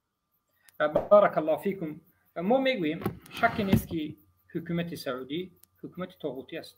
هیچ کسی از علمای اهل سنت و الجماعتی که شما نامبر کردید و دیگر این حکومت رو حکومت اسلامی اعلام نکرده و در این مسئله ما کتاب رو هم بیان کردیم که نظر بکنید به کتاب حمود ابن خالد ابن حمود الغامدی، خالد ابن حمود الغامدی و شیخ بارک الله فیکم ناصر الفهد التبیان فی حکم من اعان امریکان. در همین کتاب دو مجلد است، زیاده از یک چند کفر اونها رو ذکر کرده، زیاده از یک چند طاغوت بودن این حکومت رو ذکر کرده. البته حکومت سعودی رو تاریخش رو بسیار انسان ها بیخبر هستند که 3 بار به وجود آمده. ما وقتی که این حکومت رو طاغوتی میگیم، شما کسایی که عامه هستن فکر نکنید که دولت محمد ابن عبدالوهاب ساخته رو کرده شده. محمد ابن عبدالوهاب وقتی که دولت ساختند بعد از وفاتشون البته دولت عثمانی با امر یک خودش ابراهیم باشا را از مصر و دولت محمد ابن عبدالوهاب رو نابود کردند. دولت دوم را مجددین دوم عبدالرحمن ابن حسن نبیره محمد عبدالوهاب ساختند که نابود کردند و این دولت سوم البته پیدایشش به مشکلی و به سختی و با انگلیس به وجود آمدن و اقرارات اینها معروف است. از این دولت طاغوتی است. این یگان جای یعنی بگویم تقیه نیست، هیچ جای مشکلی ندارد. اما علما در باب حکم این دولت به دو قسم تقسیم شدن. علمایی که تصریح کردن در طاغوت بودن این دولت و تکفیرش و امروز مثلا علی بن خزیل زیاده از 75 سال عمر دارد، زیاده از 15 سال یا زیاده از 15-20 سال در درون ترمه است. سلیمان علوان زیاده از 15 سال در درون ترمه است. زندان در زندان است، بله در زندان در محبس است، بله. و ولید سنان زیاده تقریبا 30 سال است. و این چنین علما رو ما میتونیم به شما صدها نفر ذکر بکنیم. چقدر علامه ها، مثلا شیخ یکی از علامه های محدث حمد الحمید سرشون زده شد به خاطر همین عقیده. و این قسم اول علما هستند که ظاهر کردن، الحمدلله. اما قسم دومی از علما هستند که ظاهر نکردن. ظاهر نکردن اونها رو البته یا که خاموش شدن، اینها هم باکی ندارد. اما قسم سومی از علما هستند که این حکومت رو طاغوتی ندانست به سبب از سبب‌های شرعی. بعضی علما نقل میکنند از شاگردان این علما که اکراه شدند و بعضی مثلا ابن عثیمین ابن باز نفهمیدند، اونها رو فتوای فریبانه دادند و بعضی روایت هست که تو ابن باز رو فریب هم میدادند. والله المستعان. و بعضی از علما از اکراه خاموش شدند و یا که در بعضی حالت‌ها سخن کردند. از همین جهت ما درباره این علما میگیم که البته که اگر این حکومت رو طاغوت نگفته باشند خطا کردند، اما ما به اینها اقتدا نمیکنیم. اما از سبب اینکه اعتقاد میکنن در اصل که بدون کفر به طاغوت اسلام صحیح نمیشود، اعتقاد دارن، میگن که کسی که کفر به طاغوت ندارد ایمان ندارد. در اصل کفر به طاغوت اهل سنت و جماعت هستند. در یک فرد معین کفر به طاغوت که اختلاف کردند، ما البته در این حالت علما رو تکفیر نمیکنیم. البته به خاطر چی؟ ما خیلی که بیان کردیم معروف است حالت حجاج که سلف این امت در بالایش اختلاف کرد. حسن بصری، سعید بن جبیر، اوزاعی و دیگری از سلف، قسمی از سلف تابعین تکفیر کردن حجاج رو. و البته عبدالله بن مبارک، محمد بن سیرین تکفیر نکرد. و این چیز معروف بود. کسی یک نفری معین رو دید، کسی ندید. از همین جهت والله اعلم ما میگیم که اینها شاید به اکراه، شاید به اجتهاد، به چیز یا مصلحه و خطا کردند. با وجود این همه اینها خطا کردند. و از همین جهت ابن عثیمین، ابن باز یا که بعضی از علمای کبار که اینجا به همین سخن گفتند یا وفات کردن یا هستند، ما در همین باب والله اعلم از سبب تصریح نکردن تکفیر نمیکنیم. حیاک الله. جزاک الله خیرا. اسامه برادر محترم مهربانی کنید. اسامه برادر محترم راجع به این موضوع. السلام علیکم و رحمت الله و برکاته. و علیکم السلام و رحمت الله و برکاته. صدای بنده است؟ بله صدا را داریم ما. بله. معذرت میخوام، نزد من صوت جمعشویی است، اما به هر حال برادران چطوری که شیخ هم ذکر کردن، چندین نفر از علمایی که امروز به صراحت تکفیر کردن، یعنی حال اونها بدتر شد، با مفسده گرفتار شدن، دوچار شدن. وقتی آخر که مثلا یک چیز دیگه اضافه بکنیم، شیخ سفر حوالی حفظه الله بعد از اینکه ایش رحمه وفات کرده، ما فکر کنم الله نفر رحمه الله شنیدم اینا. انا لله. ببین وقتی یکی از مقصده هایی که این شیخ مثلا براش مقابل مواجه شدن این بود که از تعلیف باز ماند، از تدریس باز ماند. وقتی که همین گفتن مثلا تکفیر کردن، داخل زندان شد، چقدر شکنجه، چقدر عذاب اذیت عقوبت هم شنیدیم که وفات کردن، الله متعال رحمت بکنه. دوما ببینیم اگر ما به تاریخ نظر بکنیم، در فتنه خلق قرآن بغیر از امام احمد ابن حنبل، یحیی بن معین، دیگر که بعضی از علما سکوت اختیار کردن، بعضی از علما در حالت اکراه اما قول جهمیه را گفتن. آیا کسی از اونها را، کسی از علمای اهل سنت و جماعت اونها را تکفیر کرد؟ نکرد. حالت اونها فهمیده باید بشه. خود صالح فوزان در کتاب شرح نواقض الاسلام میگه که هر انسان بگه که تکفیر یعنی کار من نیست، حق من نیست، کذب میگه. یعنی ما کلفنی الله، هر انسان بگه که ما کلفنی الله بالتکفیر میگه کذب، فقط کلفه الله بالتکذیب. خودش میگه که هر انسان بگه که الله تعالی من مکلف به تکفیر ببخشه، به تکفیر نکرده است، دروغ میگه، بلکه الله اون مکلف به تکفیر کرده است.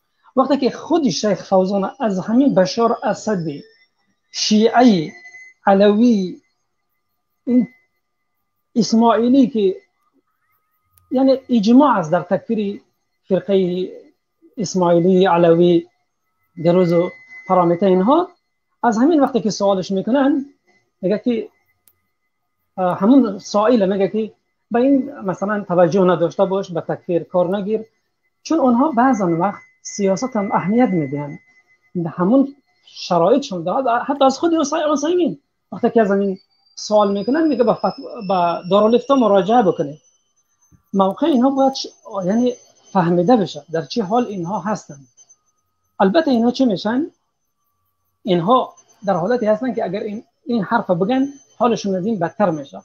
الان هم شیخ فوزان هست مثلا باز بهتر از ربیع مدخلی و دیگر علمای مرجعه است که به یک اندازه حق میگه. باز اینها بیان اگر این کارو بکنن حالشون بدتر میشه. و میخوام یه چیز اضافه بکنم برای شیخ کی بود اسمش، مسلمیار، بسیار جای تاسف است، بسیار یعنی برای یک انسانی که ادعا میکنه و خودش خیلی عالم میشموره. بسیار منظرت میخوام اینجا صدا خیلی زیاده برای خوب میاد. بفرمایید. بله مهربانی کن. خودش اینقدر بالا میشموره و وقتی که شیخ ابو محمد همراهش داشتن صحبت کردن، من از وسط این صحبت داخل شدم. از اونجایی که یک نفر با شیخ ابو محمد مدنی صحبت میکرد که شما سوالاتونو بگید، من موقعتون مشخص بکنیم، ما همراه شما صحبت میکنیم، چون من متوجه نشدم. اما بعد از اون که من صحبت اینها را گوش کردم، وقتی که ابو محمد سوالها را براش عرض میکرد، مسلمیار نوشته میکرد.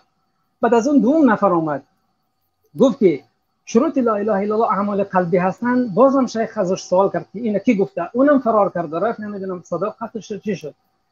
بالاخره این مسلمیار آمد گفت که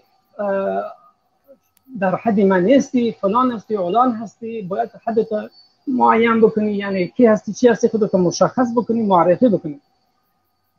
اون موقع بسیار جای تاسف است، بسیار جای تاسف است که از مناظره فرار کردن و بگذار اسمش مناظره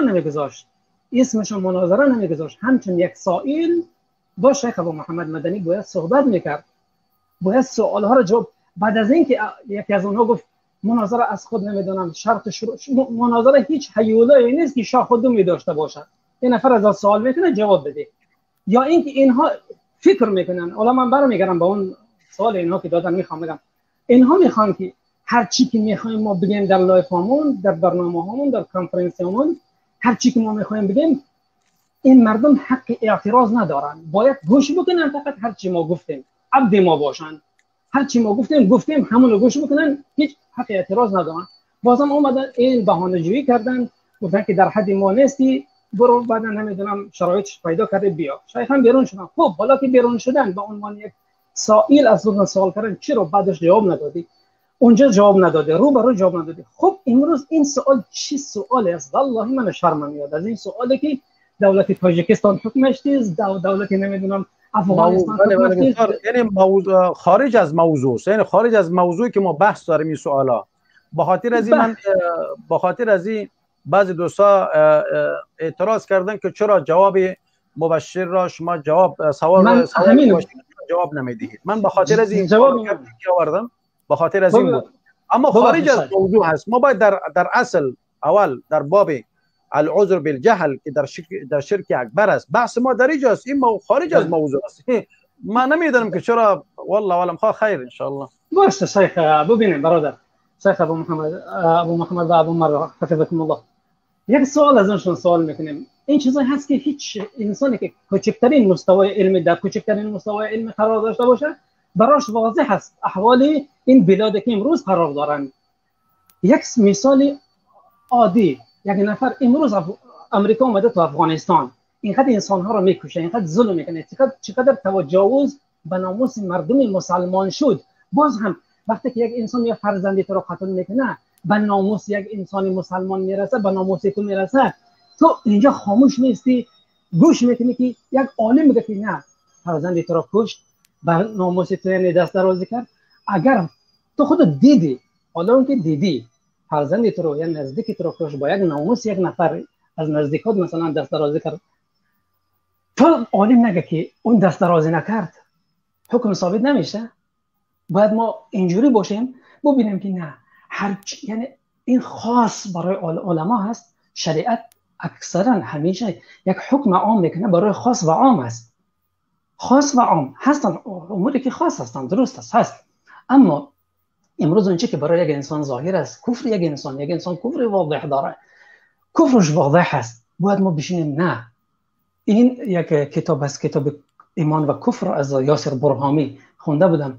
7 از موانع کفر میارد، بعدا میگه که بعد از اینکه 7 از این موانع کفر یافته شد بازم تو حق نداری که چیکار بکنی؟ تکفیر بکنی. این حق قاضی است. خب بس برای چی بخونم اینه؟ چی لازم است برای من؟ اینا همین جور میکنن. مثلا میان یک عالم تو نگه چی نمیشه، حکم کرده نمیتونه. اگر امروز عالما این گپ نگفتن شما اونها رو باید تکفیر نکنی، اگر گفتن اونها رو تکفیر بکنه، این چی هست؟ این چی سوال هست؟ نمیدونم. باور کنین اینجوری شرم است که انسانی که خودش در حد مجتهد میشناسه، در حد چی میشناسه، این چی سوال هست؟ همه میدونه که دولت سعودی چی است. شیخ البانی در این باره صحبت کردن، اکثریت این شیخ هایی که نام گرفتیم همه اینها واضح هست برای یک انسانی که گفتم کوچکترین رسائل عقیده که رو خونده باشه براش واضح هست این دولت ها چی است. حالا اونها نمیدونن دولت افغانستان دولت اسلامی میشمارن، دولت سعودی رو دولت اسلامی میشمارن. مراد از دولت اسلامی آیا اینها دولتی که در اونجا حدود تطبیق میشه یا اینکه اکثریت اونها منتسب به اسلام هستن؟ واقعا اینجای شرم است، واقعا اینجای شرم است برای یک انسانی که در این حد خودش. من امید دارم ان شاء الله که این حرفا به گوش مسلمان میرسن. این حرفا ان شاء الله امید دارم که به گوشش برسن و خجالت من بکشه. تحقیر نمیکنم اما این حقیقت است. جزاک الله خیرا اسامه برادر محترم. ان شاء الله اونا شاید در چیز هستن، در برنامه امکانش هست باشه.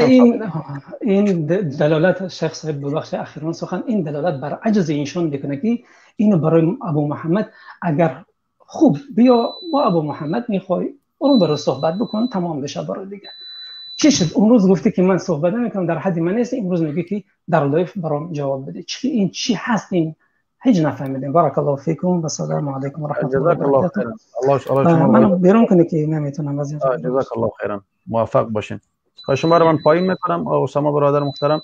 دیگه آقای محبوب لبیب ما پروگرام رو خاتمه میتیم. دوست گرامی که وقت ما بخی ما گفتیم که نیم ساعت پیش حتی ساعت هم 11:36 شد. ما تشکری میکنم از تمام برادران محترم. همین سوال آخری که خواهر ما کردن بسیار مختصر جواب بدین. اونا میگن که چرا شما اونها را مرجئه میگین و اونها چرا شما را تکفیری میگوین. بسیار اختصار. ولیکن شما فقط همون اعمالی که یعنی اگر یک اشاره برای شما بکنم، اعمالی که مثلا در وجود اونها میبینیم و عقایدی که میبینیم، همین عقیده در وجود کی است؟ اهل ارجاء هست. یعنی مثال که در یک صحبت سخنرانی میشنه یک کس میگه که همین ابو محمد من را میگوید، در صورتی که شما عام صحبت میکنید مثل دیوال نمکش واری به خود کش میکنه بعضیا. یعنی اگر در وجود دست اصلاح بکن.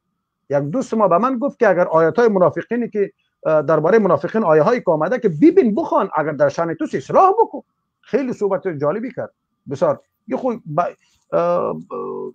به گپایی که بیهوده و که تو چنان و این چنان و فلان چنان و اینا کدام فایده ای نداره. فقط ما باید کوشش بکنیم که خدا اصلاح بکنیم و عقیده سالم را در وجود خود جایگزین بکنیم. امیر فقط بسیار مختصر جواب بدین. و اونا چرا ما را تکفیری میگن؟ یعنی منظورشان نیست که یعنی شما چرا اونها را اهل ارجاء میگین، یعنی منظورشان نیست. بعد با خواهرانی که همراه یک ذره مایک چیز بکنه صداتون پخش است آقای مدنی. اوزم الان میره شیخ؟ خوب است، حالا بهتر شد. بارک الله فیکم. اولا من تشکرگزاری میکنم و سپاسگزاری میکنم از همه اون خواهران اهل توحید که در این شب با وجود این همه تکلیفات زندگی فرزند و شوهری که دارند همراه ما هستند و جزاه الله خیر او جزاهن خیرا. الله همه شما را حفظ بکنه، ثابت قدم و شما را یعنی در استقامت نگه بدارد. واقعا ما محتاج این خواهرایی هستیم که ان شاء الله مادران موحد باشند، یعنی فرزندان موحد رو مادری بکنند. بارک الله فیکم.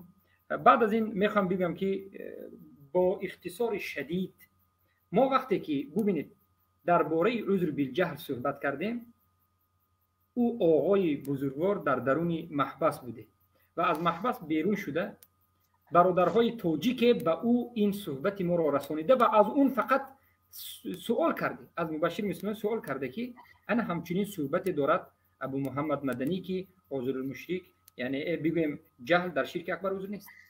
اونها یک بار روان کردند 1 دقیقه صحبت رو که این خوارج است و بار دیگر روان کردند که خوارج است. بعد از این ما بیان کردیم که البته ما وقتی که بالعموم خیلی که شیخ ابو عمر ذکر کردن که بالعموم وقتی که علامت ارجاع رو ذکر میکنیم، کسایی که همون عقیده ارجاع رو دارن خودشون میبرایند به خودشون سخن رو میکشند و دفاع خود رو شروع میکنند. شما بپرسید که کی شروع کرد این بحثی که حالا چندین ماه هست میرود؟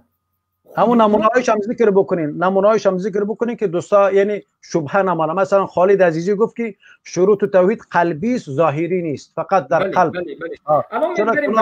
شروط توحید و عمل به جوارح ندانستن. کمیره برای دوستا بگین که عوام این رو بفهمن. اینها رو مرجئه میگیم.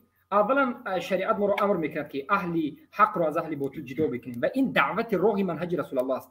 کی ما رو امر کرده؟ الله امر کرده. نظر بکنید الله سبحانه و تعالی منهج رسول الله رو چگونه دعوت بیان میکنه. قل هذه سبیلی ادعو الى الله على بصیرة. این راهی است که برای الله دعوت میکنم، بصیره. در تفسیر بصیره آمده است بصیره ای تمییز الحق والباطل. باید در راه دعوت حق و باطل جدا شود و اهل حق از اهل باطل جدا شود. این است منهجی که الله ما رو امر کرد و منهج رسول الله صلی الله علیه و سلم. حالا ما میگوییم هر کسی که میگوید که عمل یا شرط های لا اله الا الله، 7 شرطی که لا اله الا الله داره، شرط صحت فقط قلبی است، آشکار و واضح مخالف اهل سنت و جماعت برآمده. منهجی کی رو گفته؟ مرجئه ها رو. زیرا که مرجئه ها هستند که ایمان را فقط قلبی و کفر را فقط قلبی و شرک را فقط قلبی میدن. شرک عملی ظاهر، کفر عملی و اینچنین اعتقاد بگویم دیگر از عملهای کفری و شرکی، یا که شرط صحت عملی که از اخلاص و از انقیاد از اینها است، در نزد اینها وجود نداره. این یکی از اصول مرجئه است. ما اهل سنت قاعده داریم که هر کسی که اصول مذهب را بگوید او به همون مذهب می رود. هر کسی که اصول مذهب مرجئه را بگوید پس او از مرجئه هاست، این مرجئه است. پس اینها وقتی که عمل مرجئه ها رو گفتن. دومین سببی که اینها رو ما مرجئه میگیم، یعنی منظور این منظوری است که اونا اگر از امی اقوال کنا که جماری کردن از اهل ارجاء، از مرجئه هست. یعنی منظوریه از اصول مرجئه است، یعنی از اقوال عادی نیست. یعنی این یکی از اقوال هایی که مذهب مرجئه بر بالای همین قاعده اینها ذکر کرده مبنی می شود. اگر این قاعده رو نابود کنیم مذهب مرجئه نابود می شود. اینها اصول و ریشه قواعد مرجئه رو قبول کردن و همین رو به مردم دارن تعلیم میدن. و دوم مشکلی بزرگ اونها آشکار و واضح، این 4-5 نفری که کنفرانس میکنن به هم اختلافات شدید دارن. من خواستم که بیان بکنم اگر محققات رو اجازه بدین که بیان کنن، هر یکی اونها از نظر دیگرش کسی دیگرش رو باید باطل بگوید یا تکفیرش بکنه. 5 نفری که اینجا کنفرانس کردن. چرا؟ مثلا یکی از اونها میگه که در دشنام الله عذر نیست، اما در باقی مانده مسئله ها عذر است. یکیش میگه که اصلا عذر نیست. اصلا اینا مخالفی هم دیگر هستند. اینها رو فکر نکنید که اینها تحسبهم جمعا و قلوبهم شتى. شما فکر میکنید که اینها 5 نفر یک عقیده دارن، بلکه اینها عقیدهشون مخالف است و روزی از روزها ما با صدا و صف اثبات میکنیم. بارک الله فیکم. اینها گفتن جهل عذر است و جهل عذر گفتن رو ما اثبات کردیم که قول جاحظ است. اینها جاحظی است، اینها سمامه مذهبش است، اینها داوود ابن جرجیس مذهبش است و اینها عثمان ابن منصور مذهبش است که اینها میگفتن که جهل عذر است. و همه علمای سلف گفتن که کسی که جهل رو عذر در شرک اکبر و کفر اکبر داند، این غلات مرجئه است. حتی غلات مرجئه، زیرا که شرک اکبر کفر اکبر رو گفتن که این بوکی نداره. حتی یکی از علما باید از بینشون مرجئه برآمد و در خطبه روز جمعه در مسجد میگه من امیدوارم که هر کسی که شرک اکبر رو انجام داده از سبب جهل اجر میگیرد. شرک اکبر رو کند اجر میگیرد است.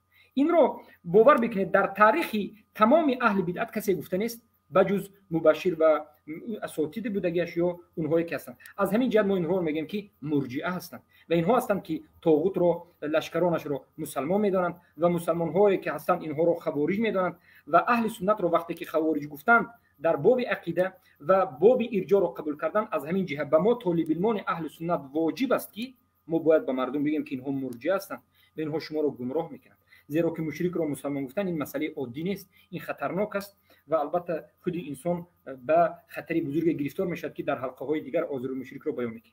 این است مختصری شدید. و اونها هم وقتی که میخواهند که مذهب خود را پیش ببرند توبه کردن رو نمیخواهند، به خاطر اینکه توبه کردن از عقیده این به نهایت اخلاص میطلبد.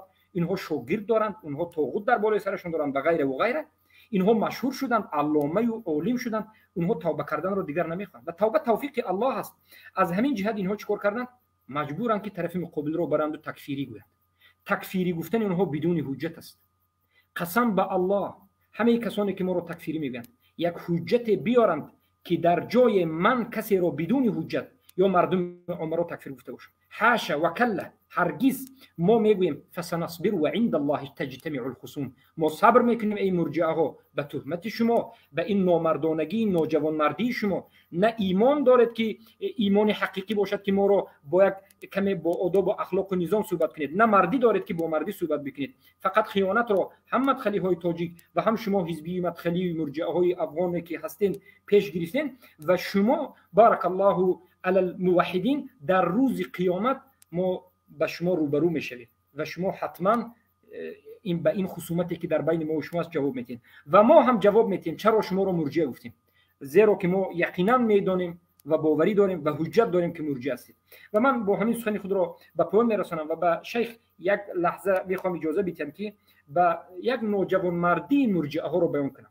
مرجعه ها تاریخشون نامردی بود و امروز هم این نبیرگان جاهز، این جاهزی های آذری ها باز همون نامردی رو پیش گرفتن.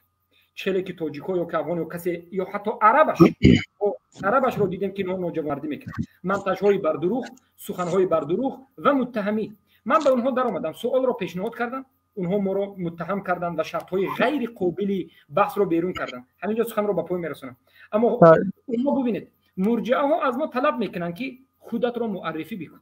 ما معرفی کردیم، اما به ما یک مراتبه رویت رو نشان ندادیده. مبشر یا صبغت الله، شما آیا از افغانستان بیرون برآمدید به خاطر تعلیمی؟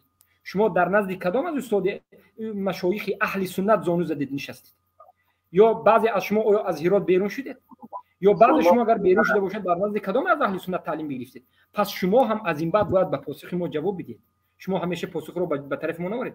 ما به همه پاسخ شما جواب دادیم. مردانگی و منهج اهل سنت واضح بودنش رو بیان کردیم. پس شما هم بگویید که اساتید شما کی است، منهج شما کی است، در زیر کدام بام مسجد نشستید و در نزد کدام علمای اهل سنت و الجماعت نشستید و منهج شما چی است؟ بارک الله فیک. جزاک الله خیرا، احسن الجزاء. و میجا دوستا به نام رحمان کلیم گفتن که خالد عزیزی در کجا گفته که شروط کلمه توحید قلبی هست؟ اما را ما پلی کنم خیلی بشنوند بهتر است که مو شبه یعنی انگار اینا محترم اسمشان چی بود به نام خب آقایی که خواهی من میگذارم بشنوید. و ما موضوع خود توضیح ما بعد اینجا هست هر کلمه جدیدش معروف میشه. ما میخوام بفهمم موقف ما در مسئله تکفیر یک انسان معین البته نظر کرده می شود به شروط تکفیر. شروط تکفیر در نظر اینجا بشنوید در این نقطه. نه اینجا به سوال شما قول من جواب ندادم. این چگونه میشه؟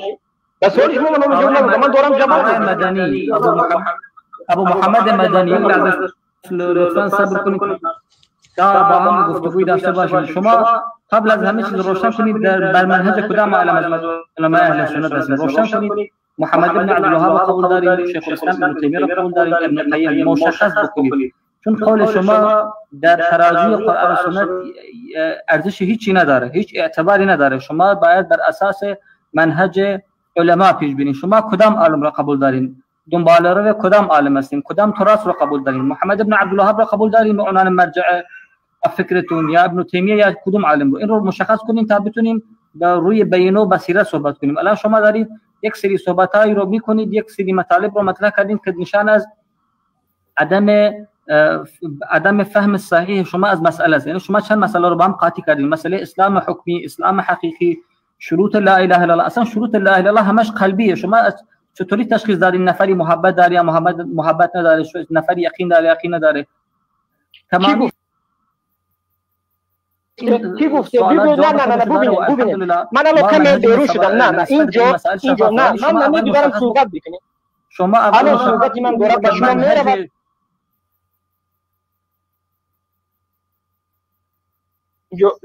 مدنی برادر اگر اجازه بده. صحیح شد. بله صحیح شد. حال دوستا شما قضاوت بکنین. آیا بمی صراحتا نگفت که شروط توحید قلبی هست؟ و دوست ما گفتن که نه، این حرف را نزدن. آقای رحمان کلیم این هم بود یک سند به خاطر شما ارائه کردیم که مشک و شبهه که در وجود شما است همو رفع شود. دوست گرامی، خب با عرض معذرت جزاک الله خیرا. و موضوعی که بسیار مهم بود و صحبت کردین، الله سبحانه و تعالی شما را اجر دارین نصیب بکنه. شیخ ابو محمد المدنی حفظه الله، الله شما را حفظ کنه، حفظک الله. اینم بود. برادران محترم، ما بدون دلیل بدون حجت ما گپ نمیزنیم. اینجا وقت خود را ضایع نمی کنیم بیایم که به خاطر شما سفسفه بگوییم. برادران محترم، به خاطر بعضی شبهاتی که بعضی از دوستا ایجاد شده و ایجاد میکنن، ما میخوایم که شبهات را برطرف بسازیم. این است الله نخواسته که اگر امت را به می عقیده امت را به می عقیده ما دعوت بتیم، قبول کنیم که ملت را بدتر میکنیم.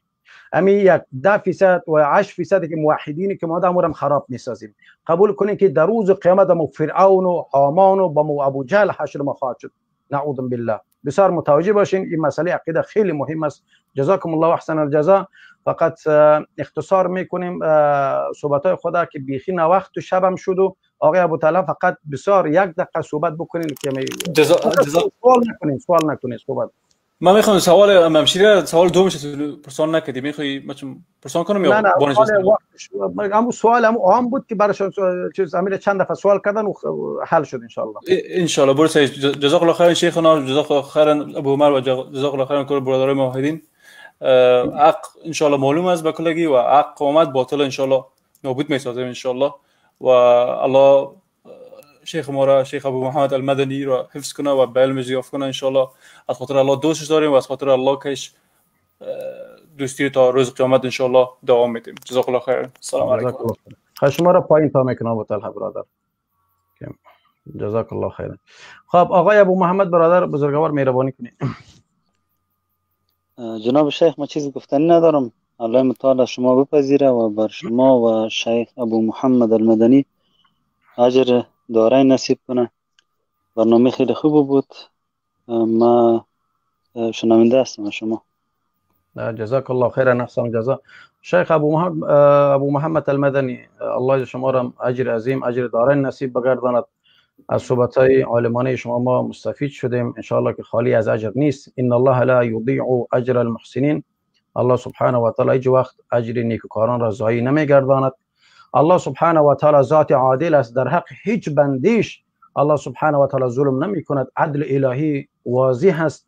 الله سبحانه و تعالی ما و شما را جمله عدالت پیشگان بگرداند. الله سبحانه و تعالی ما و شما را جمله حق گویان بگرداند.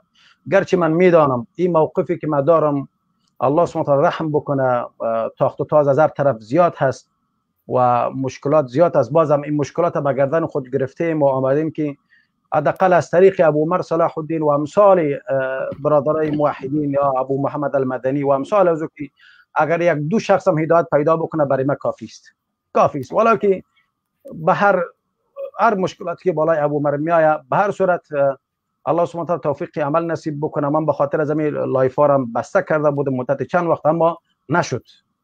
برادرها بسیار خواهش کردن باید این موضوع را باید ما در پیش بگیریم.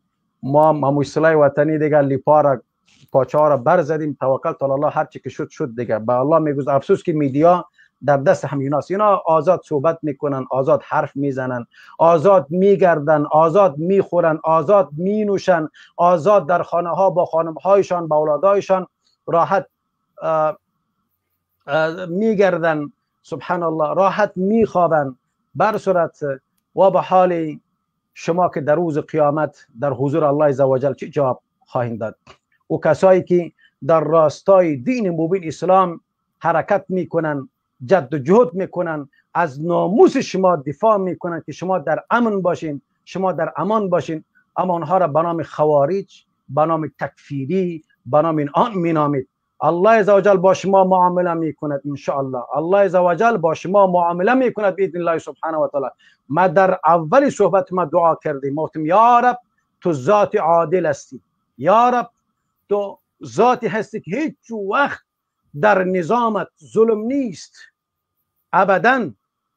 یا رب اختلافاتی که در بین ما وجود داره، یا رب اختلافات را برطرف بساز، حق را پیروز و باطل را سرنگون بگردان. ما دعا را میکنیم که یا رب اگر ما حق هستیم، اگر ما در راه حق روان هستیم، عقیده ما به منهج سلف است، یا رب ما را کامیاب و سربلند بگردان. اگر عقیده ما باطل است، یا رب ما را از این را بر حذر بدار و ما را از این را ما را نجات بده و ما را هدایت بکن. اگر قابل هدایت ما نیستیم و مردم را از شر ما نجات بده. یا رب او طرفی که ادعای حق بودن را میکند، یا الله مهربان، اگر حقشان، اگر استدلالشان صحیح است و درست است، اونها را کامیاب و سربلند بگردان و ما را توفیق بده یا رب به منهجی که اونها دارن که از قرآن و سنت نشأت گرفته، ما با اونها بپیوندیم، برادروار زندگی ما را در پیش ببریم، یک دیگر خود در آغوش بگیریم. اگر اونها باطل هستند، اگر اونها در راه حق روان نیستند، یا رب العالمین هدایتشان بکن. اگر قابل هدایت نیست، ما را و تمام امت را از شر اینها نجات بده. این دعای ما هست دوستا. اینا را در فیسبوک ها نشر بکنین، بارها نشر بکنین. الله سبحانه و تعالی از همه شما راضی باشه. ما فقط از الله سبحانه و تعالی ترس داریم، بدون الله هیچ ترس و بیم از احد من الناس نداریم. سبحان الله. آسیه به فرعون میگوید ای فرعون، میفهمم قوت داری، نیرو داری، همه چیز در دست توست فعلا، نیروها و اینقدر زیوراتی که در دست توست، میتونی که مرا تکه تکه و پارچه پارچه بکنی، اما بر روح ما تسلط نداری. روح ما در دست او ذاتی که تو را و تمام دنیا را خلق کرده. الله اکبر. الله سبحانه و تعالی مثل ایمان آسیه برای ما نصیب بگرداند. سبحان الله. مثل ابراهیم علیه الصلاة و السلام امی تو ایمان برای ما نصیب بگرداند. ابراهیم علیه الصلاة و السلام وقتی که در منجنیق انداختن و میخواستن که لوچ مادرزاد در جایی که نمرود حفر کنده بودن و قلعه درست کرده بودن، آتش زد اوجا. سبحان الله. آتش بلکمی زد. سبحان الله. ابراهیم علیه الصلاة و السلام سبحان الله پیامبری جلیل قدر، پیامبری اولو العزم. الله اکبر. سبحان الله. چی میگوین؟ حسبنا الله و نعم الوکیل. حساب ما بسنده است و ذاتی که سبحان الله او مدافع ما هست. وقتی که پرت میکنه جبرائیل میاد، ای ابراهیم از من چی میخواهید؟ الله اکبر. من آمدم کمکت بکنم. میگه ای جبرائیل تو هم مثل ما یک مخلوق هستی، ما از ذات کمک میخواهیم که تو را و مرا تمام دنیا را خلق کرده. سبحان الله. الله عزوجل با آتش صدا میکنه، ندا میکنه که ای آتش سرد شو، سرد گوارا شو. الله اکبر و کبیره. و آتش ابراهیم را نسوزاند. به خاطر یک شخص میخواد نمرود نجات پیدا بکنه، وقتی که و حاضرین این را میبینه، هزاران تا سبحان الله هزاران نفر سر به سجده میگذاره و میگه ما ایمان آوردیم بر رب ابراهیم علیه السلام. نمرود به خود میگوید که از یک نفر نجات پیدا کردیم، خو هزارات تا دیگه پیدا شد. این چه رقم هست؟ الحمدلله بالمنه. ان لله و انا الیه راجعون. از جانب الله سبحانه و تعالی آمدیم، پس به طرف از او ما برمیگردیم. زندگی و مرگ در دست الله سبحانه و تعالی است. شعار ماست قل ان صلاتي و نسکی و محیای و مماتی لله رب العالمین. ای رسول الله بگو نماز ما، عبادت ما، سبحان الله، زندگی ما و مرگ ما خاص به خاطر رب العالمین هست. این به خاطر از این است که در اینجا بیاییم که احمد محمود را خرسند بسازیم. و از دوستا خواهش ما اینمی است که لطفاً عکسایی که در فیسبوک ها گذاشته میشه و اونها را تمسخری میگیرن، از اینا اجتناب بکنین. این در اسلام نارواست، این ناجایز است، این نادرست است. برادران محترم، این من است. لطفاً از اجتناب بکنین. فقط وظیفه ما و ما علینا الا البلاغ المبین، ابلاغ روشن است و خلاص. دیگر هدف دیگه ما نداریم. ان شاء الله این سلسله درسای عذر به جهل ما ان شاء الله ادامه داره. فردا ساعت 8 بجه با وقت جرمنی خدمت شما خواهیم بود باذن الله سبحانه و تعالی. هر چی کوشش میکنیم که می نو موضوعی که ما ذکر کردیم ان شاء الله به نوع احسن به زودترین فرصت امیر اتمام بکنیم. همه شما را به الله منان میسپارم. موفق و مؤید و سرفراز و کامیاب باشید. آقای ابو محمد المدنی اگر چیزی گفتنی دارین ما یک در خدمت شماست. ان شاء الله یک سوره مبارکه را ما قرائت میکنیم، بعد از حضورتان فارغ میشیم باذن الله سبحانه و تعالی. جزاک الله خیر شیخ العزیز، جزاک الله. مهربان. الله شما را حفظ بکند. همه برادران که اینجا اشتراک کردند از اهل توحید حفظشان بکند، برادرایی که کمک کردند، برادرایی که از تاجیکستان هستند، خواهرها، همه اینها. و البته نگفته نماند که در اینجا یک کانال دیگر است که مستقیم اونها صدای ما رو میشنوند. از ایما در برنامه ایما زیاده از 50-60 نفر اونجا هم تا 100 نفر تقریبا اشتراک داشتند. به همه اونها، به همه برادرهایی که طلب علم میکنند، این اجر طلب علم است. این یک راهی رو به سوی جنت به شما باز میکند. و البته بارک الله فیکم شیخ عزیز که این یک صحنه رو ببینیم، یک میدانی رو آماده ساختید و البته که در این راه دارید مشقت، ترتیب و این اون، اجرش رو دعا میکنیم که الله سبحانه و تعالی به شما و به ما به همه اشتراک نصیب کند. و جزاکم الله خیر. بارک الله فیکم. بحفظکم الله. الله سبحانه و تعالی با عزت داشته باشه. فقط هم یک صفحه سوره فرقان را دوست ما چیز کردن، ان شاء الله ما را قرائت میکنیم و بعدا از حضورتان فارغ میشیم. جزاک الله خیرا. من شما را پایین میگذارم. الله سبحانه و تعالی شما را با عزت داشته باشه. جزاک الله خیرا.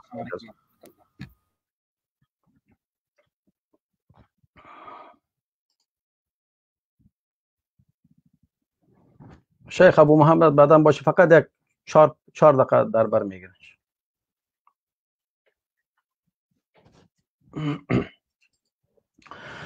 أعوذ بالله السميع العليم من الشيطان الرجيم. بسم الله الرحمن الرحيم. تبارك الذي نزل الفرقان على عبده ليكون للعالمين نذيرا الذي له ملك السماوات والأرض ولم يتخذ ولدا ولم يكن له شريك في الملك وخلق كل شيء فقدره تقديرا واتخذوا من دونه آلهة لا يخلقون شيئا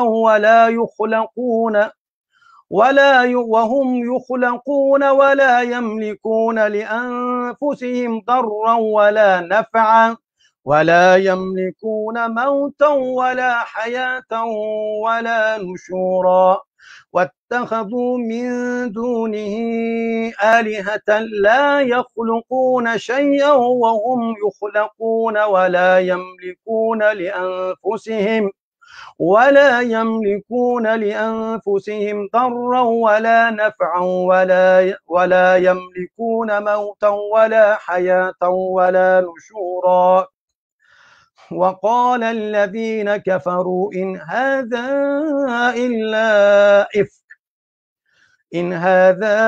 إلا إفك افتراه وأعانه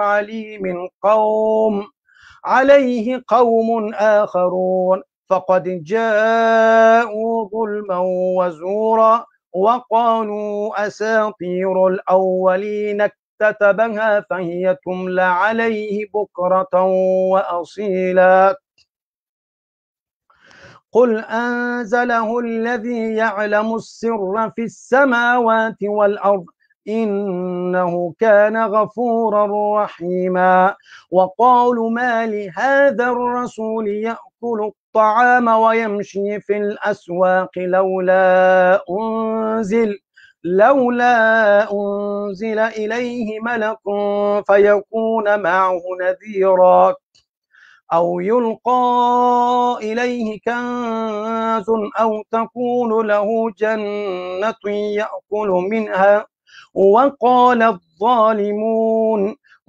الظالمون إن تتبعون إلا رجلا مسحورا انظر كيف ضربوا لك الأمثال فضلوا فلا يستطيعون سبيلا تبارك الذي إن شاء جعل لك خيرا